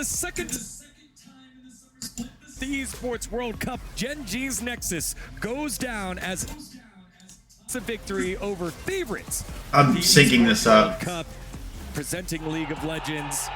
Yeah, that's right. The fans were roaring as Top Esports took care of business, and there was no question mark. It wasn't a period. It was an absolute bold-faced exclamation point. And having not dropped a single match back over at the LPL, they do the same thing here. Welcome back to the area. It's D-Gon alongside Ox and Joshi. Gen.G are out. Top Esports move on. Yeah, and I feel like with the new format of the LPL, you know, the fact that they are split into groups, we haven't seen Top Esports necessarily go up against the other strongest teams in the LPL. May have made it hard to judge, but you can convincingly say after this series that they are looking like the best team in the world right now. Dominated Gen.G. Both games, I feel like they had huge draft edge, but also just the individual play, knowing how to work that composition, it was just stellar to see. And I have to say that pretty much everyone I've talked to, everyone I've seen on social media, everyone at this event pretty much had Gen.G as the favorites. The question for a lot of people was not, are Gen.G going to win? It was a question of how many games are Gen.G going to drop on the way to the championship. And Top Esports dismantled them. We will not get to see any more Gen.G, and their key is already gone. Yeah, and starting for the draft, I love the fact that they have obviously the Rumble and Corki, 2 massive picks on the patch, but they have this like Freljord TFT. Got it synced up better, guys. You know, is that one? Glacials? Yeah, Glacials is there, and sometimes you see like Sejuani Braun, but the Ashe as well. And it felt like in the team fights there was so much damage from those solo laners, but anytime Canyon tried to go in on the Lee Sin, instantly the CC's there, and then there's another CC passive coming through, and then even if you manage to ward hop away, you're still getting slowed by an Equalizer or the Frost Arrows from the Ashe. So the comp was really effective, and they piloted it so well. It just felt so redundant, right? There's so much crowd control there. There's like a second, a semi-millisecond of lag between the two. I can't get them perfectly synced up. Yesterday, but this is the first match that these guys are playing, and it's just like, well, I point at that guy, and that guy dies, and you just jump on and do the same thing. And there's not a lot of opportunities for Gen.G to ever turn it around. And I feel like you can see some theory in Gen.G's comp with like the long-range control from the TF and the poke from the way. Chovy got a lot of damage off there, but it felt like it required a lot more finesse. And when they maybe like another. Well, let's take a look on how it happened here in game number 2. Lots of action starting on the top side of the map. I think looking at this one, both you and I, Ox, were looking at this and saying, this looks like it's going to be a pretty tough dive, but these guys made it look easy. They had the crowd. Maybe just one more time, it'll be synced. it looked like he was ready for. And then after that, it just allowed 369 to roll high. I think we got it synced up like really well now, because I'm running on the PC and then I'm running on the TV back here watching it, and I've got an audio, like a Bose audio system, and I don't, from what I've listened to, it doesn't really pick up on the microphone. But I got lag, so I hear them like talking, and then I hear a second or two behind me, and vice versa. So getting it synced up. So now it seems like it's synced up better. I forgot I can pause Twitch. And so there we go. And so I don't know how it sounds if I went back and listened to yesterday or today is what I'm saying. If the TV will pick up on it or not, and there's some type of feedback. It may be unwatchable from yesterday or today where I didn't have it synced up like that. But now it's synced up, so we shouldn't have as much of a problem. Another arrow coming through. This one was wild. Yeah, this one was. And I'll have to remember to do that. Be hitting Lehens, but no, it still manages to hit Chovy anyway. He's just bending the bullet right around, looking a little bit like how you play it in Wild Rift, right? But that's the kind of thing, JackeyLove having so much control, and just like we were saying, that's the redundancy. The Sejuani Ultimate and the Ashe Ultimate, both on such low cooldowns, you can just fish for these things. You missed the first time, who cares? We'll try again in 30 seconds. Yeah, so he didn't miss. He didn't miss. Even better. Yeah, and so with these gold leads, then on the top side of the map, even more focus. This is what I loved about this game. Everyone was getting theirs by Top Esports. It felt We may do some streaming of League of Legends tonight if I got energy. It just depends. I was really tired when I got up. I'm low on energy today. And just get stun locked. There's nothing he can do. I think the other thing about this is we got to see that because TN is taking so much damage coming out from Gen.G, well, ends up living anyway. Kareem doesn't take any damage. All that HP damage you saw was because he was tanking turret the entire time as Corki. That's just how far ahead they were. That's how easy it was to play this composition. You can play up against the extra members in the structures and you don't care at all. Yeah, definitely not. However, Chovy. He's still Chovy, and in our, looks like, no, we're going down to the bottom side of the map, and this is the ending push here. Yeah, so it did take a lot of time to get to this point, and it was a pretty good job from Gen.G holding out, Chovy using his wave play, using his AoE, but the state of the game didn't massively change throughout that time. Eventually, all three inhibs down, Baron taken, that final push coming through. And I think the thing that really stood out to me from Top Esports was their control and team play. This is something we have praised Gen.G for constantly. This team who feel like they always take games seriously, they don't happy game, they have such a good lockdown on how to play the map, and they got completely outmatched in that manner by Top Esports.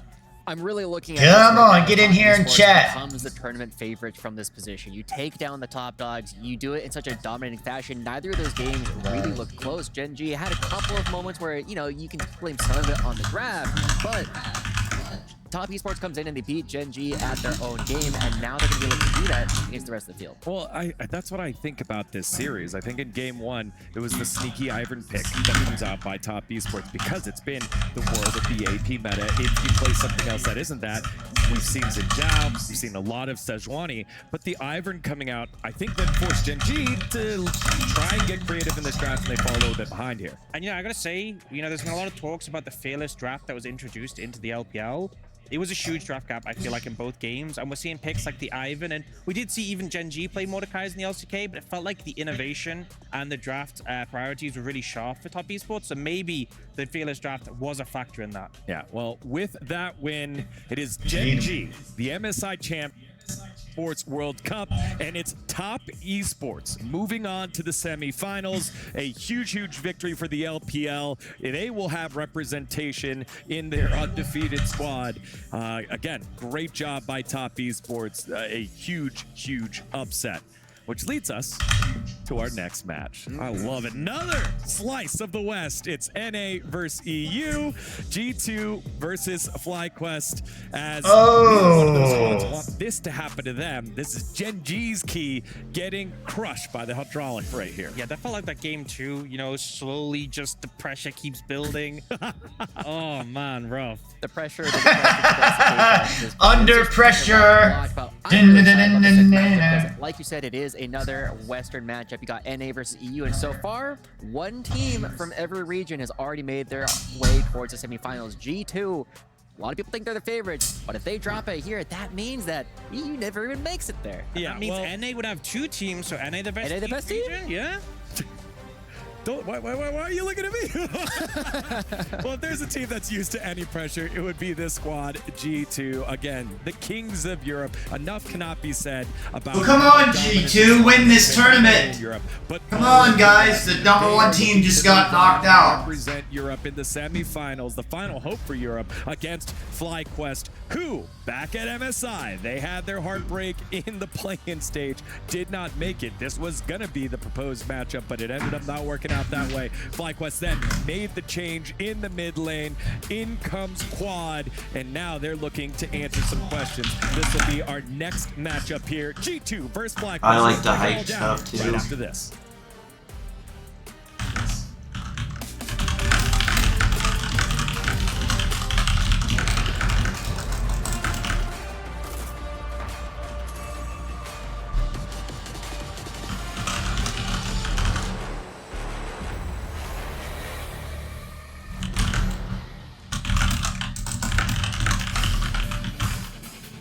I think he's the best Western player ever. Oh yeah, I think Caps is definitely the best Western player of all time. I have not seen another like Western player like be as successful as good as him. He's winning more. You can't type today. He doesn't make a lot of mistakes. He's always performing and playing well when it matters in playoffs or international and everything. So yeah, it's just hard to play against him, I guess. Obviously, he has the results. So many LEC titles, and then also he won MSI, was in World Finals. Gotta keep people in check. Apart from results, it's just kind of like the teams he's on are always the best teams by far. Hearing my European teammates talk about him is like, wow, this guy's the GOAT. I'm a proud member of the G2 army. I would say the Caps is best player too. He's very smart. Like before joining the team, I didn't know exactly. Like, there's too many fans in the G2 army to not be part of it. He has like so much knowledge about the game. And that AC is really full. Talking about like side lanes, like how we should split push and this kind of stuff, and he's really like leading the game. Like when we get to mid late game. Oh, man, I'm cold. He's like a very nice guy most of the time, but he's also like he's very good at being annoying as well. He can be very good at being annoying, but that's just Caps, like, that's fine. What Caps has proved is that it's not about the age, it's about the drive, it's about the motivation, and it's about the will to get better and try to be the best and not giving up. And I think that, like, he is the perfect example of the blueprint for how to be better, even if you're not in the best region in the world. Just over here prepping my lunch or breakfast or whatever it is, making some more fried rice. I gotta soak my rice and wash it off.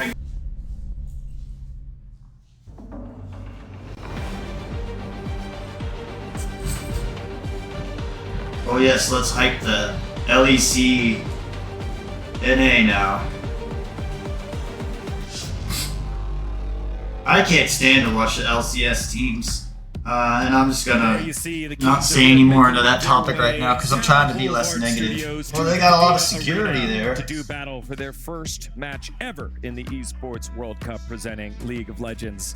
The pretty much undisputed Western GOAT Caps in the mid lane. That looks very safe to me, guys. Throughout this tournament. And in the opposite side, it's the North American representative in FlyQuest. They made a big change in the mid lane, and it's a what are those statues of those dogs? That's cool. The rest of the squad to see how they do. Dogs with cameras. They're looking to make a splash. And what was that? From North America against the LEC. Welcome back to the area. It's D-Gon alongside Ox, and a guy who likes to lay down some bricks every now and then. It's Wolf. Welcome to the area, brother. Thank you for having me. I'm really glad to join you guys here. The three of us often work together like this in Korea, but it's fun to do it abroad as well. Sad to see the demise of Gen.G, one of our two teams from the LCK, eliminated. But I gotta say, you know, I know we're talking about a different rivalry here, but closing thoughts, LPL looked really good this tournament, even with BLG taking the loss. Yeah, I don't want to see my inner Jaculov fan. It's just vibing. I love how the team, you know, so many MSI and Worlds where they disappointed, where they got knocked out of groups. nice to see them show up. I hope it continues. Yeah, well, definitely a lot of points in their bucket now because it was pretty much known the winner of that matchup would be the favorites moving on over. Let's turn our focus now to this matchup. G2 versus FlyQuest. 7-2 for G2 so far in the LEC. I believe they sit third. And then on the opposite side, FlyQuest 2-1. Their only loss to Team Liquid, who won earlier yesterday.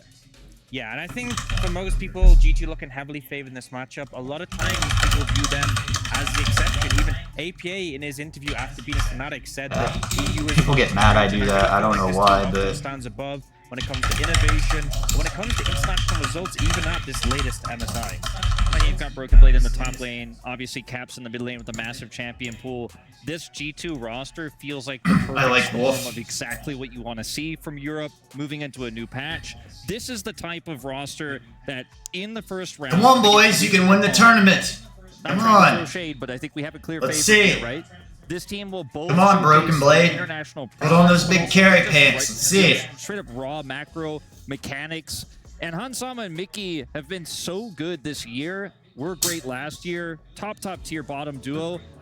And you look at the squad and you think, this could be one of the big dark horses from the West of this entire tournament. Yeah, Hansama sits third between all players at this tournament in terms of damage tier, behind the two players over at Team Liquid and APA and Yon. The opposite side, though, it's FlyQuest with Bwipo-inspired Quad, Masu, and Busio, a very unique mixture of experience and youth, which has been hit on a lot of the time, but they made a big switch in the mid lane, shifting out some of that experience for even more youth. Yeah, and I think it's key for FlyQuest that this is a tournament for redemption. After MSI, not being able to make it into the top 8 was a big hit. Feeling a little bit top heavy, but our previous matchup was a bit top heavy as well, and top came out on top. So, Joshi, I think there could be room for an upset, am I right? I mean, that's what I'm saying. I feel as though G2 might have their opportunity to finally get their upset over FlyQuest. It's looking like we're going to have an opportunity to get all of our regions to make it to the semifinals.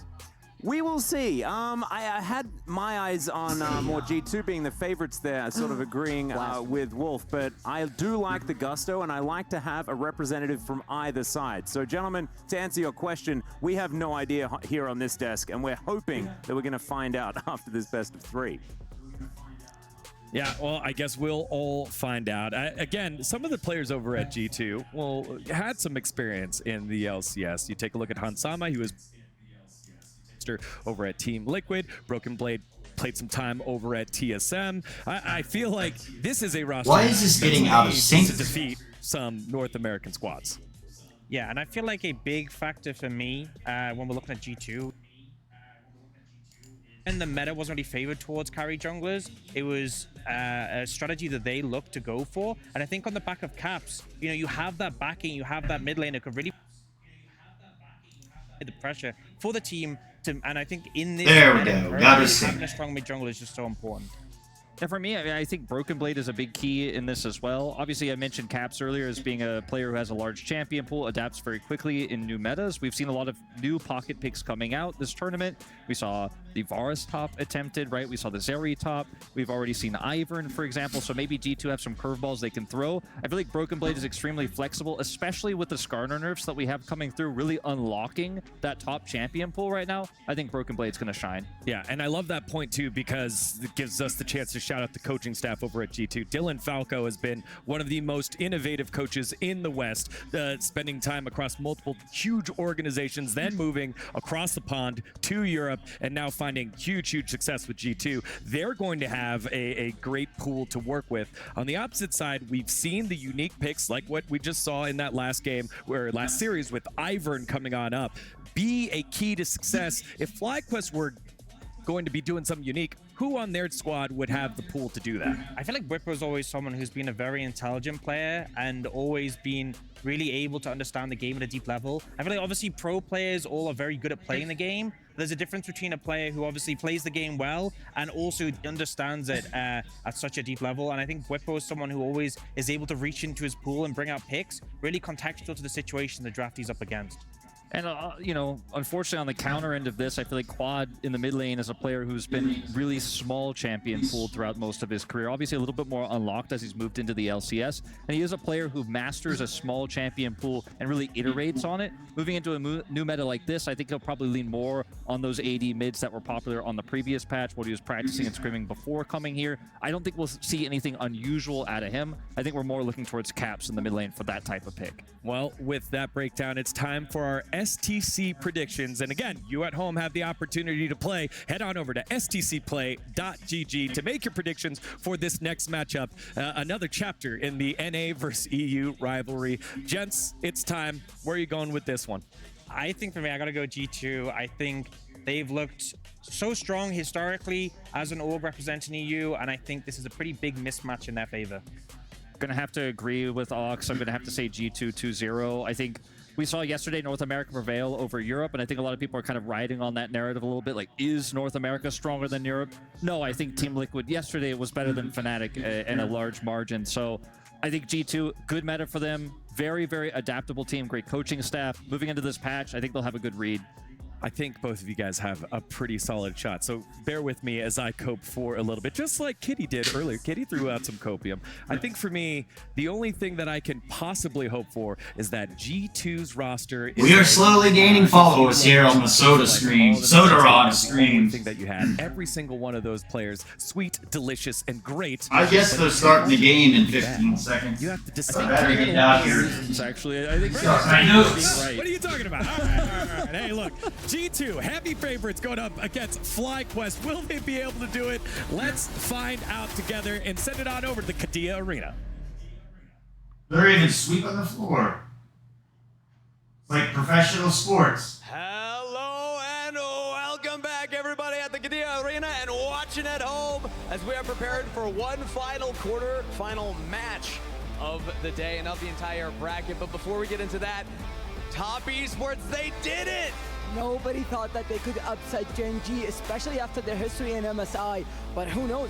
2-0. I honestly I think my pin's running out of ink. No, it's got plenty. Yeah, all the predictions I think just went out the window in one single series, and I'm sure that Gen.G is going to be looking at that tape. Top Esports feeling very good about that one, as well as LPL fans across the board, because there was concern, would there be an LPL representative going into the semifinals? Confirmed, we will have one moving on in the tournament. And the winner of this next match will go on to face them. That is correct. EU versus NA, another classic that we have on this stage going on right now. G2 is the last hope of the whole EU fans. And honestly, they're not going to be an easy win. FlyQuest, they have shown real dominance in the North American region and can't see what they can bring on the stage. Yeah, we heard the desk talking about how strong this team is looking, the history between these teams at MSI. How about we meet them? Let's talk about the final quarterfinals match of the Esports World Cup presenting League of Legends. Ladies and gentlemen, this is the last EU hope. Please welcome to the stage, G2!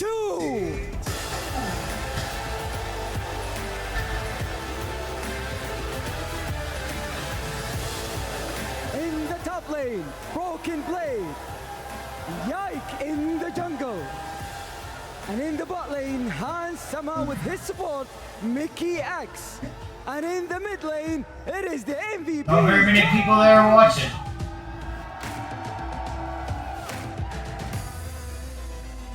EU fans' last hope in esports. I don't think they have an audience. I think it's just the crew of all the teams, the family The members. biggest Western threat have been placed as the best performing Western team during MSI and Worlds for years. And their quarterfinal opponents from the LCS, FlyQuest!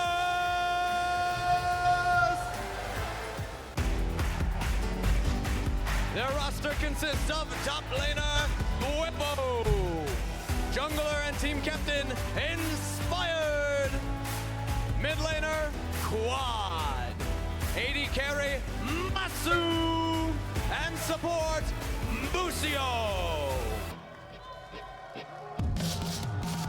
This team has proven they can play at the top of the LCS, but today they prove if they can compete on the international stage. Gadia Arena and everybody at home, let's get ready for our final quarterfinals match. And the captains, please bring your keys to their starting location.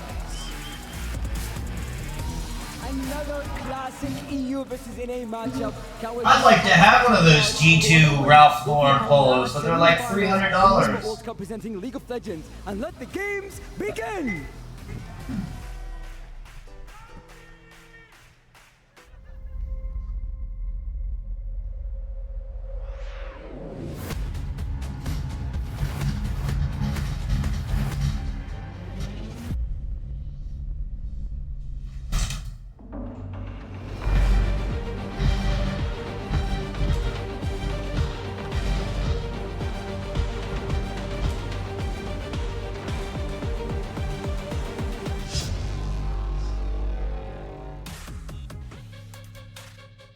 I always love seeing Caps on the international stage. He just always calm, cool, and collected, doing the royal wave. He always does that, and then all of a sudden sits in his chair, transforms to the greatest player from the West. And it's just crazy, you know, this team, that player is one who have done it all, you know, going as far as to win an international, which we just haven't seen since season 1 with Fnatic MSI. And I feel like they're always looking to try and get to those heights once again. We saw them lose that final to Top Esports. Sorry, not Top Esports, FPX back in 2019. And since then, they've always been fighting to sort of reclaim. I would like to get a new mouse, those Logitech Wireless Pro. I use Corsair right now, but I'm really wanting to get that Logitech Pro wireless mouse. There's been a lot of doubters leading into MSI. I was one of them. There were a lot of people saying, I don't think G2 is going to perform in MSI. Obviously, they didn't reach those heights you were describing. They didn't take the title. They didn't make the finals. But they had a really phenomenal performance, I think, more than people expected based on the dominance they showed in Europe and how LEC looked a little bit weaker at the time. I think this is a similar scenario where people are like, okay, well, Fnatic lost yesterday. G2 not as dominant as they were in spring.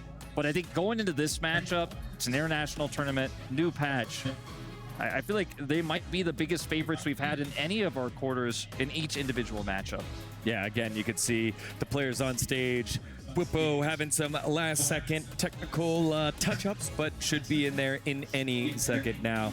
Again, I think a player that we didn't touch on, and I really want to give the shout-out to, is that man that you just saw on your screen, Busio, in his now 2nd year of LCS and stepping up on the big stage, because I think he was the one that had the largest drop-off from his domestic forum to the international forum over at MSI, and he's so earnest. He is a savant about the game, not only in terms of mechanics, but the way that he thinks about the game. If they're going to find success, that bot lane needs to hold up against one of the most dominant bot lanes we've seen in the West. I don't think it'd be so difficult when you're fighting to make your way to an international and you match up against some of these absolute giants. You don't get too many opportunities to sort of figure things out, and you can often get knocked out of the tournament quickly. And this is exactly an example of that here. This is their first matchup against G2. Everyone has G2 pegged as the favorites. They don't get a second chance outside this best of 3, so hopefully they get the opportunity to show their A game on this stage. So much less pressure on FlyQuest, as I mentioned earlier, and I don't mean that in the sense that they don't have to try. They know it's doomed. But I mean that in the sense that there's so many opportunities they can take here. If they have a really cool draft read, if they end up getting even an upset win in the first game, momentum completely shifts into their favor because G2 has all the pressure on them. Massive favorites in this series, the international legacy. And in one best of 3, anything can happen. So FlyQuest, I think, is going to be happy it's a best of 3, not a best of 5. You know, maybe they could shake something up here. Well, one thing that we have seen so far here at EWC presenting League of Legends is the fact that the easier to execute compositions have been the one that have found more success. And Bring Luigi as a to former player, League of Legends. Who's Mario? he likes to keep it simple. If you can play this, great, we're going to do that. If you can't play this, that's fine. Let's execute better and innovate on the things that we have. Yeah, I think particularly in the meta with picks like Nidalee and Zyra in the jungle, it's very easy to pick up these finesse comps where, sure, when played at the absolute highest level, it can make sense. You can see how they can have an advantage over their opponents, but I think a lot of the comps that we've seen working well have been about having that pick potential, about having that strong team fight where you see a champion, you know you can engage, you know you can find that advantage and pick up a fight on the back of that. Yeah, certainly true. I think do or die here for this first game. Momentum is so important in this best of 3. I think FlyQuest, if they're going to upset, it has to start right here. All right, well, will they be able to do it? NA versus EU round 2 here at EWC. Let's open that chapter right now with our casters, Atlas and Joshi.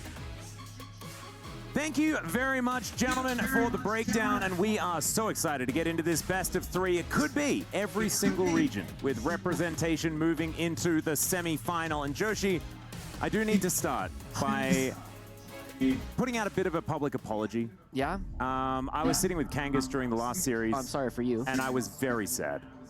And I just want to say sorry to Kangas for being a little sad sack in the corner, because I was expecting the Gen.G were going to win, and that means that we've set the stage for some upsets. And let's see whether FlyQuest can do the same thing as we get into the draft here in the Cassiopeia ban. I absolutely love it. Of course, Quad, a known Cassiopeia enjoyer, and he thought that, you know, his name was Sulka when he was mainly playing it, thought he could hide behind that one. It never is going to escape. So really cool that they do at least ban that one away. Turns out that coaches do, in fact, do their research. Quad, most recently, he spent a lot of time playing in the North American Challengers League, formerly known as Academy. He had so many good games on that. We haven't necessarily seen it come out all that much in the LCS so far, but this is definitely a player to be watching out for. They recently decided that they were going to have much more success with Quad than with Jensen, and so far, this FlyQuest squad has only dropped anything to Team Liquid. Oh, we'll just have to see how he's going to do the Rumble ban. Obligatory. When that gets through, it tends to win games. And our first Skarner could be coming. Hey, Skarner! I think the Corki would make a fair bit more sense. Tristana up and available as well as the immediate cover of the Kai'Sa does come in. Interesting. We have seen, of course, incredible amounts of priority on this Corki. Of course, Quad has been one to play a lot of it as well. And I feel like in these first few weeks of the summer season after MSI, every mid laner has played like 3 champions. Yeah. And Caps is different. Yes. He's played 4. Oh my gosh, and whole extra champions at the 33% increase. The big thing that I was looking at for this tournament was, okay, everybody's gonna be playing Corki. What do people play when they can't play Corki? For Quad, that has almost entirely been the Tristana. He's gotten 4 games on that and only 1 other game on an Aurelion Soul. And so it's not a surprise that this one is coming out right off the bat. And this creates another opportunity for both these squads to really showcase. Okay, so G2 first pick. Busio going for this Leona. G2 ban. You have a G2 get blue side, and they ban Cassiopeia, Senna, and Nautilus. And they first pick Cat, or first pick Corki. There are so many different schools of thought when you have like Fly are on red side, and they ban Rumble, Zyra, and Sejuani, and they first pick Leona and Tristana. All of this matters. It comes into the red side picks, blue side picks, blue side bans, red side bans, one champions on one side and one on the other side.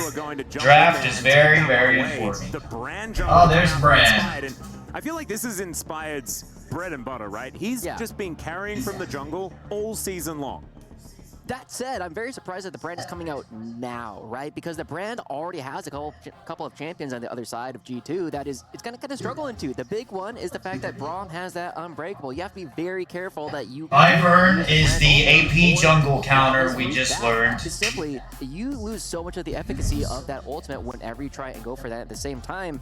We've also seen what can happen when Ivern is just making sure that all the poke champions are not going to be able to do anything in these fights. It completely shut down what Gen.G was trying to do. And I feel as though Inspired will have some opportunities to blow it up. You don't need to have vision if you're just going to be throwing skill shots into brushes, but you do need to see what you're shooting at. It's very true. However, I do have a counterpoint. Counterpoint? Brand is fire, and Ivern's a tree. That is true. We haven't seen that's just naturally counterpick, right?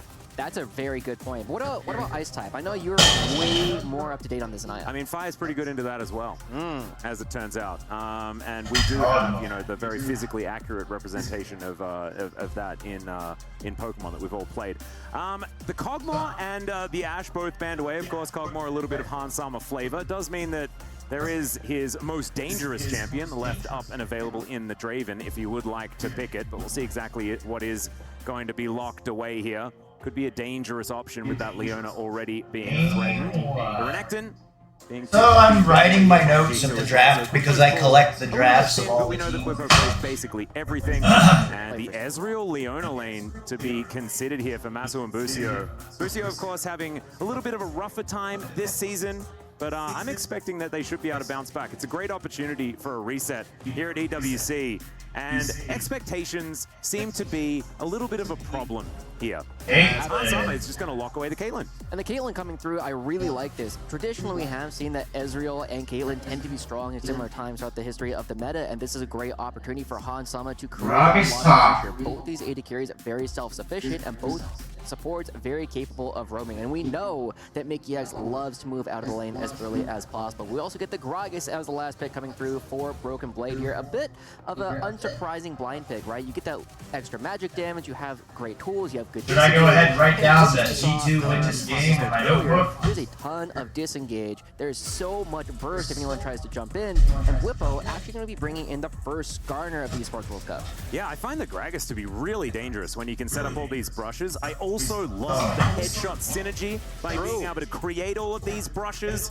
Just sad that there's no Rengar for the true Ivern synergistic pick, but that you can't have everything, right? You have everything that you want. It's ultimately not solo queue where you have the Rengar coming through. As fun as that will be, I'm really excited to see how this Skarner is going to be performing.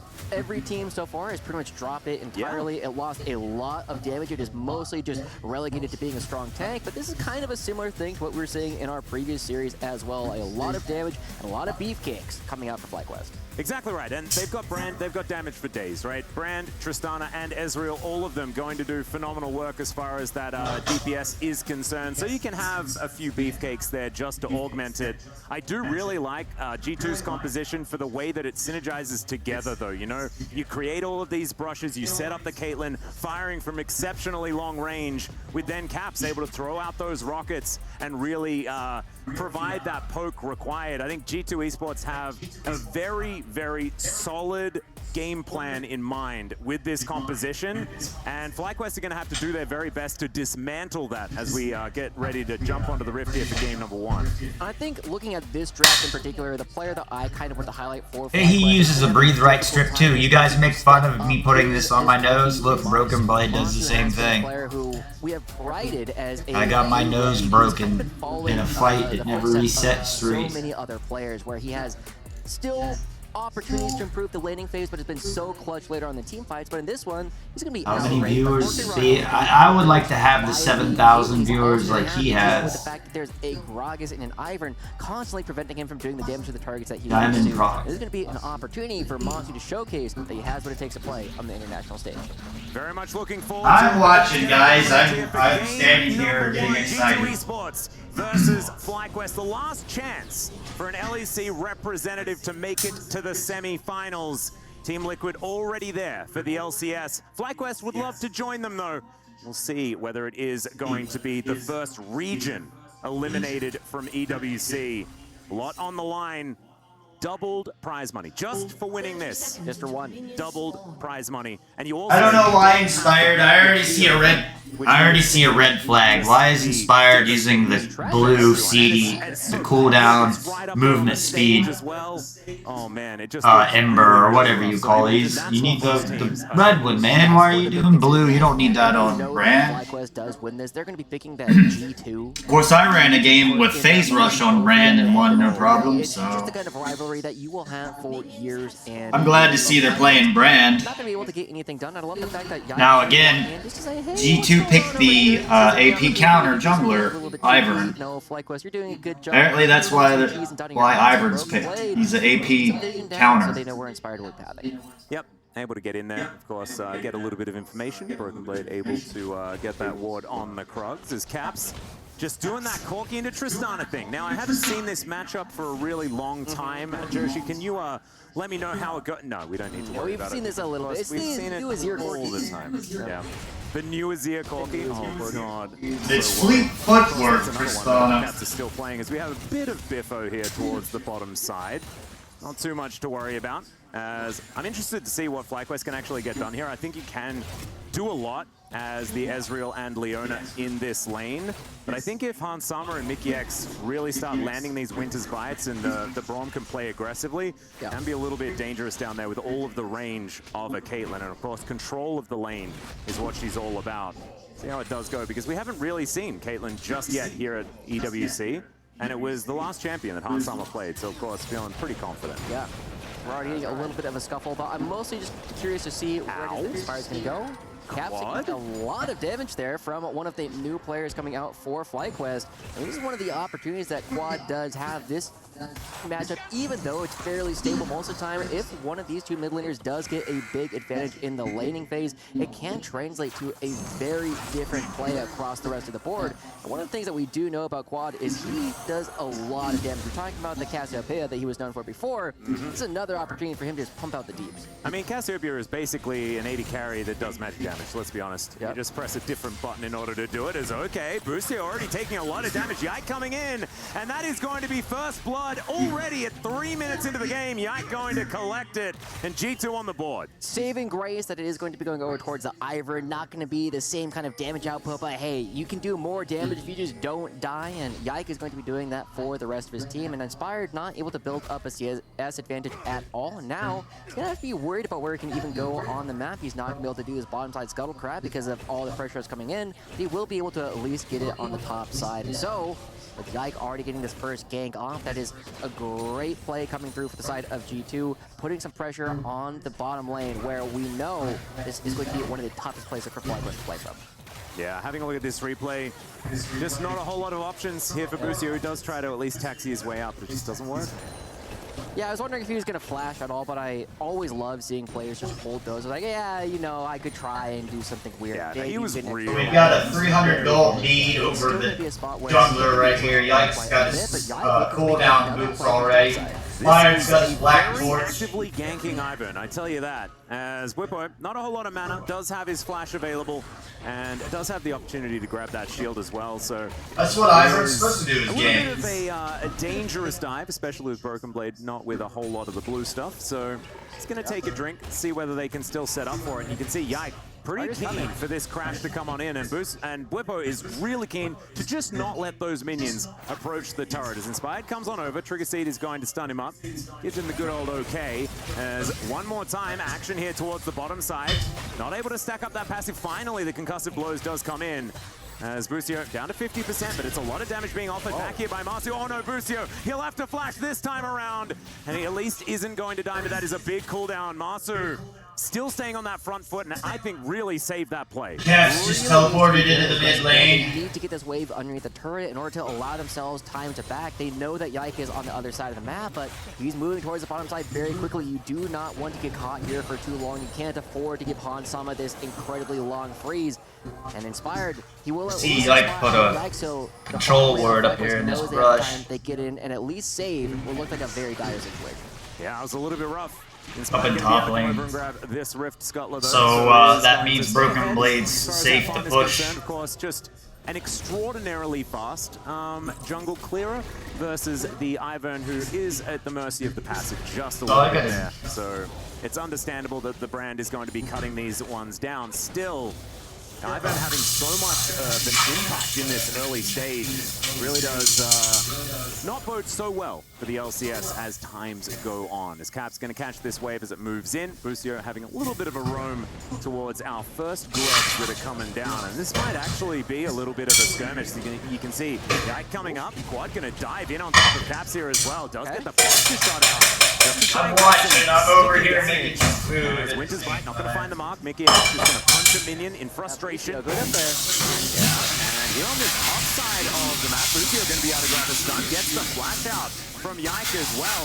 Definitely not wanting to stick around. It looks like Inspired should be able to grab these grubs. There's the second one as well. Whippo coming down, utilizing that lane control that he's picked up, and that's all three. Can they find a team fight as well? Those rocket jump in.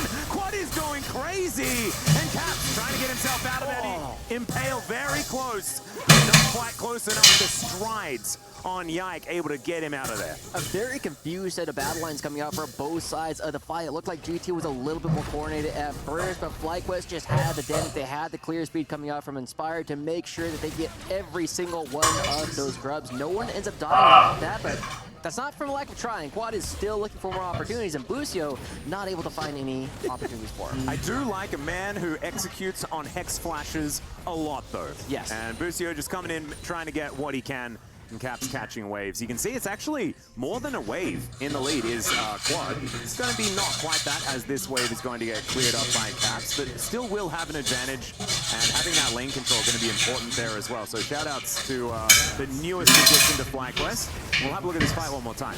Yeah, we see Quad jumping right on in. Whippo tries to catch Mickey X, and if Mickey doesn't flash her, it's probably lights out, but Whippo also committing the flash to try and find the impale onto him, but not going to be finding anything at Mix all. of rice. My little rice cooker here. What is possible, and now does get spotted out. He's level 6, will do a lot of damage to Broken Blade if he does choose to throw it, but it looks like he's just trying to buy a bit more time for Whippo to re-establish control over the lane stage. Yeah, just going to be getting rid of these minions, and Inspired being frustrating, but otherwise not too much is going to happen there. So just going to get Whippo a decent back timer. And there's a task, actually, as Whippo's in a bit of trouble. Going to be able to get himself out of there, but I think message received. Yeah, receiving a message on the bottom side as well, as GT potentially setting up for a dive. GT is entirely under tower. Yeah, decent amount of information here for FlyQuest, but information doesn't mean a whole lot when there's not very many people that can come down and help out. Quad's trying to get down there. We'll just have to see. Minions are going to dissipate. That means FlyQuest have an opportunity now to go back home.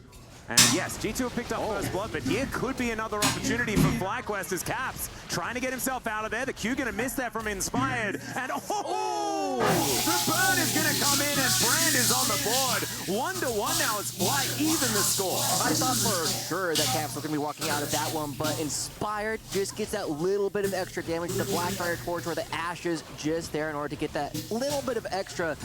The fact that Caps only got hit by one instance of the ult from Inspired, I thought that was going to be enough to walk him out, but we are seeing that FlyQuest looking to try and make this happen again and again. They've gone mid-lane so many times. We've seen Busio here twice. We've seen Inspired come a couple of times, and Quad instantly just jumping in and shoving Caps right on over towards his teammate is a fantastic look for them. Knowing that you can hold the stun as well to see if you can get Caps to a position where you are going to be hitting the stun anyway. Great play overall for FlyQuest. And yeah, commented to death as well is what it kind of feels like. You know, that was the last instance of damage. Got a dead even game here right now while I'm taking a look.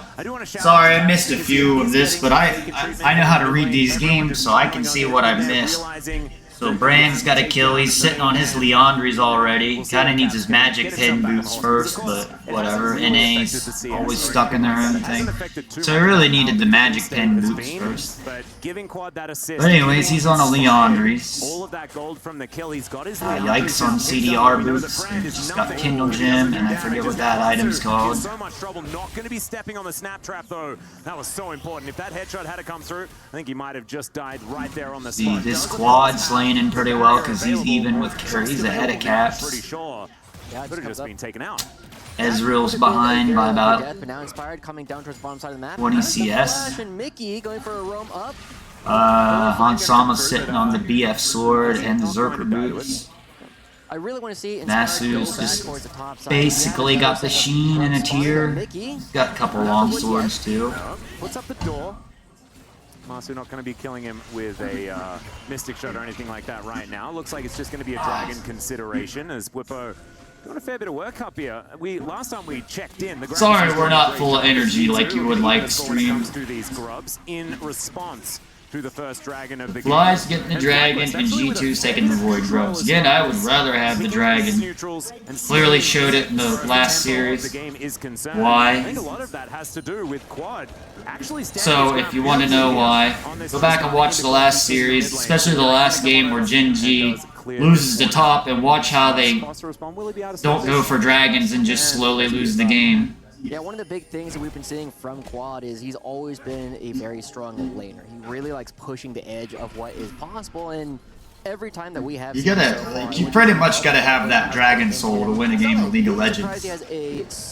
That's the small key, is like if you want to win a game of League of Legends, you gotta have the Dragon Soul and Baron buff most of the time to be able to push in a big enough wave to win the game at the enemy nexus. So many tools to be aggressive, and it's all about moving in and trying to find that very small range where you're able to auto attack and your opponents are not going to be able to, and that becomes so much easier for the FlyQuest backline when they have that bit of. Don't really know why he said a ward there, because he's got a control ward there, and positions really feel like they come online when it's about team fights, when it's about that 5v5 and the setup towards these neutrals. And G2 right now on very even footing, and in fact, in the lead slightly. Would have been better to have that ward down. See, he wasted that ward. He needed it there or there, and he could have did a combo and went in on him. They can before G2 can set up the phalanx and really start to play the game the way they want. Of course, a very clear identity. Is Quad going to come in? And he was listening. Yeah. Wants to try and get something done. It definitely feels like a very vegan version of Brand, right? We know that this is a very fast farming jungler. We know that you are super good at clearing all these camps, but it's not necessarily about being a PvE game. This is the kind of game where you do need to take control because of how strong the composition from G2 will be scaling. Here comes somebody to the caps, teleporting again. He got his steel plate boots. So he'll get 10% damage reduction. Be able to trade better with Quad here in the mid lane. A little bit, and I'm hoping we're going to see an opportunity for them to do that around that Herald that's spawning in the game. Yep. Quad going to be doing a bit of damage here. Blade of the Ruin King now online. A unique item choice. Haven't really seen that one too much for the. Who's got Blade? Why does he have Blade of the Ruin King on just on? Really wishes that I also don't know why he's got Fleet Footwork. Shouldn't he have press the attack? As Inspired going to be stealing from Yike's basketball court. Not super great. Not really very fair. But it is still going to be those Raptors taken down, and the Brand doing exactly what it says on the tin. Currently about 30 CS in the lead over Yike. As Quad rocket jumping forward, as he loves to do. Perhaps grabbing that little shield as Yike going to be moving towards the enemy jungle, which, as we can see, is very barren.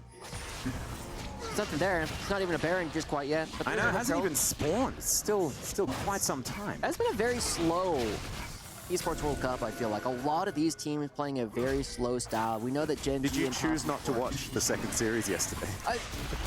Yeah, that is fair. But this is definitely one right now where G2 Esports are going to be the ones starting up the Herald, and it doesn't look like there's going to be any response whatsoever from FlyQuest. This was the perfect opportunity for them to dirty the waters, get a couple of those kills, get a couple of those opportunities for team fight, but none of that's going to be coming through. And the big thing you always got to ask is when one team gets an objective, what is the other team doing with the time? And unfortunately, G2 seem like they're doing the exact opposite of what Fnatic did against Team Liquid. They are the ones who are getting objectives for free this time around, and they're going to be scaling into a perfect set of games later on. They have the tools to be very aggressive in the side lanes later. Yeah, speaking of very aggressive, Cap's just going to wander past the minion wave, and Masu is going to have to get the heck out of there.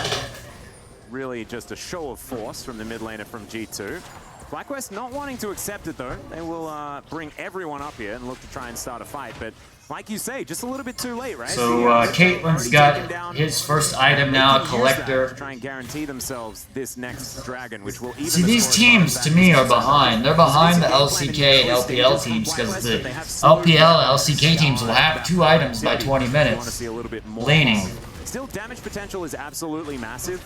Out of both teams, to be perfectly honest, especially with the fact that Broken Blade is building more of that AP rather than... So we got a 5, 8, 10 minute window here where they're gonna lane to get their 2 items and then go try to take the Baron. That was so much slower. Dragons. You know, the instant was so good, but look for Broken Blade. Yeah, Pillar of Flame coming on through, gets the passive. That is... So we probably got another 5 minutes of laning here. It is really silly. One rotation and 1 item, Broken Blade taking a ton of damage, and I really want to see that come to fruition. We have another dragon spawning here very shortly. It's an Infernal Dragon, meaning we are not going to get yet another Infernal Soul in this game. Like, we got 4 out of 5 on day 1. I know, it was insane. Souls.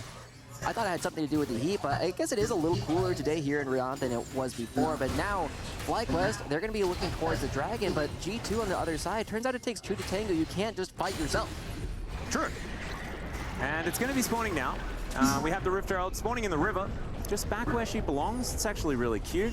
and she's going to run from home and try to take down this outer turret. That should be a thing, but FlyQuest are going to be able to trade it for this FlyQuest are getting their second dragon now. G2 don't want to get dragons, apparently. Being able to build up a bit of tempo here at this stage feels great for the composition that just wants to scale later. I don't know why G2 aren't just going for dragons and ending the game in 25. With the item changes, I feel like Collector IE feels like these teams go and make excuses on social media and go, we want to make content. The power trough will definitely be in there. Of course, bridged by Caps, who's just completed the Trinity Force. We'll see how much that actually means for these two teams, right? If you're not fighting, it doesn't exactly matter what items you're on. So there, the laning phase is over now. Hansama's going and rotating to the middle, where again, I tell you on my content, bottom laner has to be mid around 15 minutes. You don't lane bottom, you don't have your bottom laner extending in a side lane 15 minutes plus in a game or 20 minutes. You'll die. You keep them in the mid lane to stay protected, and you roam your jungle and supports around the middle to protect him. That's why Caps is top now and just died.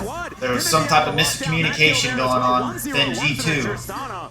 As Broken Blade, he was actually trying to go for a counter play off the back end with the teleport, and unfortunately lost his mid laner a little bit too fast. Masu in this mid lane trying to deal with G2, looking to make a cross map.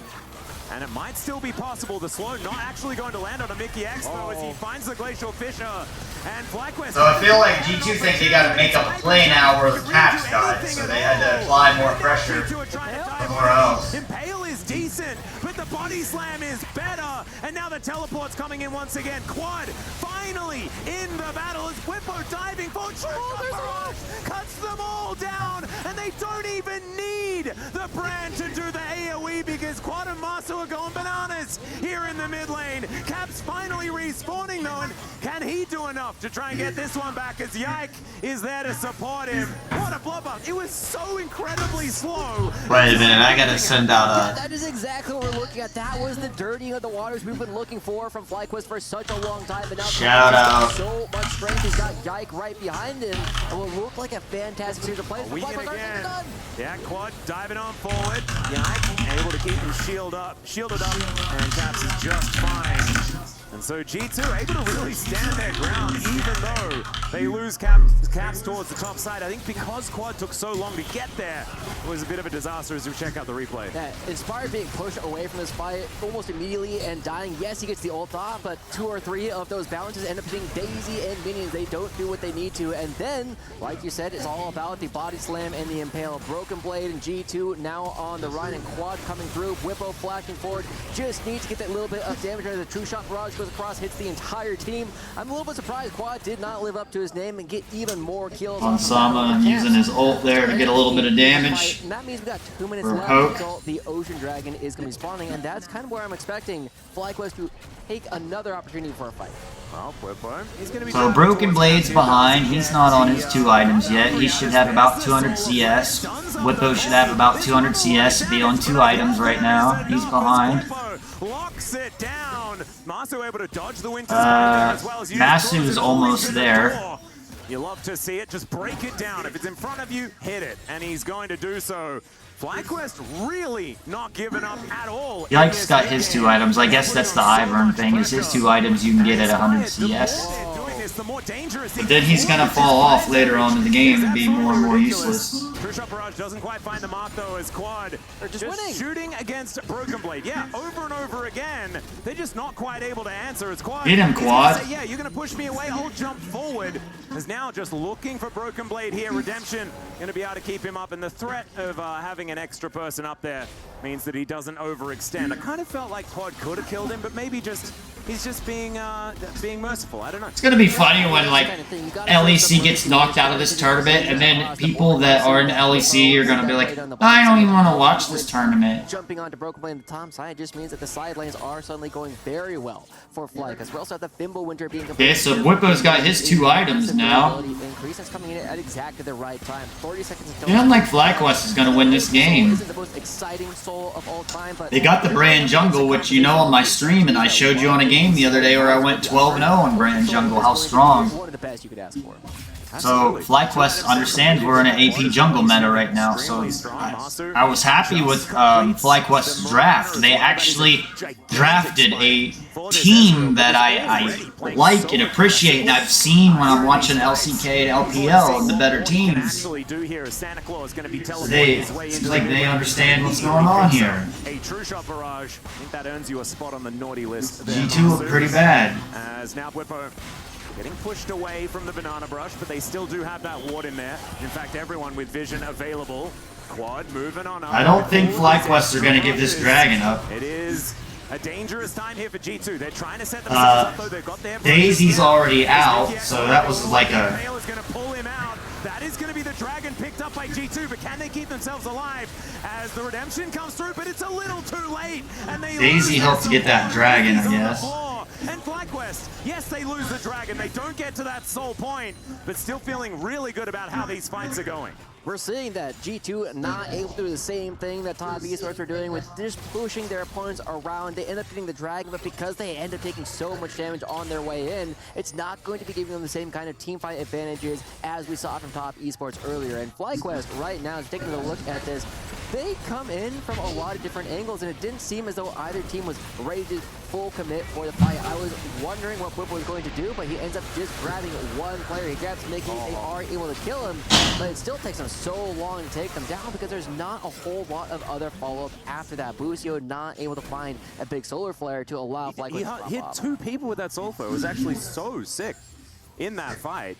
It was just too far. So, same story we had against Gen.G. Take that, right? Being able to get that kill. They didn't go for dragons. Back of the map. I feel like this is not the FlyQuest I was expecting. I was expecting G2 to come out with a creative draft and then really just kind of go Harlem Globetrotters. And they expected their better mechanics to win, and it lost them the game.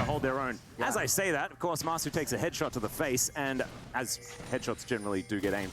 And that is looking dangerous. Brennan's 50 CS spike that we were talking about. ahead, actually like 70. Is the fact that FlyQuest really had an advantage. Oh, never mind. Masu tries to get out, and he's not going to be able to. The shutdown comes through. Inspired has to flash, and the outer turret is going to be taken. And in an instant, G2 just say, no, we have the control. Never you mind. We got surprised about that just the same way that Masu did. I had no idea that Broken Blade was there. They get the kill. I was just about to launch into tirade talking about how... Okay, so Ansama's got his 2 items now. Broken Blade has his 2 items.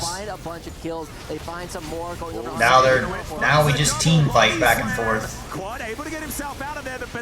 Cap's got a really nice flank there behind FlyQuest. Crazy! Still decent position for Quad, but they find him. Body slam comes through once again, and the shutdown comes in from the mid laner from G2. Whippo's out of there. There's the double kill. Whippo has a teleport. He didn't use it. Didn't do anything. Are going crazy. That's another opportunity to get everything coming through. G2 have such a good understanding of how to get these fights started from multiple angles, and now Masu is still coming around to see if he can try and poke people off, but he's got to deal with so much. There's a mid lane turret that they could potentially get, but G2 taking the fights that we saw earlier, turning them on their head. Now they're going to be getting the Baron. Now they're going to be taking control of the map, and this might be the Harlem Globetrotting that we were looking at. Yeah, this is a huge swing for G2. They are going to be able to take this one down. The Baron will be taken with 0 casualties here, as well as that ward will be taken down. FlyQuest not able to find anything, I don't think, off the back end of this one. Empowered Recall is going to be helping out, and at least they do manage to get this outer turret. Okay, Whippo is taking matters into his own hands, but I don't know whether it's a great idea. Knocked up. Well, I guess Fly just decided they're going to throw this game now. So maybe a little bit of a miscommunication there. Yeah. Stopping the backs to make sure that at least the outer turret goes down in mid or something like that. So we're going to check out this fight one more time. Broken Blade is coming over from a wall, and Caps coming from the backside. I love the fact that Caps takes the ultimate from Inspired, and Caps has some crazy flank there. Probably Caps must have made some crazy play there to save the game. Inspired just had to turn around. Now they're looking for Broken Blade. Yeah, that's a party cask there, as Broken Blade should be going down here. Quad able to lock that one up and had the explosive charge there.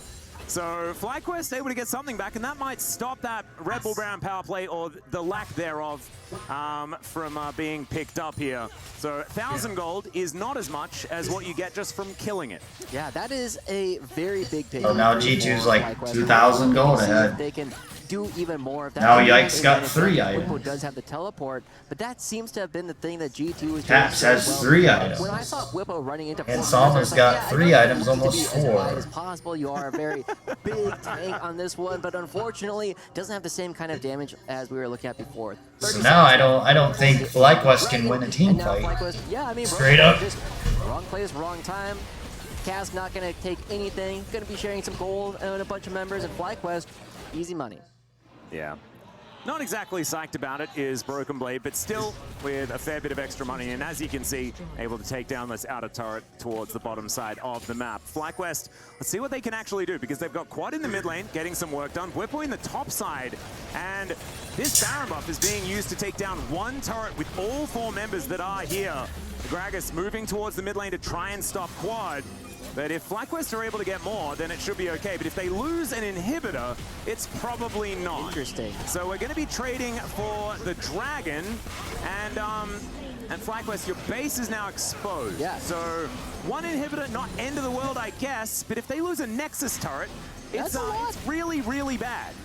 Here comes the teleports coming through from FlyQuest. They will get the Ocean Soul point, but they're not going to be finding a fight here at all. They do end up defending their Nexus turrets, but feels like a very brinksmanship kind of way of playing League of Legends. We'll do everything else. We get exactly what we came for, but losing an inhibitor feels like a much larger price, especially because they didn't get either the inner turrets in the mid lane or the top lane. FlyQuest, though. Solarflare going to connect onto the Ivern. Not exactly the greatest of prizes, but they'll take whatever they can get at this point in time. Quad on a flank angle, but Caps is right there to try and get him out. The Glacial Fissure is going to connect only onto Whippo, who's happy to tank it, and Quad cut down to half health, but still able to get that disengage. And the Baron wears off, and in the end, did actually net G2 a whole bunch of gold. And so, moving back towards this mid lane with a whole bunch of extra control, G2 in the driver's seat.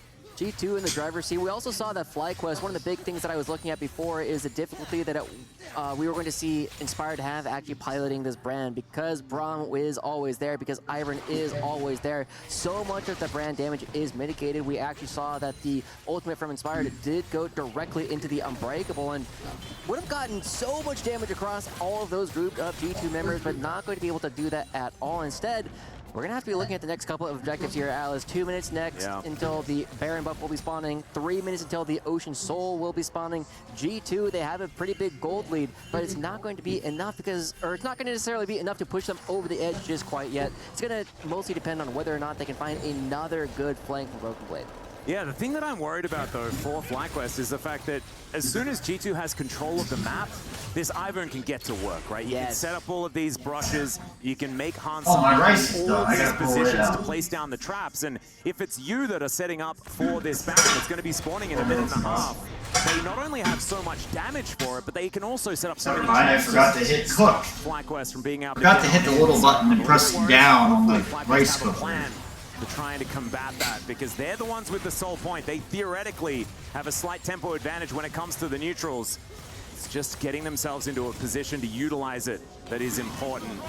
One of the things I do find very fascinating is that Monsu often go for the Spear of Shojin here as his third item, as opposed to Bloodthirster, which has been becoming much more Where's my popular, chat? especially in these kind of games where you are You guys are asleep today. Outranged by the Corky Rockets, and you really have to be very careful about your positioning. You get a lot more freedom when you just have that little bit of extra lifesteal to keep yourself topped off. Now, FlyQuest is saying that, Masu, we believe you are going to be doing all the damage that we need you to, but it also means he has to be very careful with his positioning. He does have all the summoners up, and with 40 seconds left until the Baron, we have not yet seen G2 set up. They do not have the Ivern in those positions that we were talking about, where they would just get all the vision control they could imagine. Well, they're going to be setting up for it now. 30 seconds on this Baron. It's a little bit dark up there, as we can see. Mikyx slightly separated, and Whippo on a beautiful flank angle. Solar Flare gonna immediately... Here we got a flank behind from Quad. Absolutely nowhere, and the door is fantastic. Horrible impale. I think what we see in other regions is they're doing, you can impale like multiple targets. As FlyQuest, they slink back into the fog of war, and they have control of the river for now, with Broken Blade at least very, very healthy moving up this mid lane. and they have to protect their base. I don't think they can give away 2 inhibitors in trade for a neutral, Joshi. I just don't think that is the right play. This is definitely the spot where we see FlyQuest. They are trying to get every single one. They do end up getting the red buff, but they're going to be giving a mid lane turret for it. Well, Quad is now back, so maybe FlyQuest are happy to fight as Inspired. Looking to try and set up. Great Cask is going to connect, but Inspired flashes away. True Shot Barrage finds Hans Sama on that backline. Oh, there we but go. He's very safe. Masu, though, he gets on in there. Hans Sama is in so much trouble, but he survived. Oh, there it is. It's Whippo that locks it down. I think Fly have a much better team comp. They've been looking for. Or team fight. He's down by the lawnmower, and we'll have to flash to get on. But he escapes. their Nexus is getting beat in. Now setting up for a Baron themselves, or do they have to go back and protect their base, or are they going to try and win the game? There are a lot of different options here. They're trying to everything. They're looking for Caps on the top side right now. Cap's going to be blowing up. He's going to be away from the base. He finds so much time, but Quad is at least able to take down the inhibitor in the mid lane, and that is a staggering of the backs there as well, with Caps going down so late. And with the Baron buff and the Ocean Soul all spawning at the same time, FlyQuest have so many options they can go for. They are going to be choosing to go for the Baron first. Whipple comes over the wall. They do got to send somebody back. They can't afford. Hey, I'm happy with NA this week. But FlyQuest fighting such a huge fight, and Mazu's going to get himself out. I'm happy with LCS this week. And then it was an Ivan and a Braum, so we weren't going to see a death or anything like that, as the Baron will be taken down. The Ocean Drake is up and available. Now, FlyQuest don't necessarily need to care too much about it, right? Because it's only giving away a second Ocean Drake to G2. I think the Baron, very important. And also, having the minions not destroy your Nexus is also somewhat important if they do want to win this game. Don't let him get the dragon, guys. So they could have gotten both of those things with Cap still dead. True Shot Barrage not going to be getting the Miracle Steal, but you have to be very happy as an NA fan. I'm very happy as an NA fan, as FlyQuest already looking to potentially get another upset on the day. The first game looking to be in their control for now. They just opened up the mid lane inhibitor for G2. They have a number of inner turrets that they are able to go for as well. And I'm not a fan of 50-minute long games. I want the game to end in 25 minutes, 30 minutes. So far, they're creating so much space, and as we saw, as soon as they were able to free fire into Mickey X, he went down very quickly. The rest of the fight ends up going completely their way. We'll take another look at this, and the big thing here is watch how Mazu and Quad, they're creating an opportunity to try and start shooting, but it takes them a long time to actually get their damage. What's going on live? Finally, when Hans Sama starts having to deal with the rest of Fight the over award. that's when they make their move. They come and they get the damage down, and then they're able I to like what I've seen from Bucio in this game. I've never seen Bucio. There's a glacial fissure somehow avoided. That was narrow. My first time seeing FlyQuest this season. I kind of thought that, I don't know, I guess he shrunk the hitbox. A man that has that much control of his size, I guess, is just able to do so. Sonna's got his Infinity Edge now. Out of there. G2 now with Daisy by their side as well. An unfair 6 versus 5 at this point. FlyQuest, 2,000 gold. Can't wait to see Whippo get an impale on Caps. Looking pretty good. That's what we're excited for. Which is not something I'd be expecting. It wasn't on my bingo card for game 1 of G2 versus FlyQuest here at 35 minutes. However, all that said, they only were able to get the top lane inner. I like Whippo. Biggest win. I've even had to reach out and try to help coach Whippo a bit. Hey man, you don't have to argue everything, Whippo. You're a really good player. This is an opportunity potentially for G2. You just really, you want to argue and make an excuse up for everything that you do. They know he's not there. I know, I've been there too. I was like that when I was young. Going off with that, and so it is a Baron buff win. They do have a small lead, but it looks like we're going to be spending a little bit more time thinking about how this. I see that FlyQuest have all of these crystal wards or whatever they're called. They have one sweeper. Masu and Inspired looking a little bit delicious in the mid lane, but I assume G2 understands that there is something up. Bucio off on the side. Not going to be able to find anything here. So this control ward just going to be taken down, and G2 looking to get control of the top side of the river. And Baron control certainly going to be there with control wards aplenty.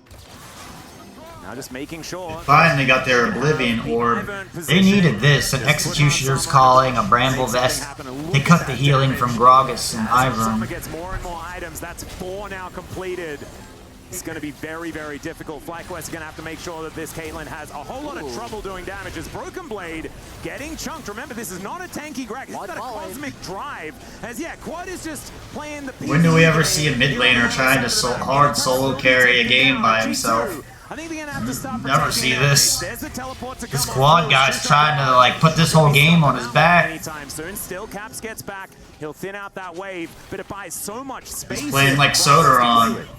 Really good stuff coming out from FlyQuest. You saw that Inspired and Monzu over the wall, just doing the damage necessary to dissuade Broken Blade from any kind of play whatsoever. That stops the push entirely from G2, and because Quad down there in the bottom lane the entire time just gets a free turret, that's 700 gold, that's 2 kills that effectively go into Quad's pocket right there, and we're very rapidly approaching full builds for multiple members. Caps already has 4+ boots, and then another half on top of it. Hansama in exactly the same position. Masu very close behind, and Quad, I mean, Let's as soon just as sit they're down. going to back away and spend all this gold, we're going to be getting every single one of our marksmen on 4.5 items, which means that these fights are going to be incredibly bloody.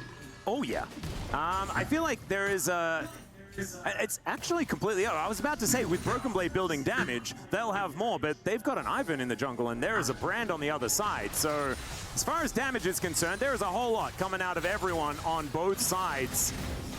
And we'll just have to see who's going to be able to find the team fight they're looking for. It could be over in the blink of an eye if a few of these headshots do land, as Whippo keeps that health bar high. Ace in the hole. Oh, Masu did not want to tank that one. Whippo's trying to get an impale on Caps that they've been trying to do the entire game. Pushing them out. And Mickey X finds the Glacial Fissure, puts up the door as the impale. He had to do it on Mickey X. Fantastic! And Mickey is just cut down, and now FlyQuest are flashing on But he couldn't get Caps. This entire game, Whippo's trying to impale Caps. He couldn't do it. And Masu is still up. Hansama is surrounded, finds the net. It was decent, but they didn't kill the Ezreal. A triple kill for the young man from FlyQuest, and they might just walk down the mid lane and win game 1. And Masu, the rookie, like you said, coming up huge. We said he's going to have trouble trying to navigate his way in this game, and he is doing it magnificently. 7-1-5. I want to make a screenshot of Gen.G's look on their face and send it to Gen.G, but I don't know if I can. I think anybody was expecting to go. We already got 2 games from Top Esports, and FlyQuest now in pole position to try and knock EU out of the tournament. And someone's going to check the time zones or something like that, because Orcs yesterday said that it was no longer going to be the 4th of July, but I'm sensing the freedom as FlyQuest destroy the Nexus here in game 1. Oh man! EWC definitely getting real spicy, but it's time for us to throw it to a short break. When we get back, See if I can do this. They're going to try and break that one. See if we. Up against a melee jungler that can actually challenge the 3v2 should go. He's looking for it. Back with the inevitable spawning here shortly with teleport. But, I mean, look at the vision control. Like, we can't even... Trying to make a screenshot. For us, it is very difficult to see exactly where Top Esports are. They got days. Q3 is tight. Requiem This is the end of the game. Not even. Toby trying to do his best to clear this wave here. Cannon still alive. Good flash. Yeah, he is trying to stay alive. I mean, this wave in this best of 3. And the beauty of it is how calm they were through a rocky early game. The vision to the investment and control wards and constantly keeping Gen.G on the back foot, making them blind in this first game. We saw the shots of Tion where he's just nodding his head, not freaked out. We lost the very stay calm, guys. We got this one. Top Esports take the lead. Yeah, they do. New adventures bring new challenges. Even as the heat rises, dandruff and grease won't stand a chance. With new powered by triple formula technology. To eliminate dandruff, itch, and grease. Smells like Bryce in here, JD. Hours of freshness and 100% dandruff-free hair. New Clear Men, 0% dandruff, 100% confidence.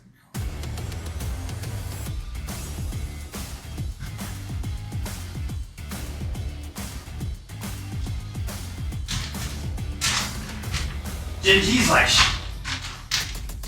man, we gotta get out of here and get back to Korea.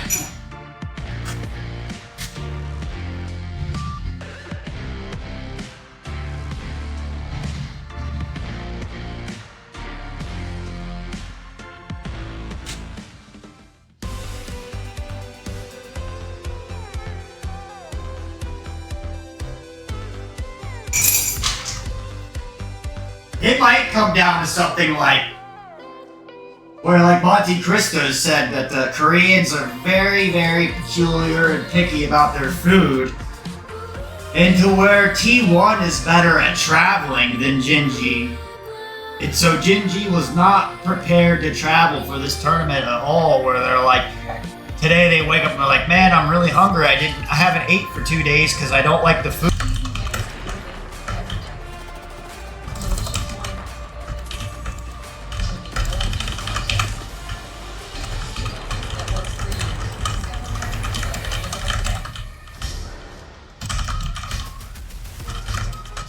Aficionados that live in Korea and maybe possibly in penthouses are currently in shambles as it does not get it done. A huge upset here at EWC happens. FlyQuest getting the win over G2.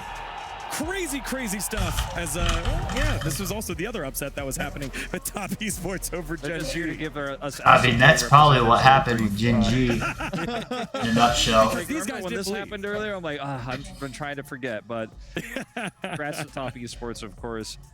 Big upset here in our first game. I think Quad, Inspired, playing together incredibly well through the early game. This Tristana was winning lane. They used it as a pressure point, excuse me. They went for Blade of the Ruin King on this build, something that Ox and I really liked. Really unique style and really gave them a big edge going into the early mid game. Yeah, I think a big thing as well is we've seen these Ivan compositions work really effectively when they group together. It's like a death ball, they're all masked up.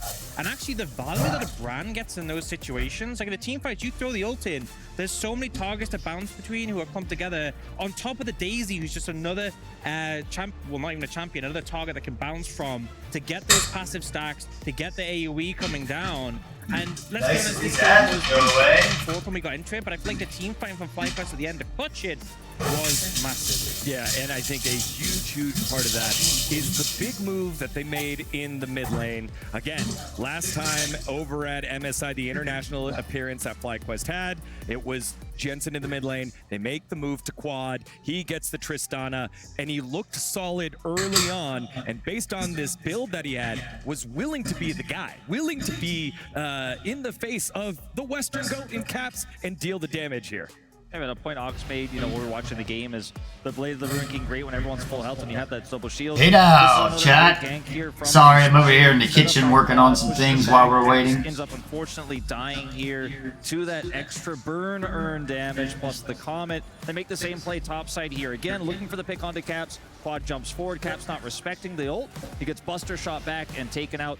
Two great proactive plays. I guess I'm not going to have chat today. Pretty small, pretty incremental, but it started to snowball from here. And I love the aggression and the willingness to push those advantages. I feel like so many times we've seen NA teams match up against G2 and they lose just because Caps diffs the mid laner. And I feel like I love that they knew this was a point they want to put focus towards. And really, even though it didn't get a ton of momentum, as you said at first, those little advantages really start to build up. Yeah, so it kept them in the game there, especially given the fact that the other lanes, not so good. Then we have this, did a good job. It was the TP play here. In the mid game, the team that's behind always finds it in. Yeah, and I feel like when you see a play like this from a but that's no longer the case. It doesn't stop Caps though. He comes and gets so much burst damage onto the backline of FlyQuest, and understandably they try and commit to take the Corki down. But by trying to aggress on him, the rest of G2 move in, and it ends up backfiring massively. So really play that play out of nowhere. This is kind of why so much Just a lot of the space, right? On the Corki, you have the Valkyrie, you have Flash, so I think it's a relatively dangerous teleport if you're looking from the outside, looking just thinking about how easy right, but he knows he has the angle of the team, trusts his teleport strength, to re-engage is really clean.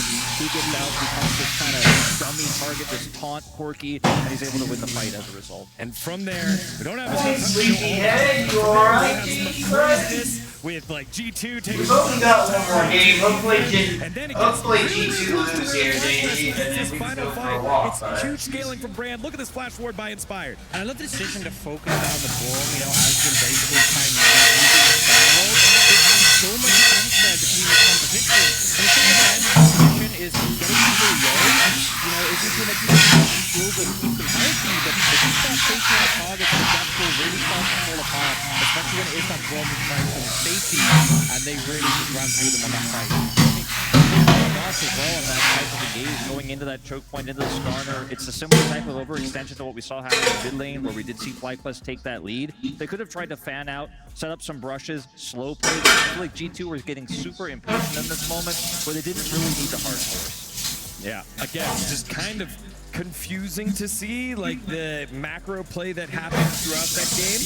Unique to see FlyQuest be able to hang in there from a micro perspective. Within the lane, you saw the scraps early on. You got to see the TP plays from G2, but they didn't close it on out. It allowed this composition for FlyQuest to scale, have big damage. 30 seconds before we go to break. What do you think? I mean, I just think it's crazy the upsets we've had today. I was going into today thinking that it was going to be 2 matchups. I had a very good idea what the outcome's going to come. Series 1 went to Ox, you need to learn to get older, man. In the world, things never go the way you think they will. Look, I think that this is a huge momentum swing. This is what I was saying earlier. You win game 1 as FlyQuest. You take that one upset. Momentum's in your favor. Pressure's on G2. Carry that forward. Maybe you get the upset. Again, G2 have been so dang dominant in international play, especially against the West, including in their domestic league. But they have their backs against the wall here at EWC. How will it pan out? We'll find out after this short break.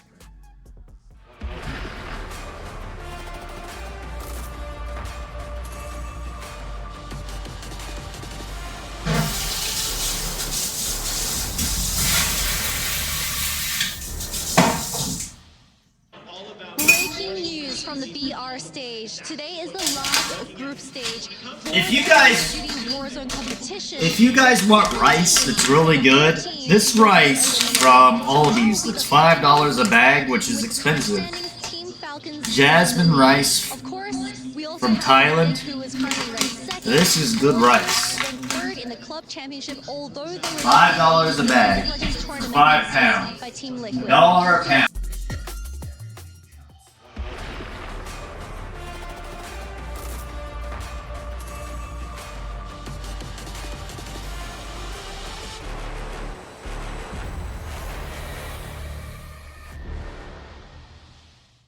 Welcome back, ladies and gentlemen. It is time for possibly the final game of the day.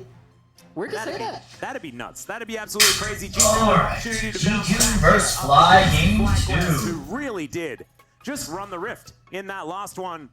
We'll see what they're going to be able to do in order to mitigate it. You can see the brand already taken away, the Leona also removed. I feel like Leona is really starting to step up as a really big pick this tournament thus far. And they are going to address it. There is also the LeBlanc ban, which is somewhat curious here on the FlyQuest side of it. There you go, guys. Brand is banned. It's a ban. Again, I'm all about jungle brand right now. Look at it. Ban. At all this tournament, or even all that much during the spring split in pretty much any region whatsoever.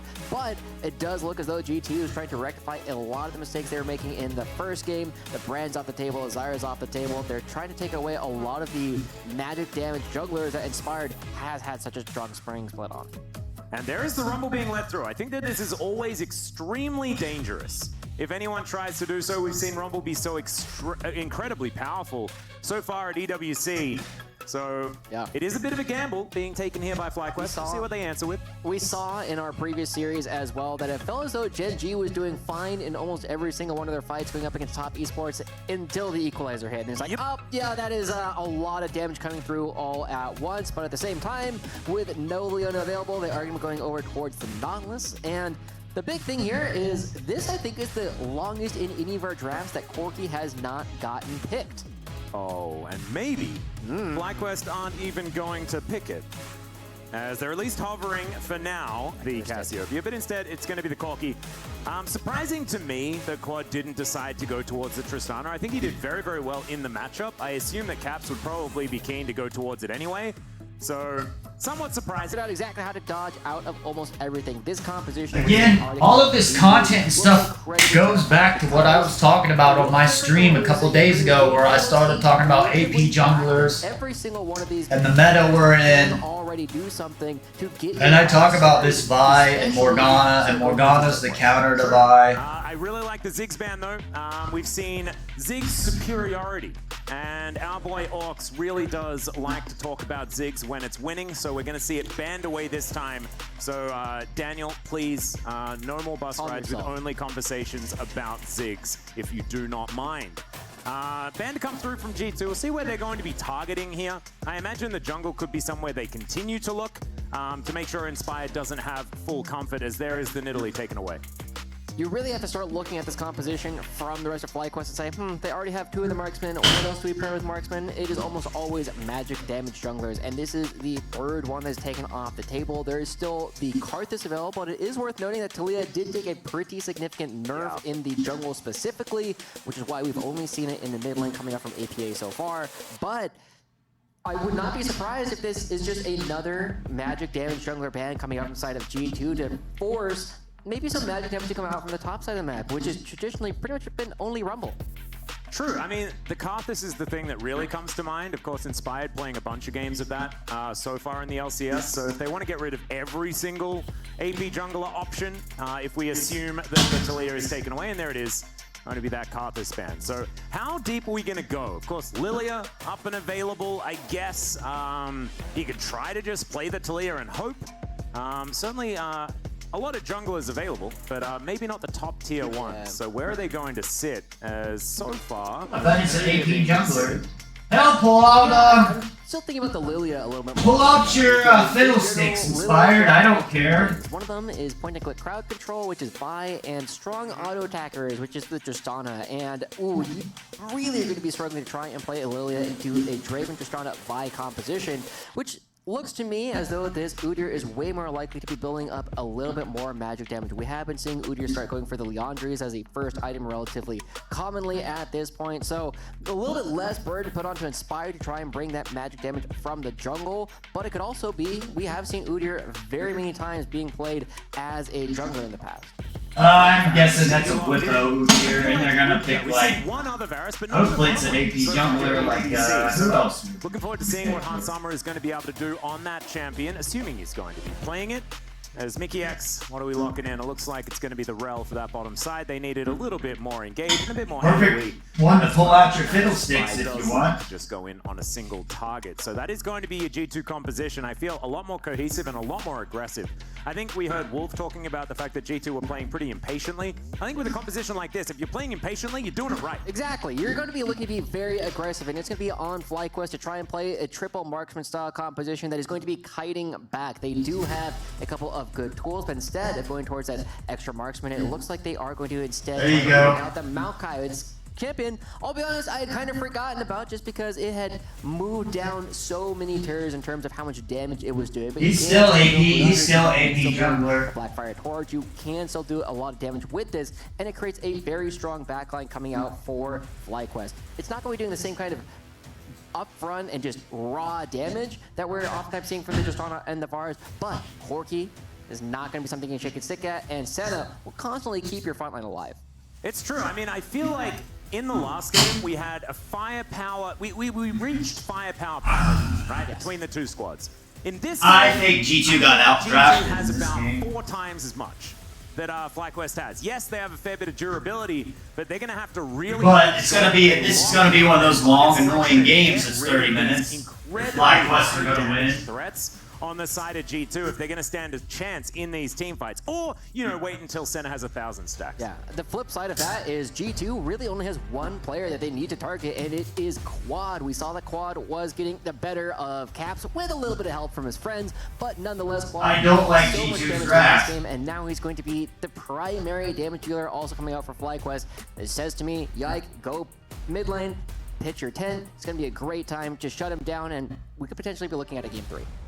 Looking forward to seeing what is going to happen here, because it's a very different playstyle from both teams, right? It was an Ivern composition last time around for G2, not necessarily something that can be similar to many other things that you play. This one, a lot more straightforward, engage dive composition. We just want to kill you, and we do not want to wait before we do so. And on FlyQuest's side, it's much more of this kite back, find opportunities to just settle in and go for the long fight that G2 Esports do not want to give them. I do like it, because we've seen a lot of this, where in game number 1, it's very clear identities, and in game number 2, very different ones, showing the flexibility of these teams.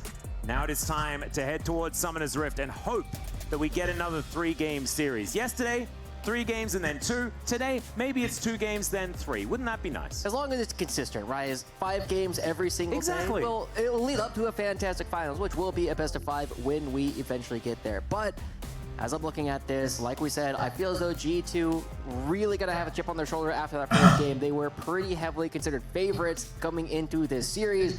Game 1, they had a couple of moments, mostly Broken Blade looking to really step up for his team and getting a lot of major plays. But I don't necessarily want to just be beating up on G2 if it's not Caps really living up to his name. It's true, but let's do it. Let's dive into the Rift for game number 2. If I was Caps, I would spell my name in all caps. Who really did just take the ball Or by does the he? horns in game number 1. Found that victory. Beautiful pan out here as Neon Strike Vi, my favorite skin on the Vi. Always a necessity though to toggle the glasses on. That is very important. I don't know whether Yike has done it yet, but I assume he will. We'll have to keep an eye out for that. We'll get the observers on that. Now, the other major thing that I'm nervous for G2 in this game. I don't know why I feel nervous, but I actually feel nervous for G2. Now the APA is not in the Rift. Yeah, no, it's not a thing that we're going to need to worry about until we head towards T1 versus TL.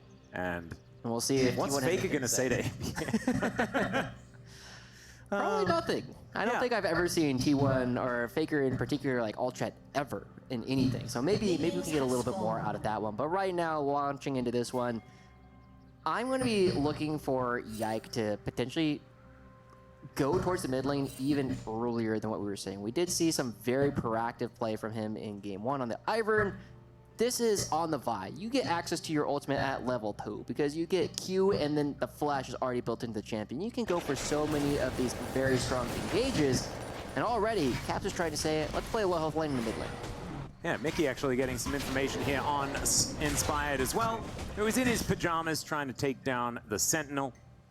And now moving back here towards this bottom side as Marcio and Busio already in position. Hansama and Mickey X, I think, should have a fair bit of control in this lane as Caps stacks up that explosive charge. And Quad on the opposite side of the matchup this time around. We'll see how he's going to do. Because in game number 1, I felt like his navigation of the Tristana side was fantastic. See whether he's going to suffer the same fate into Caps or whether he's just going to be able to do the same thing once again on the other side. Yeah, just have to see. You can win both sides of the matchup. That is a resounding play coming out from the side of FlyQuest. A lot of it, like we did identify, came from Busio spending a lot of time, and now he's playing for coming on through here is Mickey down to about 50%. FlyQuest, I think, like, almost getting surprised by the fact that they hit level 2 first. Almost weren't ready for it. But are still going to be able to connect that hook and do a fair bit of damage. As Broken Blade trying to deal with Whippo. Another hook going to connect here as Busio really up in this early game. Got his eye in after some difficult times on the Leona early on in game number 1, then having some fantastic solar flares as it went on. This is feeling a little bit better, the amount that he's being able to put together so far. Third one in a row going to land.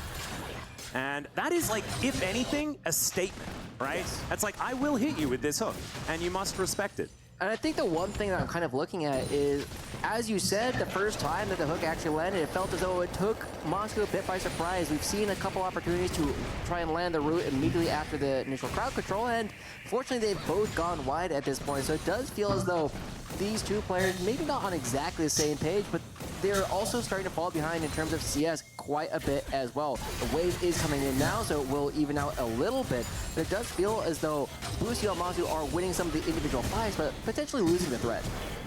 Perhaps. I'm also very curious about this top lane as well. We've seen both ends of the Udyr versus X spectrum. Udyr needs to be having a whole lot of control of the wave, I feel, and it's only been Keen that's been able to figure that one out. Now Inspired, looking to try and help Whippo get into that position.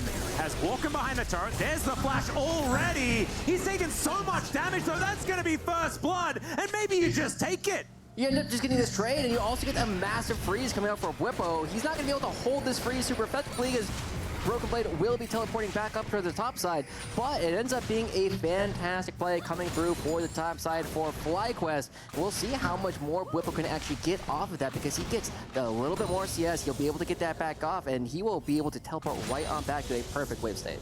Yeah, I mean, Broken Blade was able to just teleport back in, so not the end of the world type situation, but collecting just the Swifty boots off the back of that one. You see Whippo teleporting back in, and so, like you say, he's going to be able to even things out, and oftentimes it is, you know, Rumble's really wanting to take control. Same thing can be said for Udyr, and you can see Inspired getting that message, trying to make sure that it's his top laner that's going to be the most happy as Broken Blade now moving through the jungle. No flash is actually somewhat dangerous here. Of course, Whippo electing to take the Ghost, and his Udyr runs real fast, you know? Runs and slaps and runs and slaps and stuff like that. Yeah, not going to be getting any flash bear slaps, unfortunately, with no flash from that champion, but could just run at Broken Blade. Yeah, that's what he's going to do. He's going to grab that shield. There is the slap like we were talking about, and now Broken Blade kind of out of cooldowns here as he's looking to try and run away. Whippo really just doing a good job, and I like this. This is looking like the aggressive version of I'm here, guys. Like to see Masu lying in wait, looking for his opportunity to try and help out here as he's been unlocked. Got an even game. Ooh, moving around the alcove, but he's spotted on vision. Mickey moving up. Now, FlyQuest just going to try and shove this one in, get themselves some tempo here towards this top lane. Both junglers also potentially in the area. Inspired does showcase where he is, which means Yike is uncontested. Feels like FlyQuest are a little bit too far up as they do get into the mist. They avoid the crash down, but that is still so much damage that they're taking. The flash out does come through here from Masu. The snare is decent, and Whippo just grabs himself a shield, and here we find Mickey. I don't know about that one, but he does get the Shattering Strike off. And now Piercing Darkness is coming through, and FlyQuest keep themselves alive, although they don't hold on to the flash from Masu. And got the Black Torch there on Mile High. Yeah, they're trying to keep him interested. Equalizer is too good, though. And maybe just feeling a little bit like they could bite off more than they could chew here. The level 6 from the Rumble needing to be respected. There's an interesting Valkyrie here from Quad in the mid lane as he throws out the rocket, doesn't find caps, but still wins out on the trade. Hook comes in now onto Hansama. Busio doesn't have too much else to offer back. As Kangas kind of losing his mind there, I think. I would be too. Like to do a bit of a check-in at some point, see what that one was all about. But yeah. The fact that we do see Masu ending up going down there means he has as many deaths now as he did in the entire first game between these two teams. They were able to doubled take his down. deaths. Yeah, it's crazy. We gotta start looking at it. We'll take a look at the post-game breakdowns for all the KDA, but G2, they are taking a little bit more control of the top side, giving themselves a very small lead across the board. But FlyQuest are still going to be the ones who end up getting a couple more of these grubs. And look at that, Masu just crossing the first breakpoint with all the souls. He does grab his 20th one and still manages to find his way up top side, just leaving Busio to his own devices. Yeah, Broken Blade going to be able to get underneath this turret. Will be just fine. Slight CS lead here for Whippo, and does actually have more minions to take. So that should be extending. Yike looking to come up and try and break this. As he's trying to back away, they get information that the Vi is going to be there. That's why there was the explosion of pings. Now everyone, we're going to get a repeat of the last situation. Yike was looking to get in range of Masu, but doesn't manage to do so. As G2 will just back away towards the river. FlyQuest just holding on as best they can here towards this top side, and actually holding off G2 from really punishing as Whippo gets further and further ahead. All right, Mickey coming down towards the mid lane, but Quad just able to exit stage left, and he should be fine. As Whippo, Busio throwing out the depth charge, gets the cleanse from Hansama as well, and he'll just walk his way out. Feels like a bit of a drive-by from the Nautilus. I mean, that's the kind of thing that people who are classic Busio fans know all about. Before he was playing in the LCS, he was well known for playing some very aggressive supports down in the bottom side of the map. He was well known for playing the Yasuo along things like the Senna, and now he's just going for some of these duels as well. Oh, he's able to do a fair bit of damage there towards Mickey X, who's a bit frustrated about the fact that Busio is allowed to farm, and he is not. I'm gonna go in here and make up my bed really quick. This is bothering me. I'm listening to the game and watching it play out. Versus the Varus situation is concerned, but Senna naturally makes a bit more money than a regular support, so you're probably thinking that things are absolutely fine. 300 gold the difference, approximately, between G2 and FlyQuest at this stage. And I think when you're the composition that has the Maokai, Senna, and the Corki and things like this, I think you're feeling pretty good about having a deficit of only this amount at this stage, and it seems to even be shrinking. it seems like everything is going FlyQuest's way, except a couple of these small fights, right? We did see that Inspired gave away the first blood, and then Mazu stepped a little bit too close, a little bit after that. But FlyQuest, they're still doing a good job. Mazu's moving around and staying on par with what we should be expecting with the souls that they will be picking up. The one thing that I do want to see a little bit more from Inspired is he's been going for a lot more dedicated farming, and while Yike is going for a lot of these ganks, Yike is still managing to stay abreast in terms of the amount of farm that he has been able to pick up, partly because he's consistently able to move around. He has enough priority coming out from camps that he's able to get all of his own farm at the same time, whereas Inspired not necessarily looking for as many of these plays, but now potentially making me eat my words as he makes his way towards the top lane. Yeah, looking like he's considering something. Broken Blade playing pretty defensively as he clears out vision, but then looking for that face check. Twisted Advance comes on through, Equalizer down, and Broken Blade's just walking on it, doing a whole bunch of work with that ultimate. But the Nature's Grasp coming on out, Whippo just standing in front of him. The flash comes in, Broken Blade down to about 3 health. Vault Breaker from Yike looked like he was trying to take down his teammate, but that is just going to be a real happy Braum and a happy Broken Blade there as well. Had to invest the flash, but he's happy to be alive. Honestly, a fantastic equalizer. Like you said, just running along his own red carpet, making sure that if FlyQuest want to do any damage to him, they're taking a ton of damage in return. That just means that Whippo and Inspired have to walk away from that one, and the teleport comes out from Broken Blade. He's going to get all of this CS as well, and Yike even coming towards the top side, making sure that Whippo is going to have to go and complete that recall. But FlyQuest, at the same time, this gold lead, it stayed about the same spot for a long time. Uh-oh, Quad. Yep, not sure about this one. Dawning Shadow comes down as Quad looks to get himself under the turret. He will do so. Inspired, can you get here in time to save your mid laner? The answer is yes, as they go too far, and FlyQuest take 2 under their turret. That was an insane teleport, but I guess Quad can say it was all planned.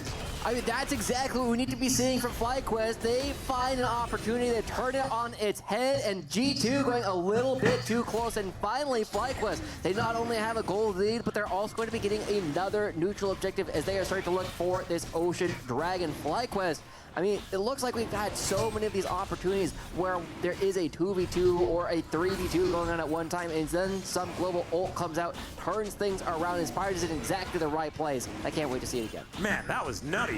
And just getting there in the nick of time as well. So they'll be able to secure the first dragon of the game. That's going to be an Ocean here for FlyQuest as Whippo. This is what good Udyr looks like. He's behind the turret. He's just slapping minions, trying to take as much control as he can.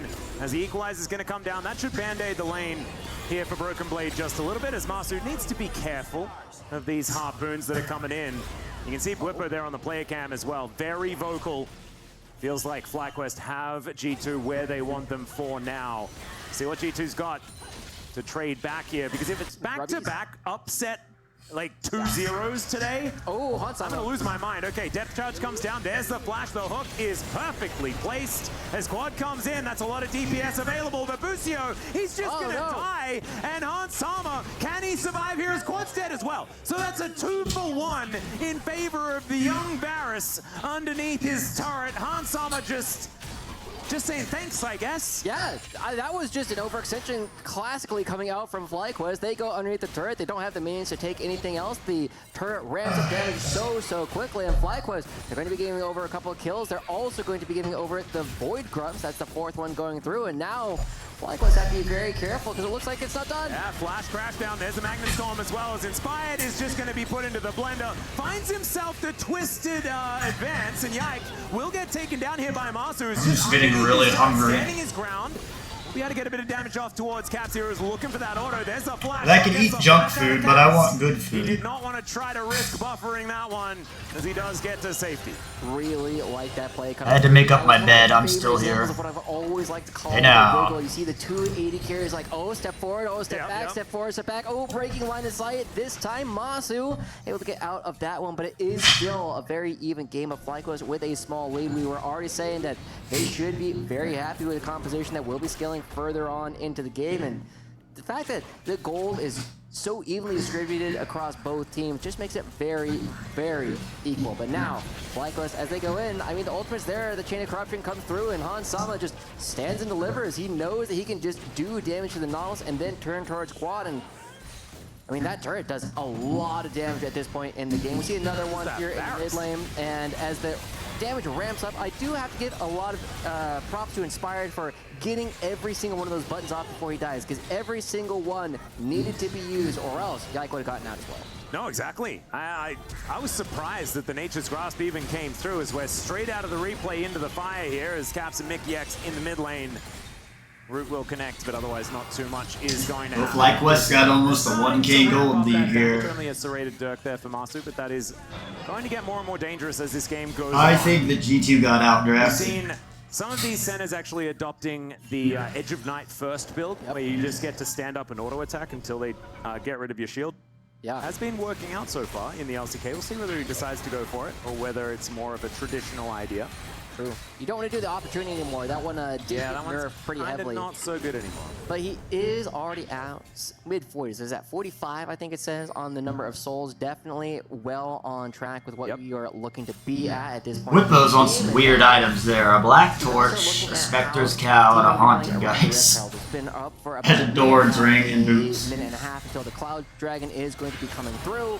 And FlyQuest, it looks like they are trying to get ready to play towards the top side. The Double Leandres is online. The Trinity Force is here for quad as well. Feels like all of their power spikes are coming in at the perfect moment to actually go for some fights. I don't know, I hark back to it. If you want to win games of League of Legends, you have to take the objectives off the map. You gotta get the dragons. So here we go again. G2 should have 2 dragons by now. Really, they could have 3 dragons. Because it spawns at 5 minutes, so you can have 3. Over to G2 will be able to help even out that gold advantage that FlyQuest had built for themselves. And now Blippo and Masu, I don't know whether they're going to have the easiest of times trying to defend here as they're just looking at the minion wave. That's what they're going to take down first, so Explosive Charge not going to be able to finish it off. Leandre's, Whippo's got Leandre's, Spectre's Cow. An outer in trade for each other, as Inspired will move on A lot of AP damage. Try and tussle with Shelly. That, get things done. Quad, not going to get anything G2 done, better be but like you said, Shelly building some anti-AP stuff now, like Maw. I don't talk about items a lot, but the opportunity. Got to be reading those patch notes, guys. It has so much less And they're not. lethality now in the new patch for ranged champions than it was before. So maybe a little bit less damage than Masu was hoping to do off of this one, but still going to be building up all those souls. We'll still have plenty of towers going through, and 10 seconds left until the Dragon FlyQuest will have the Rift Child available to them if they do want to try and find their way towards the mid lane. They are going to be teleporting members into the middle. So that is going to be Busio coming through. Quad can be here in just a moment as well, and it feels as though with all the gold on the right members, they should be looking to take this mid lane and potentially the Dragon as well. Yeah, 3 members of FlyQuest here in the mid lane for now. We can see even Whippo just moving back towards the top side. He'll have that teleport at the ready. It's now FlyQuest move in, but this is just it. There's no way that they're going to be able to contest that Dragon. Mountain Soul this game as well, which is kind of interesting. We're going to have Shelly go for a bit of a ride. Unfortunately, crashes straight into the wall, which is not really what they wanted. Now the Magnastorm is going to start off this fight for G2. The Dawning Shadow is trying to keep them alive, but Masu is just going to be taken out. Yike will be destroyed as well, though, so a 1-for-1 trade. And now Blippo, can you keep Inspired alive? The answer's no, and it's a double kill for the Rumble. Yeah, a little bit of missed driving there on the side of FlyQuest, and G2 knew exactly how to pilot their composition to win out on that team fight. Great aggression coming through from G2. That's exactly what we were saying. They had so much proactive tools available. Quad still alive, though. Yeah, he's able to Valkyrie his way out. That's going to be okay for the minute, as these minions will be taken out from underneath the turret. So not exactly destroying the gold leads or anything like that. There's 200 gold in it. It is still extraordinarily even, especially considering the fact that now it's 1 dragon apiece. Let's have a look at this one more time. Yeah, this is a bit of an odd usage of Shelly. I think it looked like Busio made one decision and changed it, but I was very surprised here. FlyQuest. I think this game might be over soon, buddy. Go outside and They'll find walk. him as well as Quad, like Ships in the Night will just wander past the Rumble. That was weird, but I liked it. Yeah. Now looking to just go back home as this outer turret in the mid lane is under fire. Inspired moving on over as Mickey X and Hans Sama were doing a fair bit of work. But there is a lot of wave clear, actually. Yeah. As Mickey gets some deep vision and spots a couple of bad guys. And once again, it's just players walking past one another. Yeah. And Caps, in the meantime, is going to take the inner turret on the bottom side. It was a weird passage of play. It was very much just moving from one side of the map towards the other, but ultimately Caps, like we said, doing the quad impression, just finding these inner turrets on the opposite side of the map, just going to be getting that one in the bottom lane this time around. 2 effective kills going to Caps just from picking up that structure. And that is where potentially the largest gold lead of the game is actually going to be coming from, is the fact that that bottom lane turret does fall down. Well, there's still so many outer turrets on both sides of the map still available, as most of these fights have come from most of these kills have come from very explosive fights kind of out of nowhere from both sides of the map. We haven't necessarily been seeing the same kind of coordinated pushes from one side of the map. Yeah. I'm looking forward to seeing whether we will get just a 5v5 coming up, or whether it will still just remain a very messy game. You gotta go outside, bud. I think G2, obviously very happy to play in the mud as far as this game is concerned. Their composition does very well, just knocking down single targets and taking people out when they're unawares. FlyQuest wanting to stay on the side of these. The Baron now on the map has just spawned. A very dangerous one to be taken down right now, but as the game goes on, I think that could be a place that FlyQuest looks to really start clamping down, trying to get things go outside. Into the style of play that they're looking for. Right? Absolutely. Slow things down a little bit, right? We said that FlyQuest wanted to dirty the waters last time, but G2, like you said, frolicking in the mud in some of these last couple of fights. One of the things that we haven't necessarily been seeing FlyQuest do in this game is they haven't necessarily been using Maokai's saplings, the same kind of dominance that we've seen from versions of Maokai in the past. I gotta have to take the dog out. So much information all the time. We're not seeing FlyQuest creating opportunities to just move around these objectives and force G2 to walk their way through all of Maokai's children. And FlyQuest, I'm kind of curious when that switch is going to be flipped for them, because at some point you do have to dictate how the game is being played. Yeah.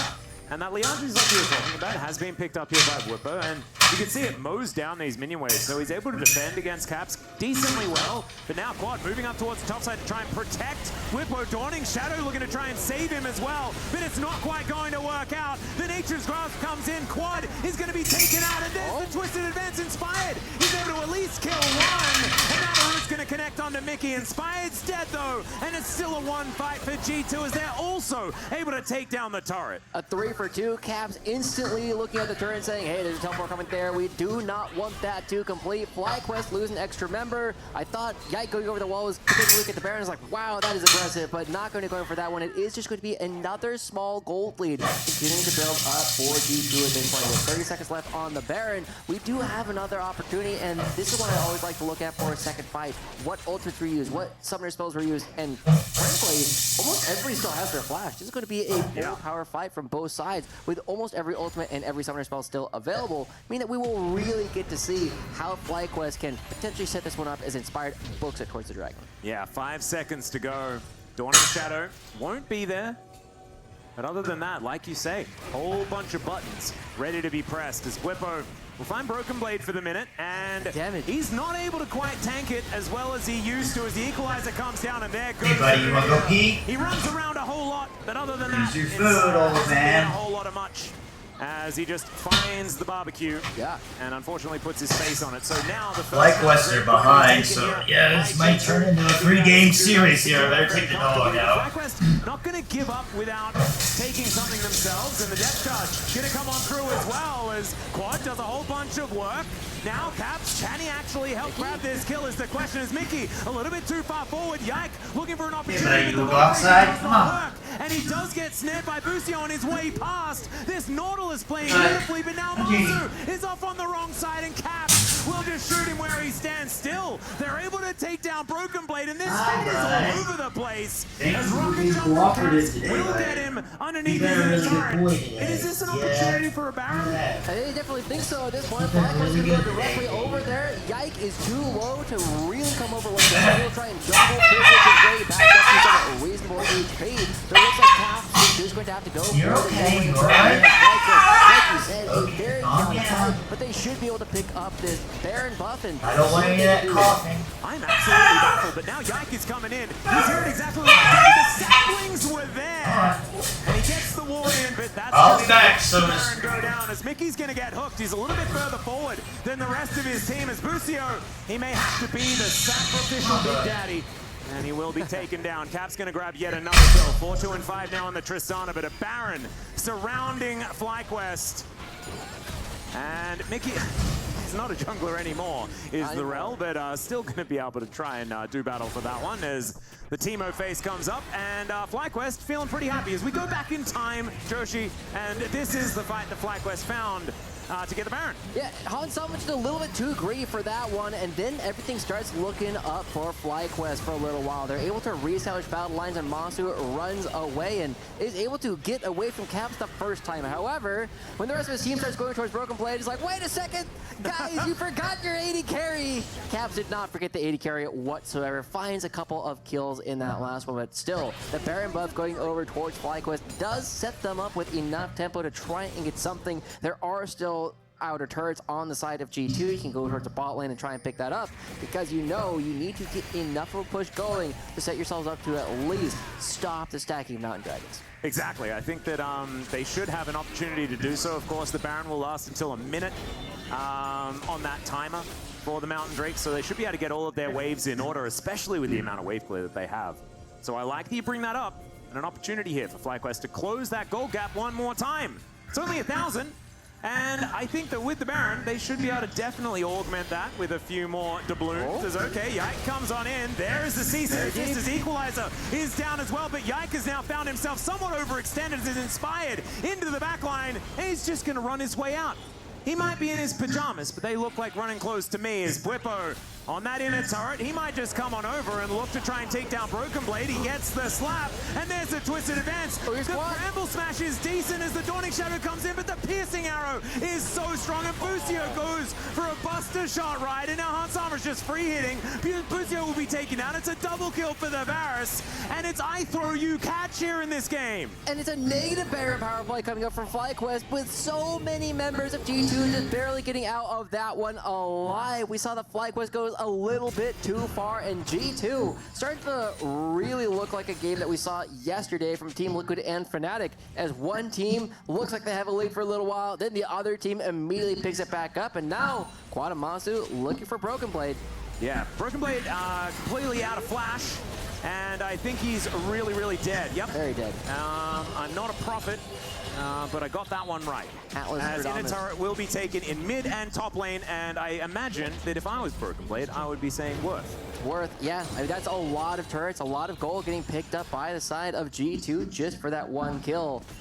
And with a minute left until this next Mountain Dragon actually spawns, we'll take another look at this last replay. Quad does a really good job creating a lot of space. The Equalizer not doing nearly as much damage as we would have wanted coming out for G2, but FlyQuest, they seem like they get out scot-free with almost all of that. However, they look for the re-engage, and I was very excited because it looked like the flamethrower was going the wrong direction, but Quad not able to do enough damage. We see Yike barely walk away from that one. Mickey also not taking the Foss Bomb on the backside of it, and with all of these members just walking out, it ends up being a terrifying situation. And you see Bwippo looking a little slender there, not having the tanky stats to actually come through here. No, exactly, and I think that he was probably holding his head because he thought he'd set them up. And the dominoes just didn't fall down. They were kind of wobbling there a little bit, but G2 did not fall. And that could have been, like, it was a few, like, auto attacks away from it just being an absolute wipe. So very, very close there from FlyQuest, and of course they still have it in them. Let's see whether they can get it together and look for this next fight as the Dragon has spawned and G2 right in position to collect themselves a soul point. And FlyQuest moving towards an empty Baron pit at this point in time, not feeling like they have any right to be heading on over and contesting for that position. A little bit surprised. Yeah. Right, that's what we were looking at with FlyQuest. We were saying, hey, they got really good setups. Turns out that Maokai saplings are a bit of a pain in the butt to try and walk through when you got to go through every single one of those brushes. But FlyQuest give it up. They had an opportunity to be there first. They choose not to. And now G2, I mean, this Tristana is very, very strong at this point. Is at level... It's level 16. Still got a little bit more range to build up from there, but 4 items already completed, and it feels as though Caps and Hans-Sama in perfect position to take control of this game and take us to a third game. 100%. This Varus, absolutely terrifying, but you're exactly right. Caps, 4 items on Tristana. We know exactly what she can do. We've been seeing it all day, and in fact, G2 bore the brunt of it in game number 1, something that was then given over to G2 after Quad opts into the other side of the matchup. Yep, some So LEC just- fans right there. Yeah. Pointing it out, just making sure, hey, everybody does know what's going on, trying to find even more. This game looking like it could be very kind of waiting for this. Very waiting. Yeah, it's It's like, a you know, very waiting game. And maybe that waiting will pay off. Or maybe no one wants to fight Caps. And so I don't want to fight Wimbo's going to go home. Well, now we have to do a little bit more of that waiting. You said there's going to be a lot of it, but the Baron buff is going to be spawning here in about 20 seconds. And finally, we do have FlyQuest there first this time. Around 100 souls just being crossed here from Masu. Does have a ton of extra range. Has the rapid fire cannon as well. So we'll be able to do some good damage here to Han, Sama, and Caps throughout the course of these fights. But just as we were praising FlyQuest for their ability to set up for this Baron buff, they leave. Yeah. So it's that little, the trade of vision here between the two teams. And the battle for mid lane control. We've been seeing this for many, many years. Oh, Mickey. Okay. Yeah. He's been going for plays, hasn't he? All game long. Might have an opportunity to do so once again here. Yeah, it does get spotted out by that sapling. Hey, turns out that those are very good abilities. But we are also seeing Quad moving to the other side of the map, saying that Flip was having a bit of a tough time with the Western Go, as we do have a Baron getting actually started up. Yeah, it is. And Caps is down here by himself. And this Baron is going down extraordinarily low. With Mickey looking for that turn, though. Caps is able to even take one down in the 1v. It's a double kill. He kills both of them. Never you mind. And now FlyQuest are being routed on the other side because, of course, it's a 4 versus 3. Busio now, yes, he's relatively tanky, but I don't think he's going to be able to survive this one. No inner turret to run to. And it's going to take Yak a while, but he'll just punch, and then he'll punch and he'll ask questions later in those Vi quotes and things like that as he misses the Vault Breaker, and things are looking a bit yakety sacks. It's and out. He just lets him leave. I mean, that was weird. That's a little bit weird. Ultimately, the Baron will be going over. I need to see a replay of what happened in the bottom lane, because I was looking at everything in the top side of the map, and that means that Caps walks away with a double kill in the 1v2. G2 have a Baron power play to bring us even further into this one. They have total control. Caps looking to complete his build. Han Sama very close to finishing out as well, and G2 just feels as though they are a little bit better coordinated around all these neutral objectives in this game. They have the Baron buff. They will be able to create space for themselves around the Mountain Dragon. They should be able to crack open the base here, and it feels as though we are on par for a 5th game of the day. We'll take another look at this one, and Caps get some damage down. That's a lot coming out from the explosive shot, and great job just dodging out of everything. Does he get another explosive? Yeah, he does, and it's the minions that are actually ones who take him down. Oh, with the help of some Leandri's damage there from Whippo, but unfortunately, just wasn't quite enough there from FlyQuest, and Caps really demonstrating that he is, in fact, a raid boss. And as soon as he flashes one ability, the double kill comes in. So G2 now with Baron surrounding them. Caps now pushing in the top side of the map. They're going to have all waves shoved towards FlyQuest.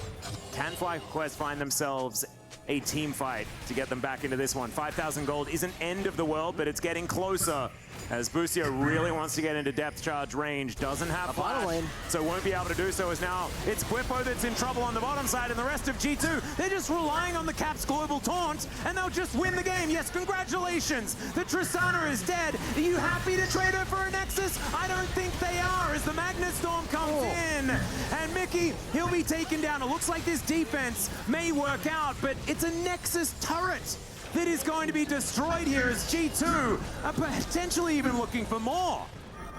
I mean, honestly, that's just absolutely insane. The fact that Caps is able to stall them out for as long as they do means that you get the bottom lane inhibitor, you get the bottom lane Nexus turret, and you can even back away and start playing for this Mountain Dragon, because FlyQuest committed 2 teleports and 3 members towards the top side in order to just take down 1 player from the other side. This is so monumental of a lead coming through for G2 in this game. Already up 6,000 gold. The Mountain Soul really going to be putting a stop to almost everything, and it might be the spot where Caps is going to be having to deal with 3 people at a time and still getting a triple kill in these spots. Yeah, I'm wondering how many people are actually required to avoid anyone dying if they want to take down Caps. You raise a very good point there.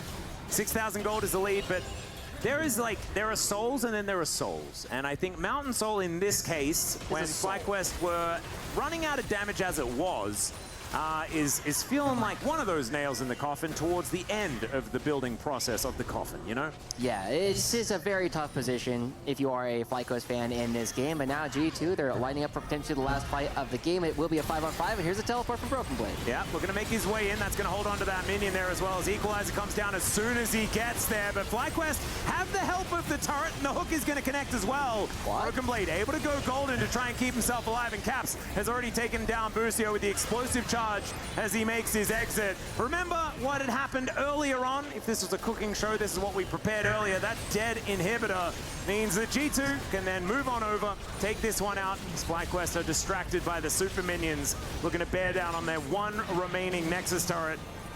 It's just brute force, but it works out here for G2 as they'll open yet another door.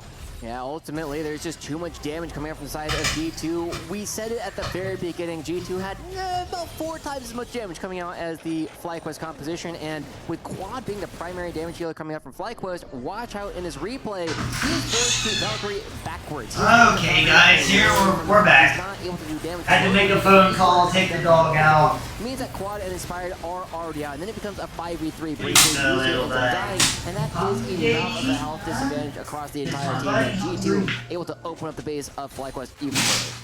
And it's 6 items almost Get here. your food over here, Sodaron JD. needs to grab himself a Zephyr, and he's a very, very happy Varus. Come on, bud. Just doing so much DPS as he's popping these Here, blast JD. sets over and over again in the new and improved version That's of the my Varus. buddy. Hi, bud. As this Come here. walk does not survive for very long, but at least Quirpo is able to run really fast, so should be able to escape Yaiku. Hi, everybody. Hi, SodaStream. Trying to tell FlyQuest that they're not allowed outside of their base. There's the And there's camera, nowhere right else for there. G2 to be at this point. Just gotta continue to push them, and Quad. Oh dear.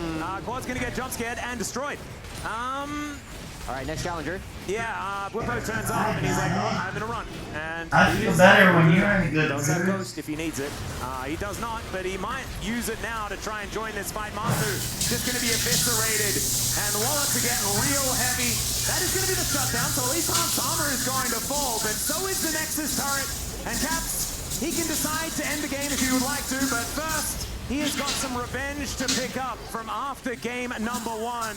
G2 now looking to even the scoreline here against FlyQuest in game number 2. And Well, so G2 won their game, huh? as well, as G2 will take down the second Nexus of the series and bring us all tied up. So we got a tied game. It's time for us to take a short break. We're I gonna kind of see missed you. what happened at the end of this game, so we're gonna have to look at the replays. JD, come here, bud. Hi, JD.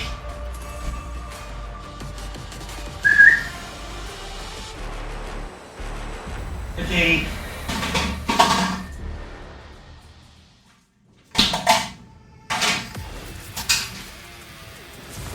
Come on, bud. Come on, over here. Come on, JD. I'm really hungry. You think you're hungry? I'm really hungry. Yeah.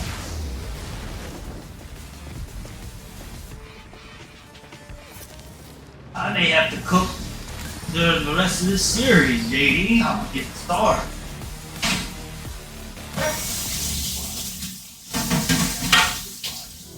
That's a carrot.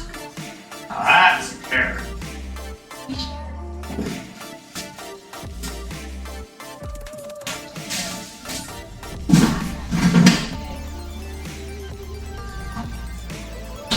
Go eat, bud.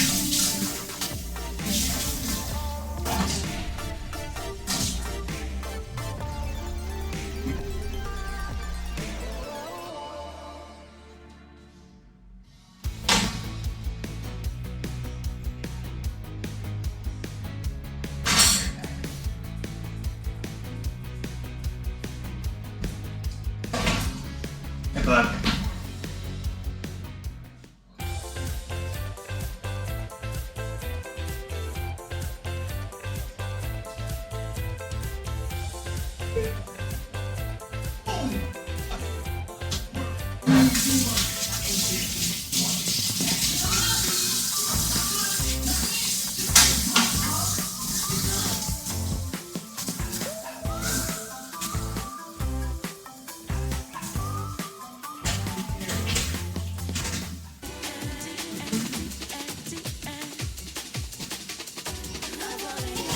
That's not even a good onion. That's a bad onion. I just got ripped off.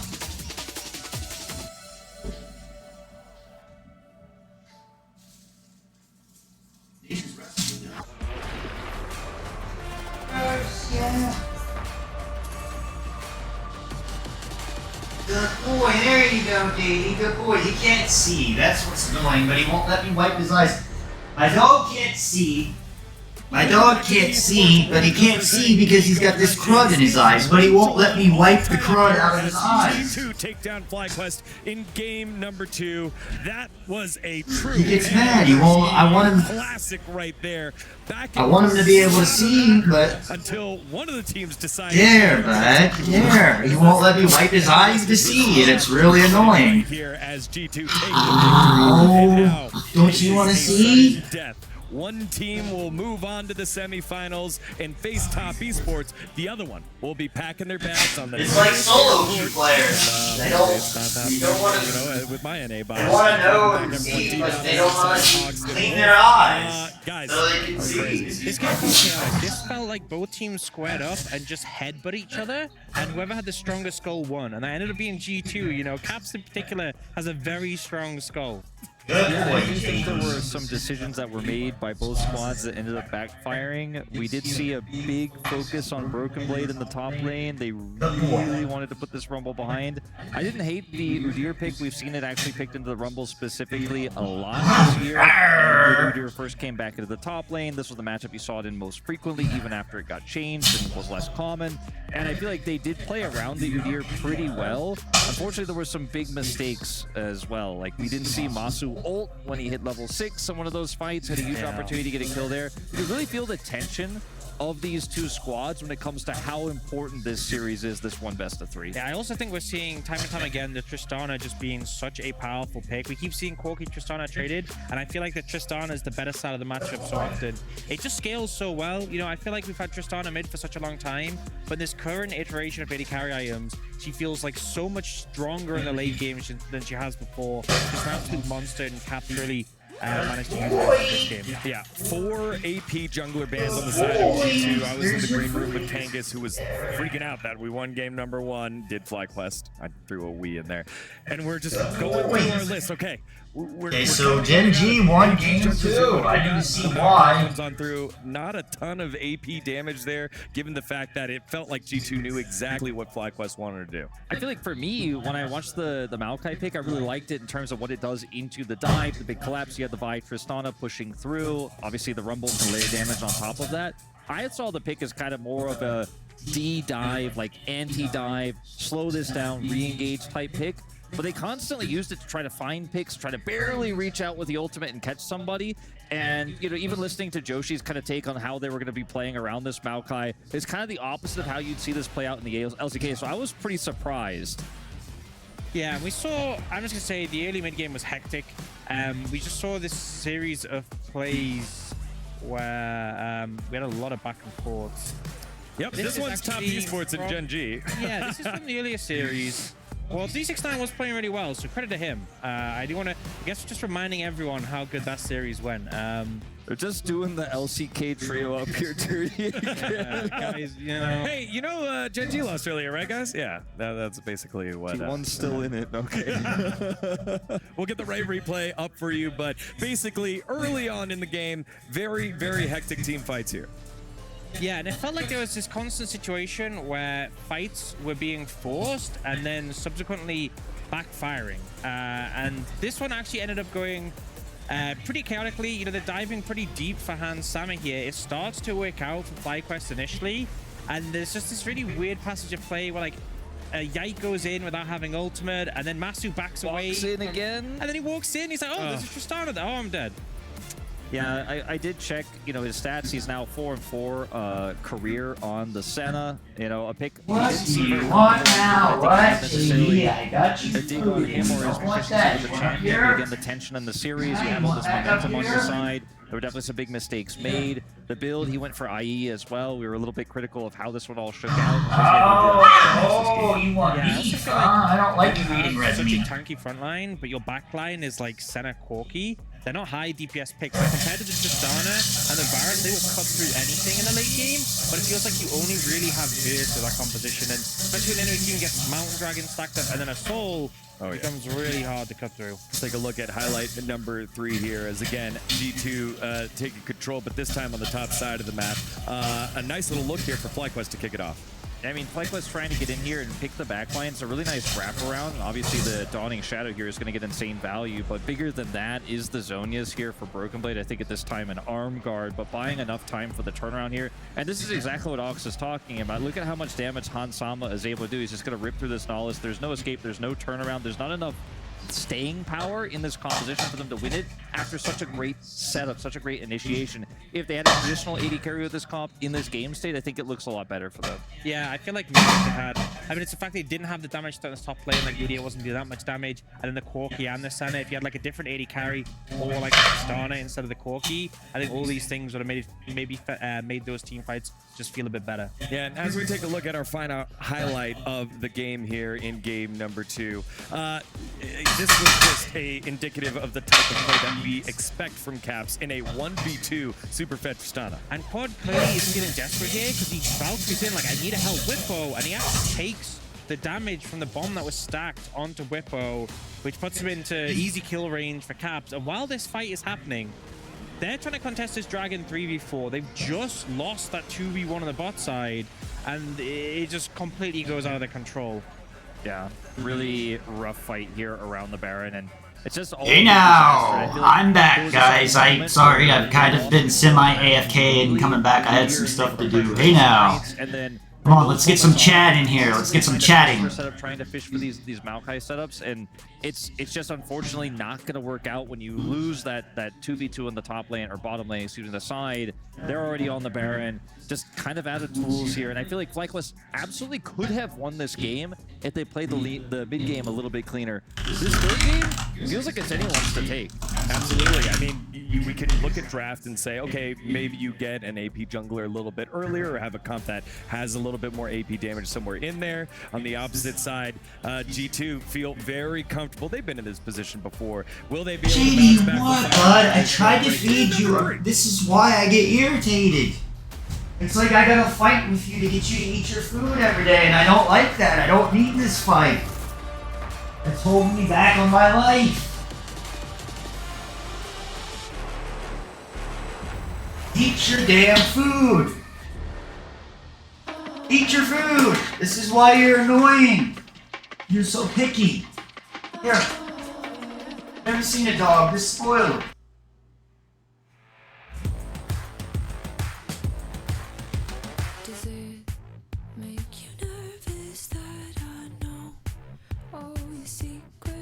Of course, now FlyQuest will have blue side, so G2 might be screwed on this one.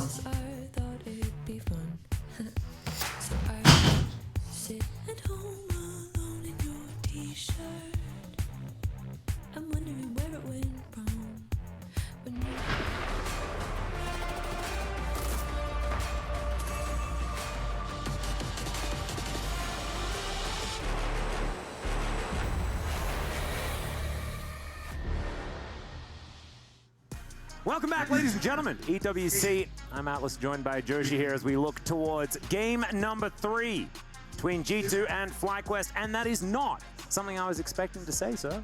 I was not expecting it either. I was expecting this to be a little bit faster, and the fact that FlyQuest had such a dominant game 1 and then game 2 also happened for them means that we are now in a position where we are looking at a third game between these two teams, and like you were saying before, the last game of day 2 of the Esports World Cup.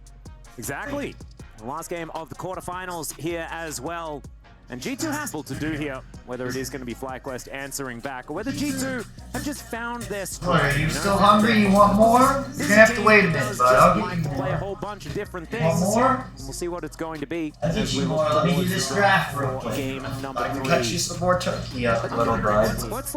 What's the pocket pick that's going to come out? What is it going to be? Just gonna hang in there right now. Why Yike is covering Anivia pretty much every single time we have seen him. But I have this sneaking suspicion that Whippo is going to bring something out that nobody's really expecting him to. And like Udia? Oh man, well hopefully something a little bit more active than the Eagle. I would love to see something, maybe reprising a role as a Jax. It's not a champion that we haven't seen nearly as much these days, but it is something that could create a lot of pressure off in the sideline. As long as there's no Rumble, I'm psyched about it, because I think that that's going to be first on the chopping block, and was certainly a good idea to remove that in game number 1. And now, with side selection, definitely a possibility. So the countdown has started, ladies and gentlemen. It is very close to the final game that we have here for day number 2. We'll have after this, it's the semifinals. Want to do a countdown real quick? 9, 8, 7, 6, 5, 4, 3, 2, 1. We got FlyQuest on blue side now.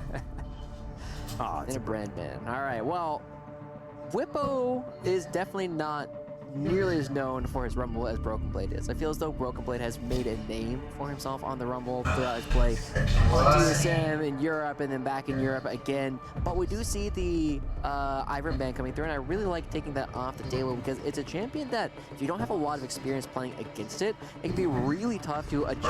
Brand is banned, guys. You see why Brand is banned now? Good at navigating. We go over it on my stream and in my content. Just dig through my past content for the last couple I agree days. with you. What the final ban is going to be interesting though, because we've got like, okay, we're just against trees. Fly do not want the trees to be involved today. Well, there's no Rumble, so they can't have the type advantage going into the trees. You got to make sure. No Brand either. Yeah, exactly. Oh, wow, that's a lot. Being removed. So, with all this already getting banned, we still have no real touching of the mid lane coming through, right? We don't have the core key taken away. The Tristana is still available. We still have all the other counter picks towards the core key at the same time. This is why I can't get where I want to be in this, like the core key whatever I'm trying to do. Some people play the Hui or the Azir, even as Faker likes to do. And FlyQuest is saying, yeah, we'll take either side of that matchup, honestly. We're happy to play the Tristana. I'm loving it. I'll just drop whatever I'm doing for people and they take advantage of it. Instead, they will be going over towards the Leona, which has been Lucio's most played in spring. And it's also just really interesting on this patch. I think it's a great first pick here, and she really has been climbing up the priority list rankings so far this tournament. So good to see it locked in. As Broken Blade is going to make his decision, and like you were mentioning before, kind of a plethora of options when it comes to the mid lane. I'm sorry, I grabbed you. Tristana being the highest priority. You have to wait a minute, I'm trying to see this grab. Picked. Nobody in my life will help me. This is the thing, is like, I want to get involved in esports, and no one in my life will help me. They don't like it, they think it's stupid. Then it makes me angry and irritated because it's something I'm interested in and I just get put down for it. So, not only do I have the internet that claims and controls everything you do and they're negative, but then my family, now my friends think that I should do it. My family's like completely against it. It's true. And then another one that has even my dog. Also in the Braum, the answer to the Tristana didn't work. The Leona didn't work in game number 1. We'll see whether Mickey X is going to be able to make it happen this time without having to worry about a Tristana pushing the door out of position. And it's definitely not what you want to see. As there is the Karthus being considered and locked away, so not going to be leaving Inspired's pick until the next round, making sure that they lock that one in. This could once I don't have people that cook me food and clean up after where the me. Karthus composition didn't quite have enough range in the neutral, and it didn't really work out. Yeah. So G2 or take care of my dog for me. The crucial difference is that this time it's not playing into the Ivern, right? We did see that just having a champion in the jungle who loved building supportive items with the redemption, just neutralizing a lot of the damage that the Karthus was doing. So a lot of you think I'm bitter or angry. No, I just don't have the life like you, or I have family and people that do everything for me. He's going to be a little bit more available. However, I have to do everything on my own that I want. Seeing G2 having a pair of marksmen that are going to burn through anything later in the game with the amount of just raw DPS that they can put into targets. Exactly. Looks like the Bandle City infiltration of Freljord on the side of G2. Do like to see it, as the next round of bans going to be targeting some 80 carries from Masu. I think that the Ezreal, definitely a well-deserved ban, well-deserved respect for the man as well, who did have such a good game in the first one. Still plenty of options, of course, but where are FlyQuest going to be considering? Because I imagine Broken Blade, someone they probably want to try and address, but still a few things to be looked at as Yikes champion pool comes under fire as Lilia. First ban that we see for her here in this draft.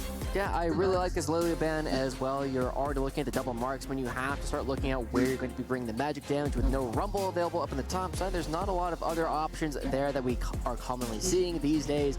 The Lilia getting taken off the table. I'm actually kind of expecting something like a Nidalee ban, or I mean, the Maokai's already taken off the table. Just make sure that there is nothing that Yike can comfortably play, or really push him down towards that, you know, B or C tier jugglers in order to try and find a lot of the magic damage that G2 is desperately needing.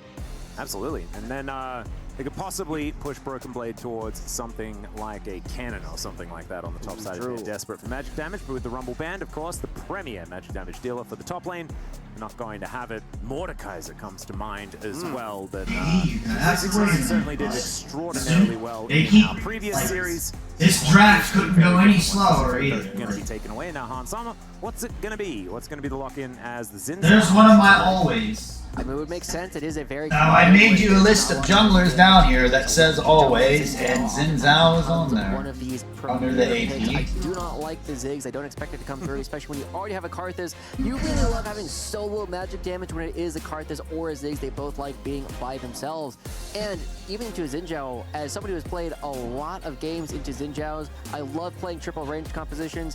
You don't want to do that into that champion, but instead it is going to be FlyQuest saying, hey, we don't care, we can kill everybody else, and then the Xin Zhao will be the last one they have to deal with at the end. So FlyQuest, a lot of range, but not a lot of easy ways to take down this very strong front line that has materialized. Speaking of frontline, that is what FlyQuest are looking for now. The Renekton going to be locked in. That's a little bit more early game brawling power. Towards the top side. Blind pick choice into Broken Blade as well. I feel like it's a bit of a dangerous one, because there are a lot of options that you can take into it. That is Dr. Mundo. Yes, I think that G2 absolutely have the better draft from this position. I'm a big fan of Dr. Mundo. I think he's really strong, and like I play him in the jungle. Come on, buddy. I gotta get the dog some more turkeys. So I don't. It's something that I don't like meat. I don't like touching meat and all this. So it's something that like really irritates me or sets me off when I'm trying to do something else. So I fed him, but he needs more. So I'll be right back. I'm watching the game. The passive from Broken Blade goes absolutely nuts. You can't use the stun from Whippo. You don't really want to use your stuns coming out from Lucio on this character either. So suddenly, that Broken Blade is just always going to be free to run havoc in the FlyQuest line. Mundo does what he pleases, is what you're saying. Where he goes, and that is. I had a trust. I don't know why I didn't set trust core up. Wait for those TES reports to be on my desk by Monday, and I haven't seen Dr. Mundo in so incredibly long. We just saw him, Atlas. You know, the game in the Baron Pit when you just saw him in the LEC. They just pulled him out to win. That I really just haven't seen Dr. Mundo for many years. Mundo.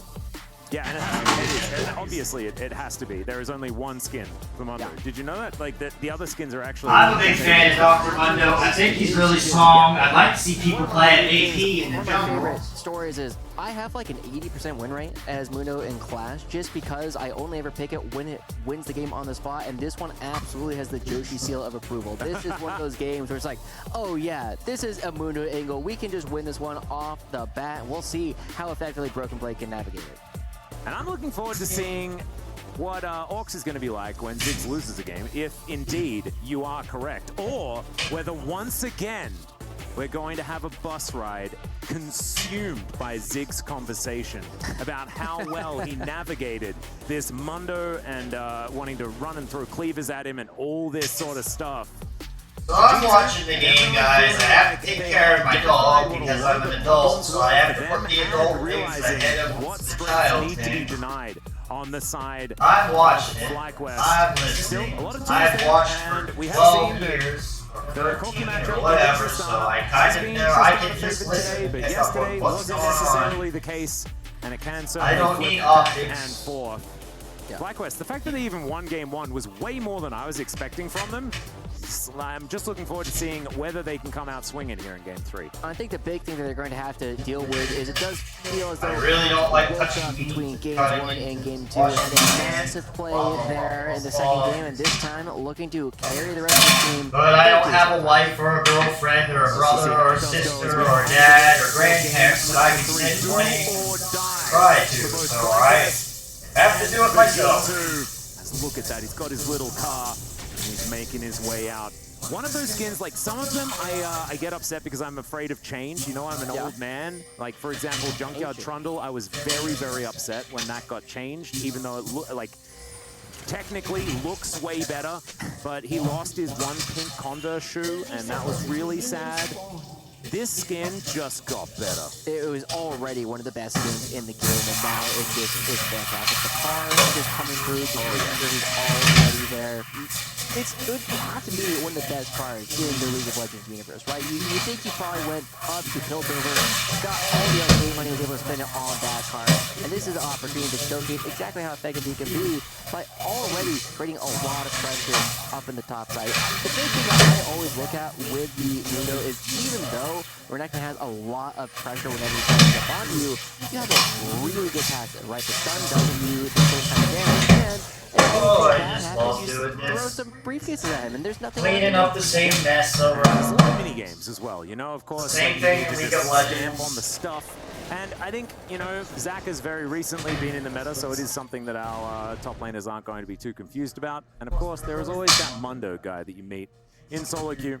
They're always there. They always remind you that Mundo JD's probably not gonna eat it. And I often wonder why we don't see Like, it. well, I just wasted 15 minutes. Or I just don't think about Mundo because we haven't seen it in so incredibly long. It's inspired now towards the top side of the map. This is how my life is. Nobody in my life wants to cooperate with me. Everybody wants to fight and make everything What he's complicated. doing here is he's looking to just take away a whole bunch of his stuff. And G2 will be none the wiser for this one, right? They have the ward going down onto the Raptors on the far side of the map, but unfortunately for G2, it's very easy for Inspire to not do that one. And so Inspire going to be clearing out some of these very high-value camps, and a bit of an interesting path, right? Skipping over the red buff, trying to make sure he does not get spotted. He stays back, tries to stay down relatively quickly, and in a perfect position to go for a dot.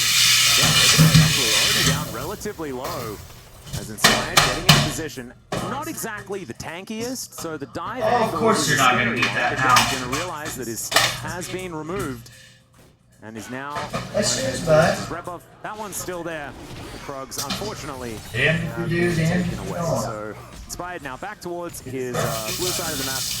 Will be able to take Gromp Wolves and then into his red side clear and find himself with a decent advantage as Broken Blade continuing to struggle here a little bit. One on the couch. By a little bit, I mean kind of a lot. Yeah. I mean, the matchup does get better Yeah, bud, look. with time. Right now, it is very tough. He is going to have to use a teleport to get back to land. But one of the small things that we did see is when Yike went over towards the red buff, we did see Quad throw down this ward right here. So Inspired will know when Yike does come in for these counter jungles, which he will very much need to do. Well, gets that ward in just after Inspired is able to take down the Raptors. Mickey moving on up as well. Inspired just going to give up on the red buff. Not worried about that one. Cheers, Just go gonna make for sure it. he continues the power farm. Alright, here we are. I'm not mad. I was venting and just talking trash. As Yike still on the red. We'll be able to secure that. So it is going to be... So I'm a fan of Dr. Mundo.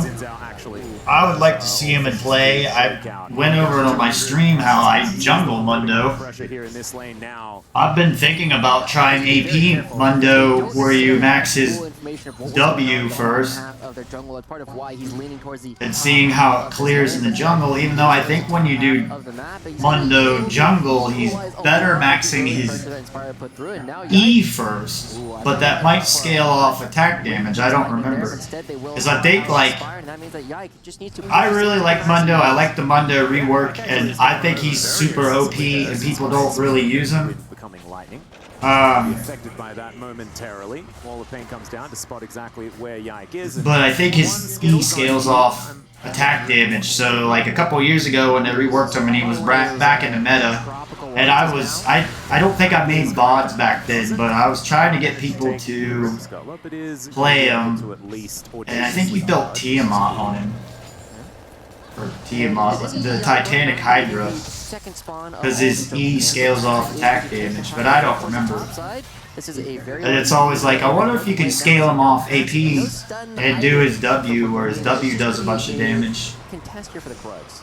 Yep. Kind of like your deer. Spud is going to have a whole bunch of friends, though, as the Wall of Pain not quite doing anything at all. Defiled. Okay, Mr. J. Come on, get up here. He's just dead. That is first blood going over the Thunder. This is the last game, bud, and then we can go for a walk. You don't have He to was like, listen I to just have to weather the listen to storm. me talk. His first blood's coming in. Seemed like a bit of a miscommunication there between the top laner and the jungler for FlyQuest as Inspired goes over towards the Krug. He's like, yeah, I can go ahead and do this, but you knew where Yike was, you knew what was going on, and Whippo not able to get there in time to support the jungler, does give over that first blood, and this is around the time where you start looking at the Mundo matchup becoming a lot better. Around level 6 is where Broken Blade can really start to have a bit more fun. Well, I'm actually not going to find the Wind Becomes Lightning there, as Whippo is just kind of a brick. Oh, Whippo did what I want him to. He got the Executioner calling first. Good. Good. That's the only thing about Mundo right there, is you buy an 800 gold item and it like completely counters his whole ult and kit, even though I thought there was some rework on his ult where it counters anti-healing. I really want Riot to remove this Executioner's Calling and Oblivion Orb and Morella Nomcon. I don't like the anti-healing. I don't like that you can go buy an item for 800 gold and it shuts down a complete kit of another champion. I don't like that. Mechanics that you see between these two players. So like, for 800 gold, I can go buy an Executioner's Calling that shuts down at least 30% of this champion's entire kit. Does pick up the 3 grubs on the first pass through here. And now, meaning like, if he had like 30% of his healing, his ult. Trying to keep him interested. Yike, I think, has popcorn chickens on the mind, so he is going to move on over and collect that one. Meanwhile, I also think Conqueror is better than Brass. Again, first blood, of course, over to G2. Bit of extra money there, but it's only spelt about a 300 gold advantage, despite it being 400 in the back pocket as far as that actual gold difference. FlyQuest actually doing a great job holding on to that lead that is mainly due to Inspired farming a little bit faster than that of Yike so far. I mean, you kind of look across the board at where the money is, and it pretty much... Oh, this wave state's doomed. Oh, yeah. Especially now that everybody's coming up. But G2 should, if they really need to, they can push that one in. Mickey will be joining them. Yike will be coming up in just a moment as well. And, oh man, as this wave is getting ready to push out, Whippo is going to be allowed to shove it in. Better really good boy today. I was just talking. So I'm an entertainer after all. He was getting impatient there as Caps just auto-attacking. And that's working out very nicely. Some of these rockets actually connecting from quad though. Not that big one though, towards the end. And he'll be able to clear out the wave with the fast bomb and then look to go for a bit of a reset perhaps, unless Caps is going to continue relentlessly shove these waves in. Arrow coming out of base here. And this is so dangerous. Arrow is going to connect. He kind of eats it with the slice there, which was pretty cool, but there is the kill going over to Broken Blade. Flash out from Busio, and the Requiem not really doing too much of anything at all. Wind Becomes Lightning. Busio gets under the turret, but they're looking to try and dive him anyway. Winter's Fight comes through, and that is the trade kill. Looking pretty fantastic there. Busio making the best out of a bad situation. Really good stuff. What's G2 gotta do when they...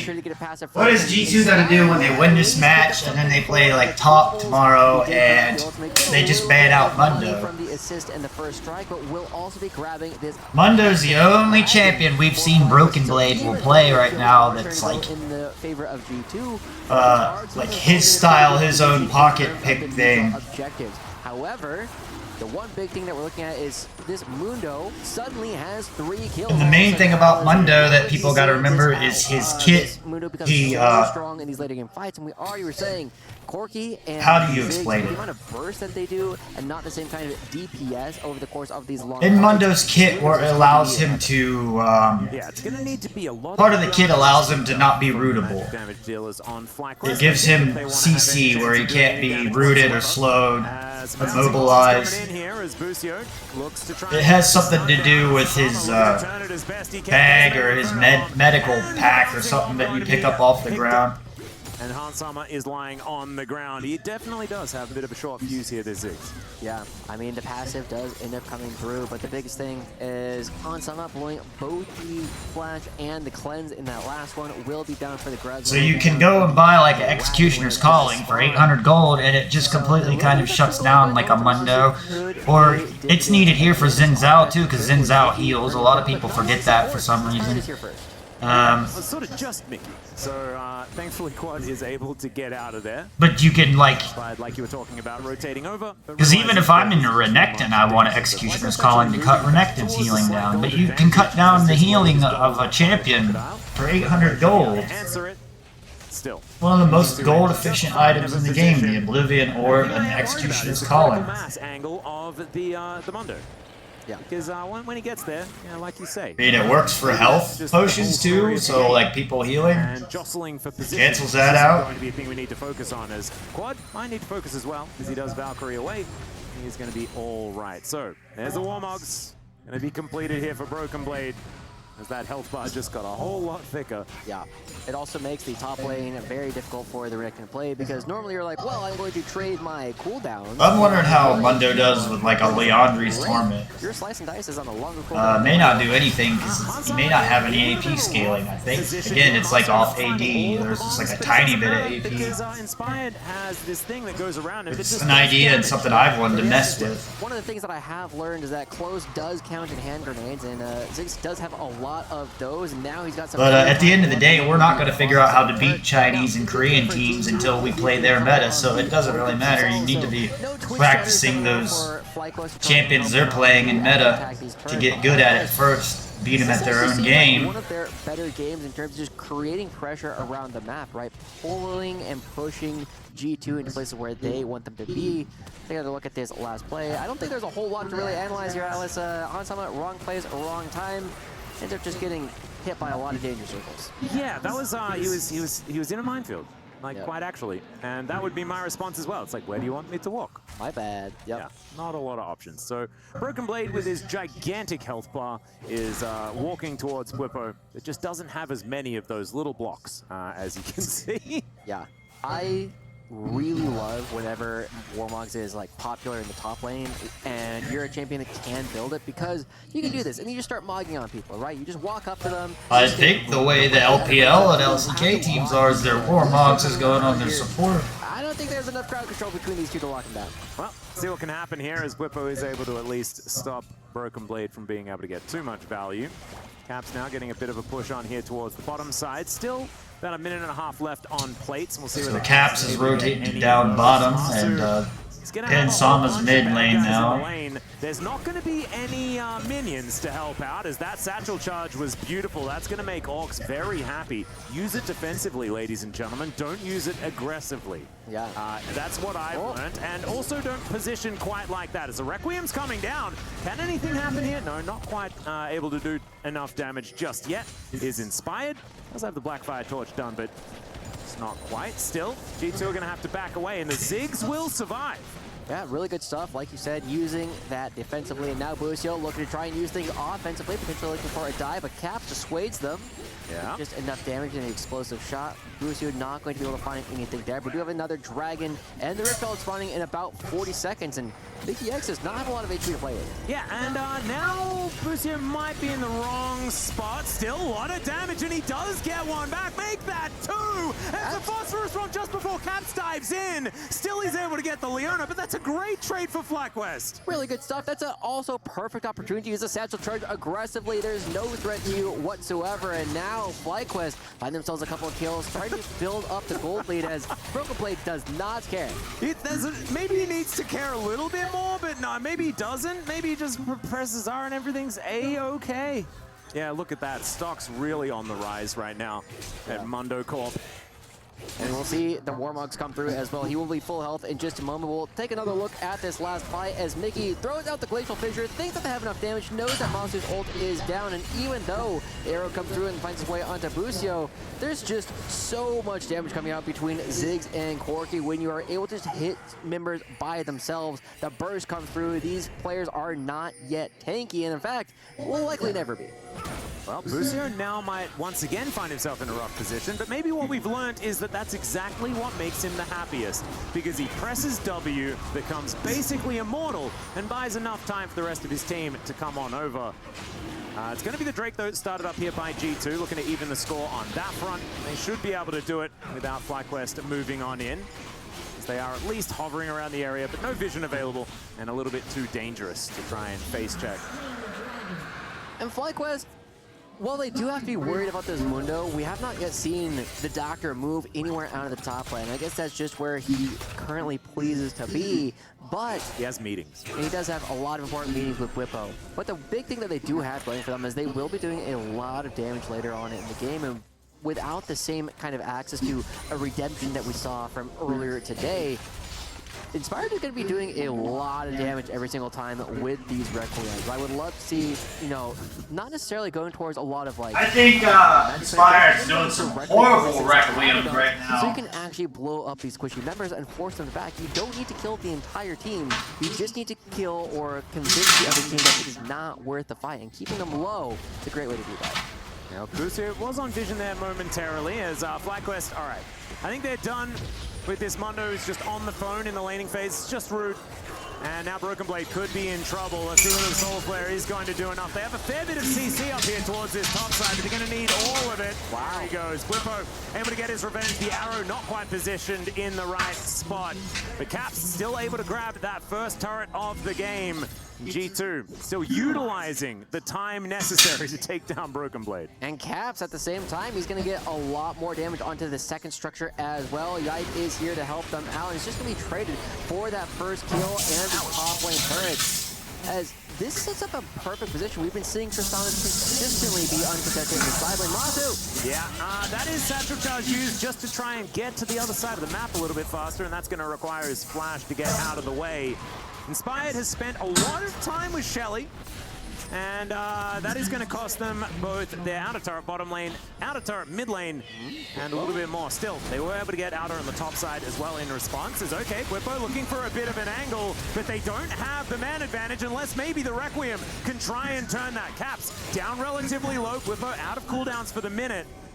And G2 looking to just back away. This game is neck and neck though, Joshi. It is so close so far. We're seeing that the Requiem not doing a whole lot of damage just quite yet, but we know that it's only a matter of time before Caps comes right back down here to finish what they started with that structure. They got a lot of vision control, and FlyQuest, Whippo does have the flash, but Caps wisely not going to be tempting fate in this one, but he doesn't see.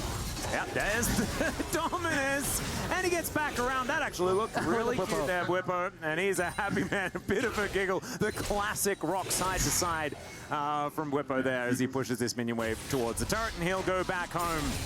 It's a nice kill, 2-1-0 now, and he has Blade of the Ruined King on this Renekton to try and answer all of the health being built up by Broken Blade, but it helps him cut down a Tristana as well. Oh, for sure. It does a lot as a melee champion. We'll take another look at this, and this is just a really good understanding of player psychology coming out from Bippo, right? Knowing that as soon as you actually see the rocket jump, he's just going to be on the other side of that wall. Like, that's why he's there. He wants to recall in that one spot. You just need to get onto him one time, and he will not have the opportunity to react to anything. Even had the Merc Treads, I believe, at the time as well. Still not able to get out of the way, and of course, rocket jump being on cooldown meant that his only option was to walk pretty slowly. And that doesn't quite work, as Broken Blade making a call here in the brush. Doesn't quite have enough of an arm to throw that briefcase towards Whippo right there next to the wall. We haven't talked about the fact there's a mountain dragon. Oh, let's do that. Soul coming into that one, because you know who really likes bonus resistance? Oh, God. Mundo really likes some of that, because look at these two items he's built. That is just straight HP. You add some more resistance to that, and he becomes build, man. So ridiculously tanky. It really is. He's going to be very difficult to take down. The burst coming through from the rest of FlyQuest. We were saying that we really want to see Leandre's Blackfire Torch is kind of in the same vein, but it's not necessarily going to be as much damage. Broken Blade could be in trouble here as Whippo's still going aggressive. Still, he just walks real fast, presses R. Things should be all right. As he even took his jacket off. See that? That's why he's so much quicker. Not going to be hindered by that one. You don't have that much flexibility, you know, in a Blazer. Absolutely. That's why whenever I go to a business meeting, I take my jacket off. I just need to be aerodynamic in case something ends up going wrong in all these plays. But Broken Blade does not need to back away now because Whippo used everything. That was the ultimate in order to try and get on top of Broken Blade. But now does have the tier 2 boots as well. Got the Heart Steel proc. And this is going to be one of the things that we will have to pay attention to is how much we'll actually see them as Caps jumps away. That's the buffer on the Solar Flare. The flash forward from Busio doesn't quite do it though. And that is the value of Merc Treads, ladies and gentlemen. Tenacity is king. Arrow is gonna sail by. Whippo sees it. He does. Says hello. As you can see there, adjusts his hair, you know, because the arrow went by and he caught the breeze, and then he had to adjust the hair back again. Beautiful. G2 starting up this Dragon FlyQuest, at least thinking about it, and Whip was like, I don't know what's going on over here at all, but that will be a first Mountain Dragon going over towards G2, making Broken Blade that much more difficult to take down, and the rest of the team also likes a little bit of armor metric resist as well, but G2, one of the things that we have been seeing is they've been a little bit better at picking up all of these objectives for free. That's how they were able to slowly build up advantages in the last game that we saw. And as we start looking into this one, again, I'm just waiting for Cap to be uncontested one of these side lanes as he is once again trying to find this low HP top lane turret. Yeah, he's looking a little contested now. Busio in the area. Quad, though, not going to be overextending this time around. That is good news for us. Quad has been finding himself caught in a few more positions so far this series as Broken Blade getting cut down by Whippo once again. Let's see whether he can actually finish the job. The answer is probably not, and then Broken Blade spends some time standing still and then gets all of his health bar back, and then Whippo has to do it again, unless... Yike. Yeah, Yike is going to come in and ruin his day. Whippo does press the R button. Let's see what he can get done here. Yike is just dead. He is eaten by a crocodile, and now Broken Blade is also struggling. Has to flash away, and Hansama sinks his arrows in and is able to take him down. Now Quad taking matters into his own hands as well, and I don't know whether that was necessarily the right move as the Mega Inferno Bomb comes down and hits absolutely nothing. Busio does connect the Zenith Blade, but the flash out from Mickey is going to be able to get him to safety. Damn, Whippo's an absolute monster here in this top lane, but still, I think that one works out for G2. Yeah, just seeing the way that he's starting to build this means that he's doing so much damage to all of these individuals. He has a ton of burst, and unfortunately, the Crescent Guard only helps you against range champions. It does not give you the same kind of advantage going up against Whippo, and as we take another look at this, we'll get to see how Whippo just looks at Yike and says, what if this guy just wasn't around there? All that percent health damage coming through, the Requiem helping him out, and you know if Whippo got that next Q to come out just a moment faster, he'll be able to take down the top laner as well. And unfortunately, Quad goes a little too aggressive, does not realize that there is in fact an Iceman just waiting around that corner, ends up going down. But the gold lead building up a little bit here for G2. Yeah. I'm a bit perplexed. I like the gusto, I like the vibes from Quad, but I'm sure FlyQuest fans didn't really like the result of that particular play. Still, I think that FlyQuest are in a fine position at this point as we check out Broken Blade driving his sweet convertible towards that bottom side of the map. And when Renekton builds items like this, I feel like he's a whole lot more fun. Like, bruiser items are cool and all, and you do become that beefcake, you can be a pseudo frontline and stuff like that, but if you just have, like, full assassin... Sorry guys, I realized I spilled something on my white shirt, so I had to do you an extra dash called Prowler's Claw. Yeah, Prowler's Claw Renekton is one of the funnest ways to play a champion of all time. Almost as fun as Prowler's Claw Lee Sin, where you get to do all of those really fancy great animations and stuff. Yeah. I forgot about that. Yeah, just all the cool things that you could do with the Renekton. We'll see how much more Whippo can do in these games with FlyQuest. They're continuing to send Quad, and Busio has been spending a lot Which go figure, I'm very clumsy. without necessarily finding a whole lot of opportunities to be aggressive. But Masu already got 2 items completed. Inspired has 2 items completed. We see Quad on the 2, and here another member. This is going to be very difficult for him to get out of, as he does have a door, but they were already in the house, unfortunately. Hansama taken down to about 50% as it's a decent Mega Inferno Bomb, and now FlyQuest should be able to get towards this outer turret and take that one down somewhat quickly, not even needing the satchel charge there for the execution as Hansama. Ooh, mini stun into the wall there as well. Is able to back away. Is this Requiem going to do enough is the question. No, it's not, but still, he's going to be out of the fight. Caps completes an Infinity Edge, but now he needs to get back into the battle to try and help out G2 as FlyQuest getting that turret puts them towards gold parity and gives them a decent opportunity to battle for this Drake that's coming up in 50 seconds, and they have to. Joshi, they've been giving away too many dragons. Too many dragons. Can I also just point out how Quad just took that arrow for his jungler? That's the kind of mid-laner you want. Even on the Corki, taking the Enchanted Crystal Arrow, taking the bulk for them, and now Whippo looking to try and make sure someone on G2 does not make it towards this dragon fight. Just kidding, he's going to be backing away. But like you're calling out, Inspired now with no Requiem is not going to be able to do the same kind of damage. However, Masu will have the Mega Inferno Bomb. There is still a lot of opportunities to layer that with Whippo's ultimate. Ooh, nice sidestep there from Busio to avoid the briefcase. Inspired will be able to grab the red buff, but now moving towards that top side. FlyQuest, I think, need to focus on this one. 10 seconds till that dragon. They have so much zone control if they need it, as the door now put on cooldown here by FlyQuest before any fight has really broken out. Where's Whippo going? He has an opportunity to run up towards this Tri-Brush, but he would get spotted by the wave.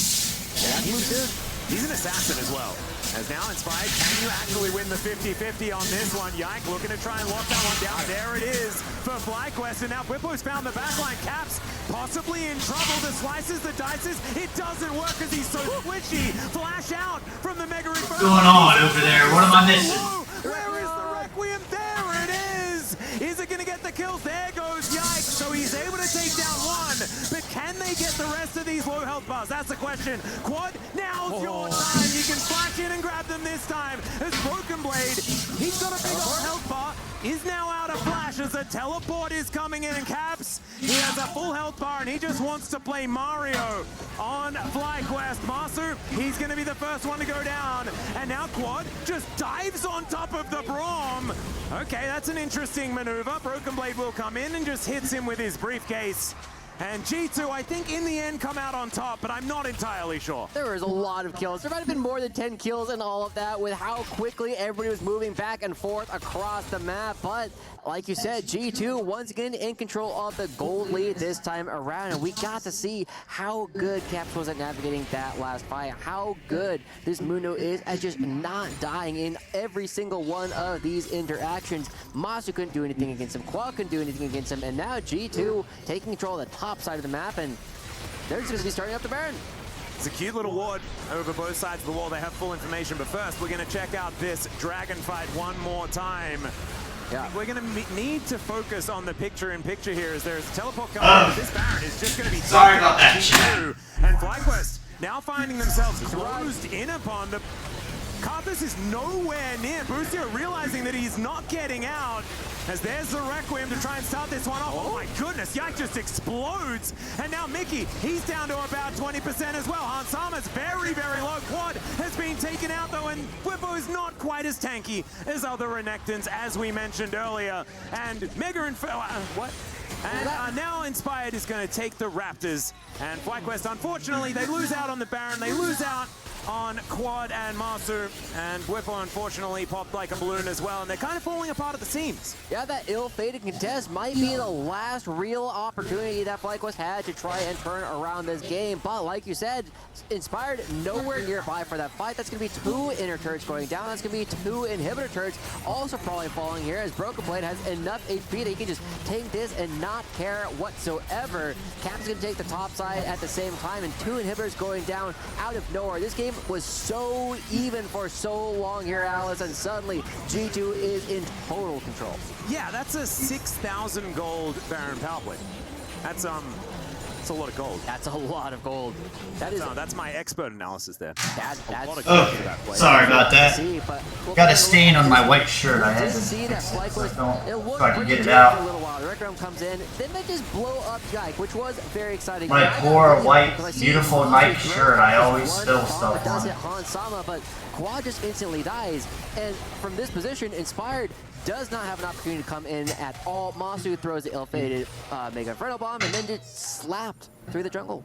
Yeah, Broken Blade, as we mentioned before, he goes where he pleases. He now has a Spirit Visage. It's a 4-item, lots and lots of health items. Mundo. And he's 6'2". He is extraordinarily big. Flippo going to be snagged by a volley. Mickey looks for the Glacial Fissure, gets on top of him, and the Crocodile is just going to be cut down. That's the downside of playing this very aggressive style of Renekton. You do not have the HP to really do anything. You just get tagged once and you die. And now Broken Blade is saying, anyone around here whatsoever? They only have one place left to be on the map. They still have 40 seconds left of the Baron buff, and this should be all 3 inhibitors from FlyQuest falling. I'm back. I'm here. Scaling, have a lot of damage, but they don't have the G2 tools winning. necessary to try and do anything here as Mickey just flashes over the wall. Yeah, just flashing over the wall. Recreationally. Having a good time. He will get back towards the rest of his teammates. But like you say, this is just going to be the last inhibitor. There is a conga line of... The one thing about Mundo is you don't really do any damage into him with Karthus. Nexus of FlyQuest, and even though game number 1 went so incredibly well, the fairy tale seems to be over for the North American squad as G2 will take down the Nexus and keep their dreams and their key alive here at EWC, and FlyQuest unfortunately gonna have to go. Well, it looks like FlyQuest are going home, guys. So that's day 2 here at the World Cup, watching it from the eyes of Sodaron. Coming out from G2. I gotta make a thumbnail. Really have many interests into game 2, very, very back and forth. Game 3, we finally get to see them figuring it out all at the same time. Broken Blade having a fantastic series. We got to see his Gragas nearly get them opportunities to win the first game, and in game 3, the Mundo terrorizing the ring. And great to see the sportsmanship here. Big smile on the face of Whippo as he congratulates G2 for winning the series. Good to see fantastic sportsmanship from the man. He's gonna have to hand over his key. This is always the hardest time, always the hardest moment. Yeah. Inspired does not look happy. It looks like there is definitely some moment during that last game where they feel as though they could identify one place where they could turn things around, but this does become one of those opportunities to see exactly how G2 feels about the rest of the tournament. Exactly right, but now it is time for the interview, so let's throw it over to the stage. A 3-game series. G2 come out on top as the last hope of EU once again. Thank you so much for joining me, Caps. Congratulations on that win. How are you feeling, first of all? Relieved, I think. I think it was quite a scary series. Fans are happy. Yeah, for sure. It feels good. The fans on our side, so that helps us a lot in this series. One thing that BB was talking about before the start of this tournament was the fact that he really wanted to hold one of the keys of the teams in his hands and be able to crush them. You will actually be given the key from FlyQuest, so Inspired will be bringing that over just about now. Can we have it one time for FlyQuest? You can hand it over. It's yours to keep. Thank you so much, and I'm fortunate for that. I appreciate it. All right, you got the key, you got the win.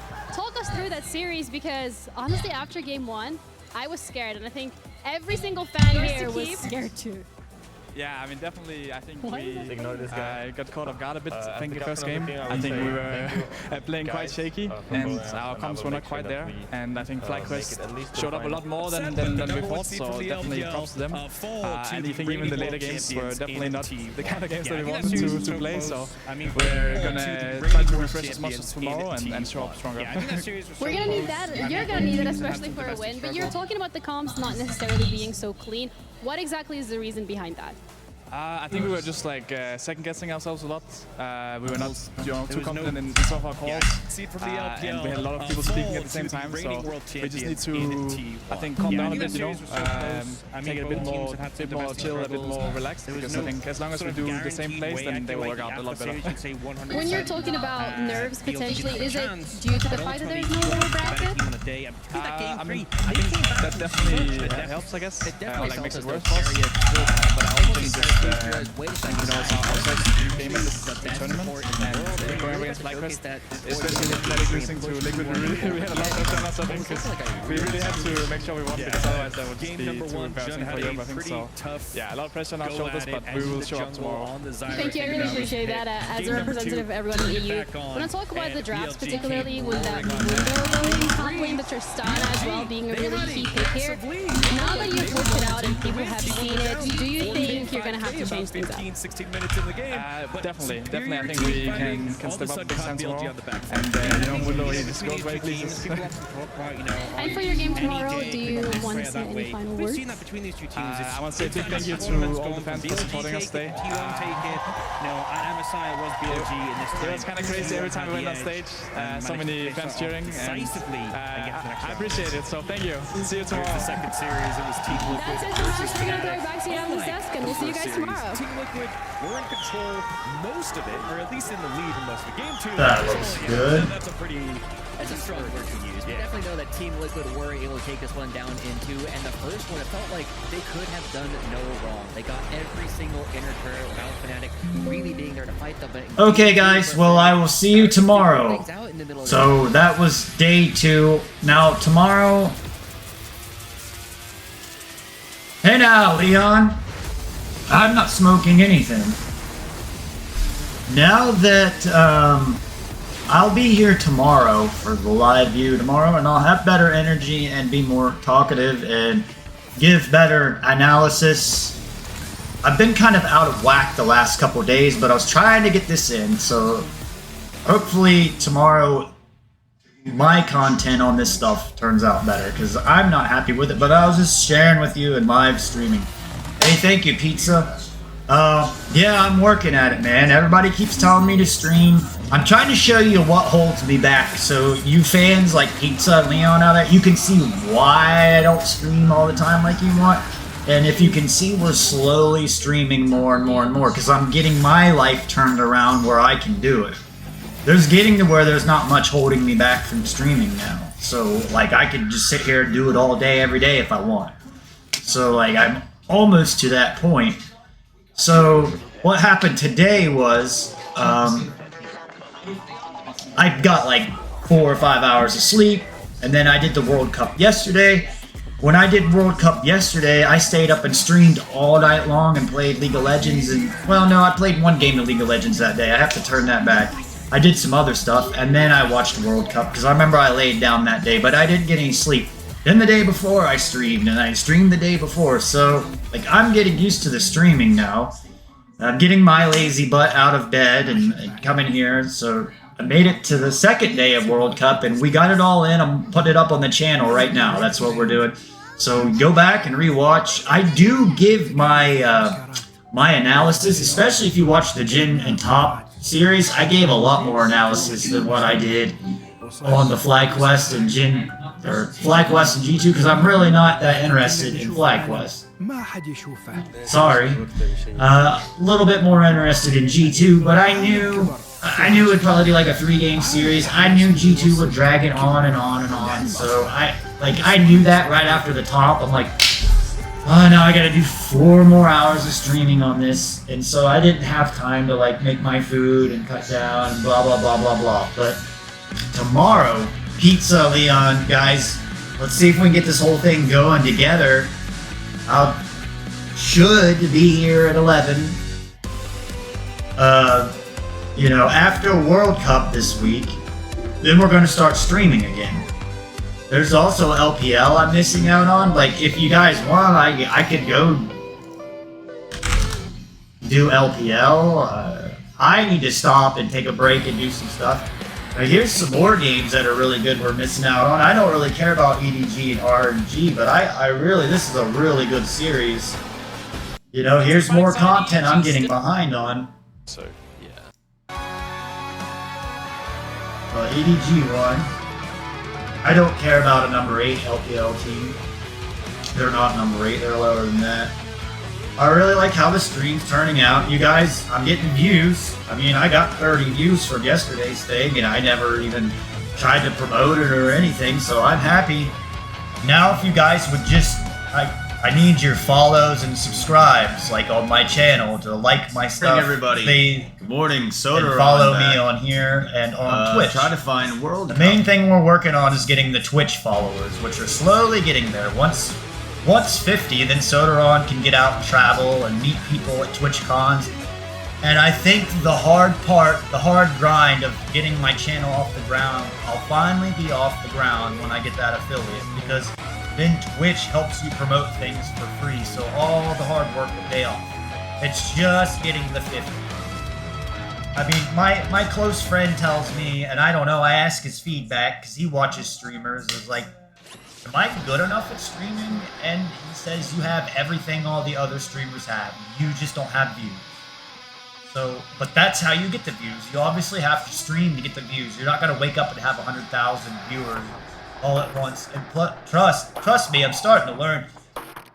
You wouldn't be able to handle it. You have to have the practice of talking and all of that, like while you're working and gaining the followers.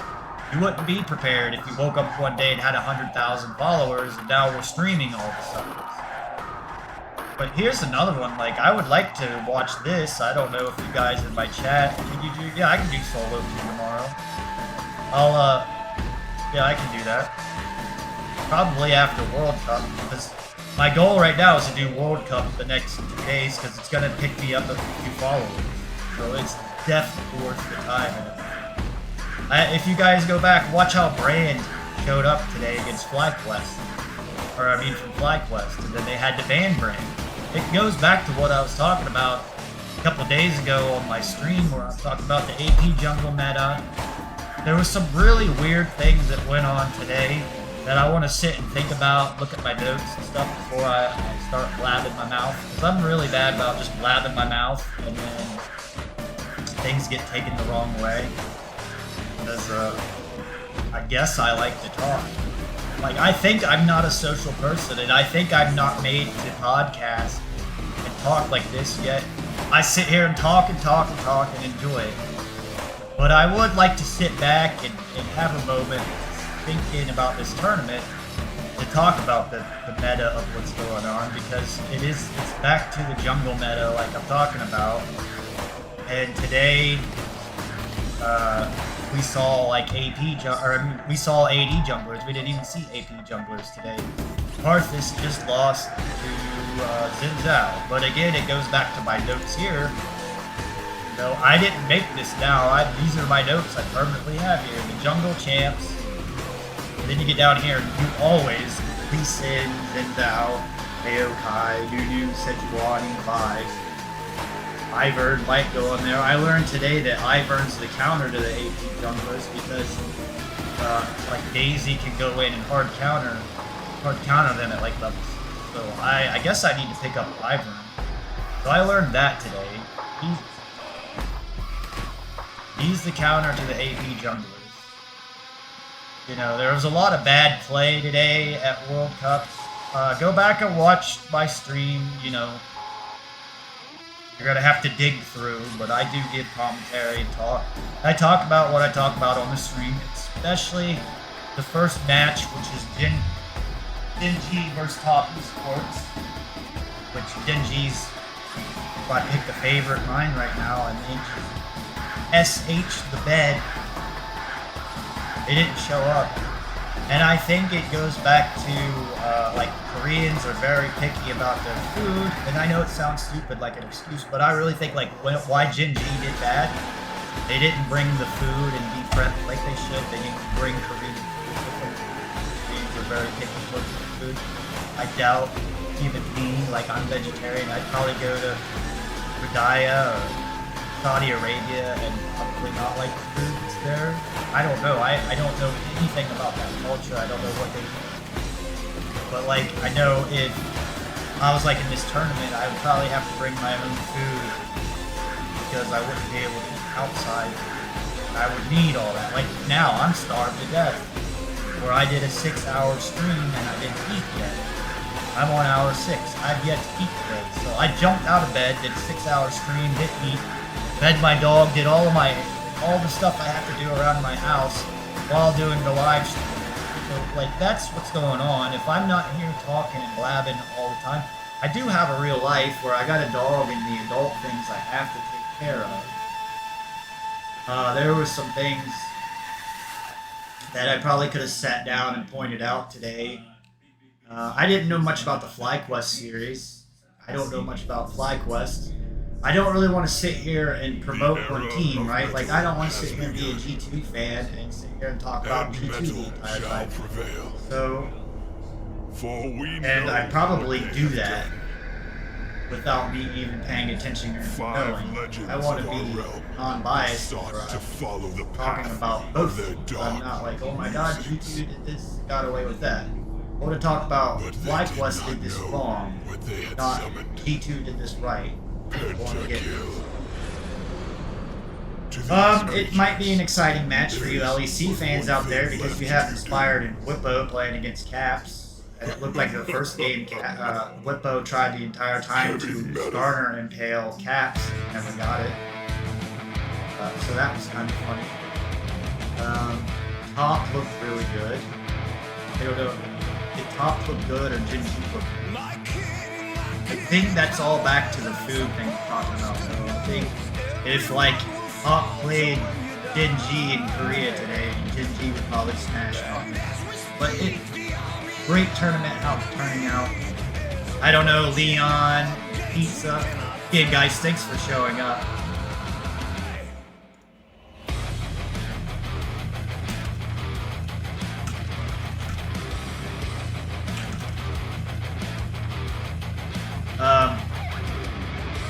What was I gonna say? It doesn't matter. It's not important. It'll come. It's important. Right back in one.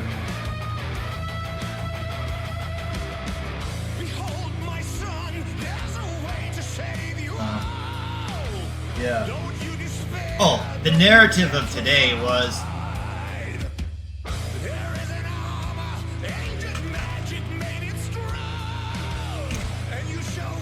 Number one. Knocked out. Number one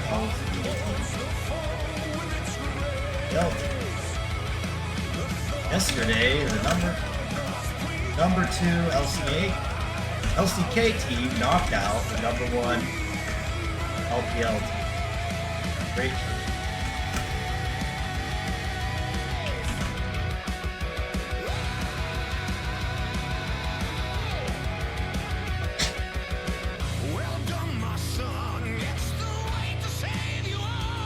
Yes, Leon, we're gonna get back to solo queue, man.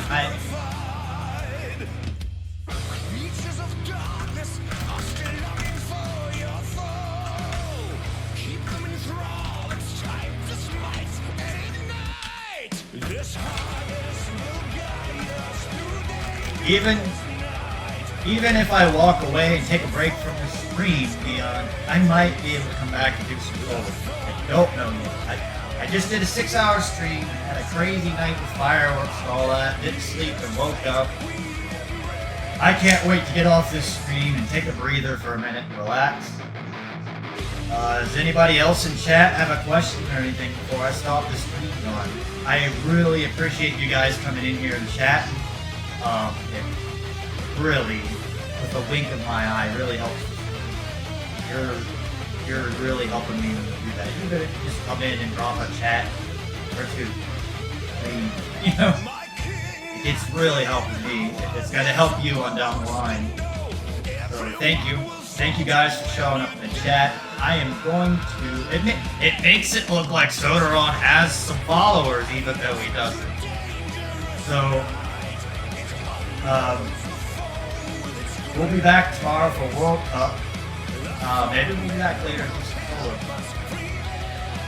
And I am planning on grinding the solo queue. I'm actually missing solo queue. I kind of want to play the game. You know, I went this long time where the game burned me out and I didn't want to play it. I was all into the pro stuff. Now I want to like to play the game.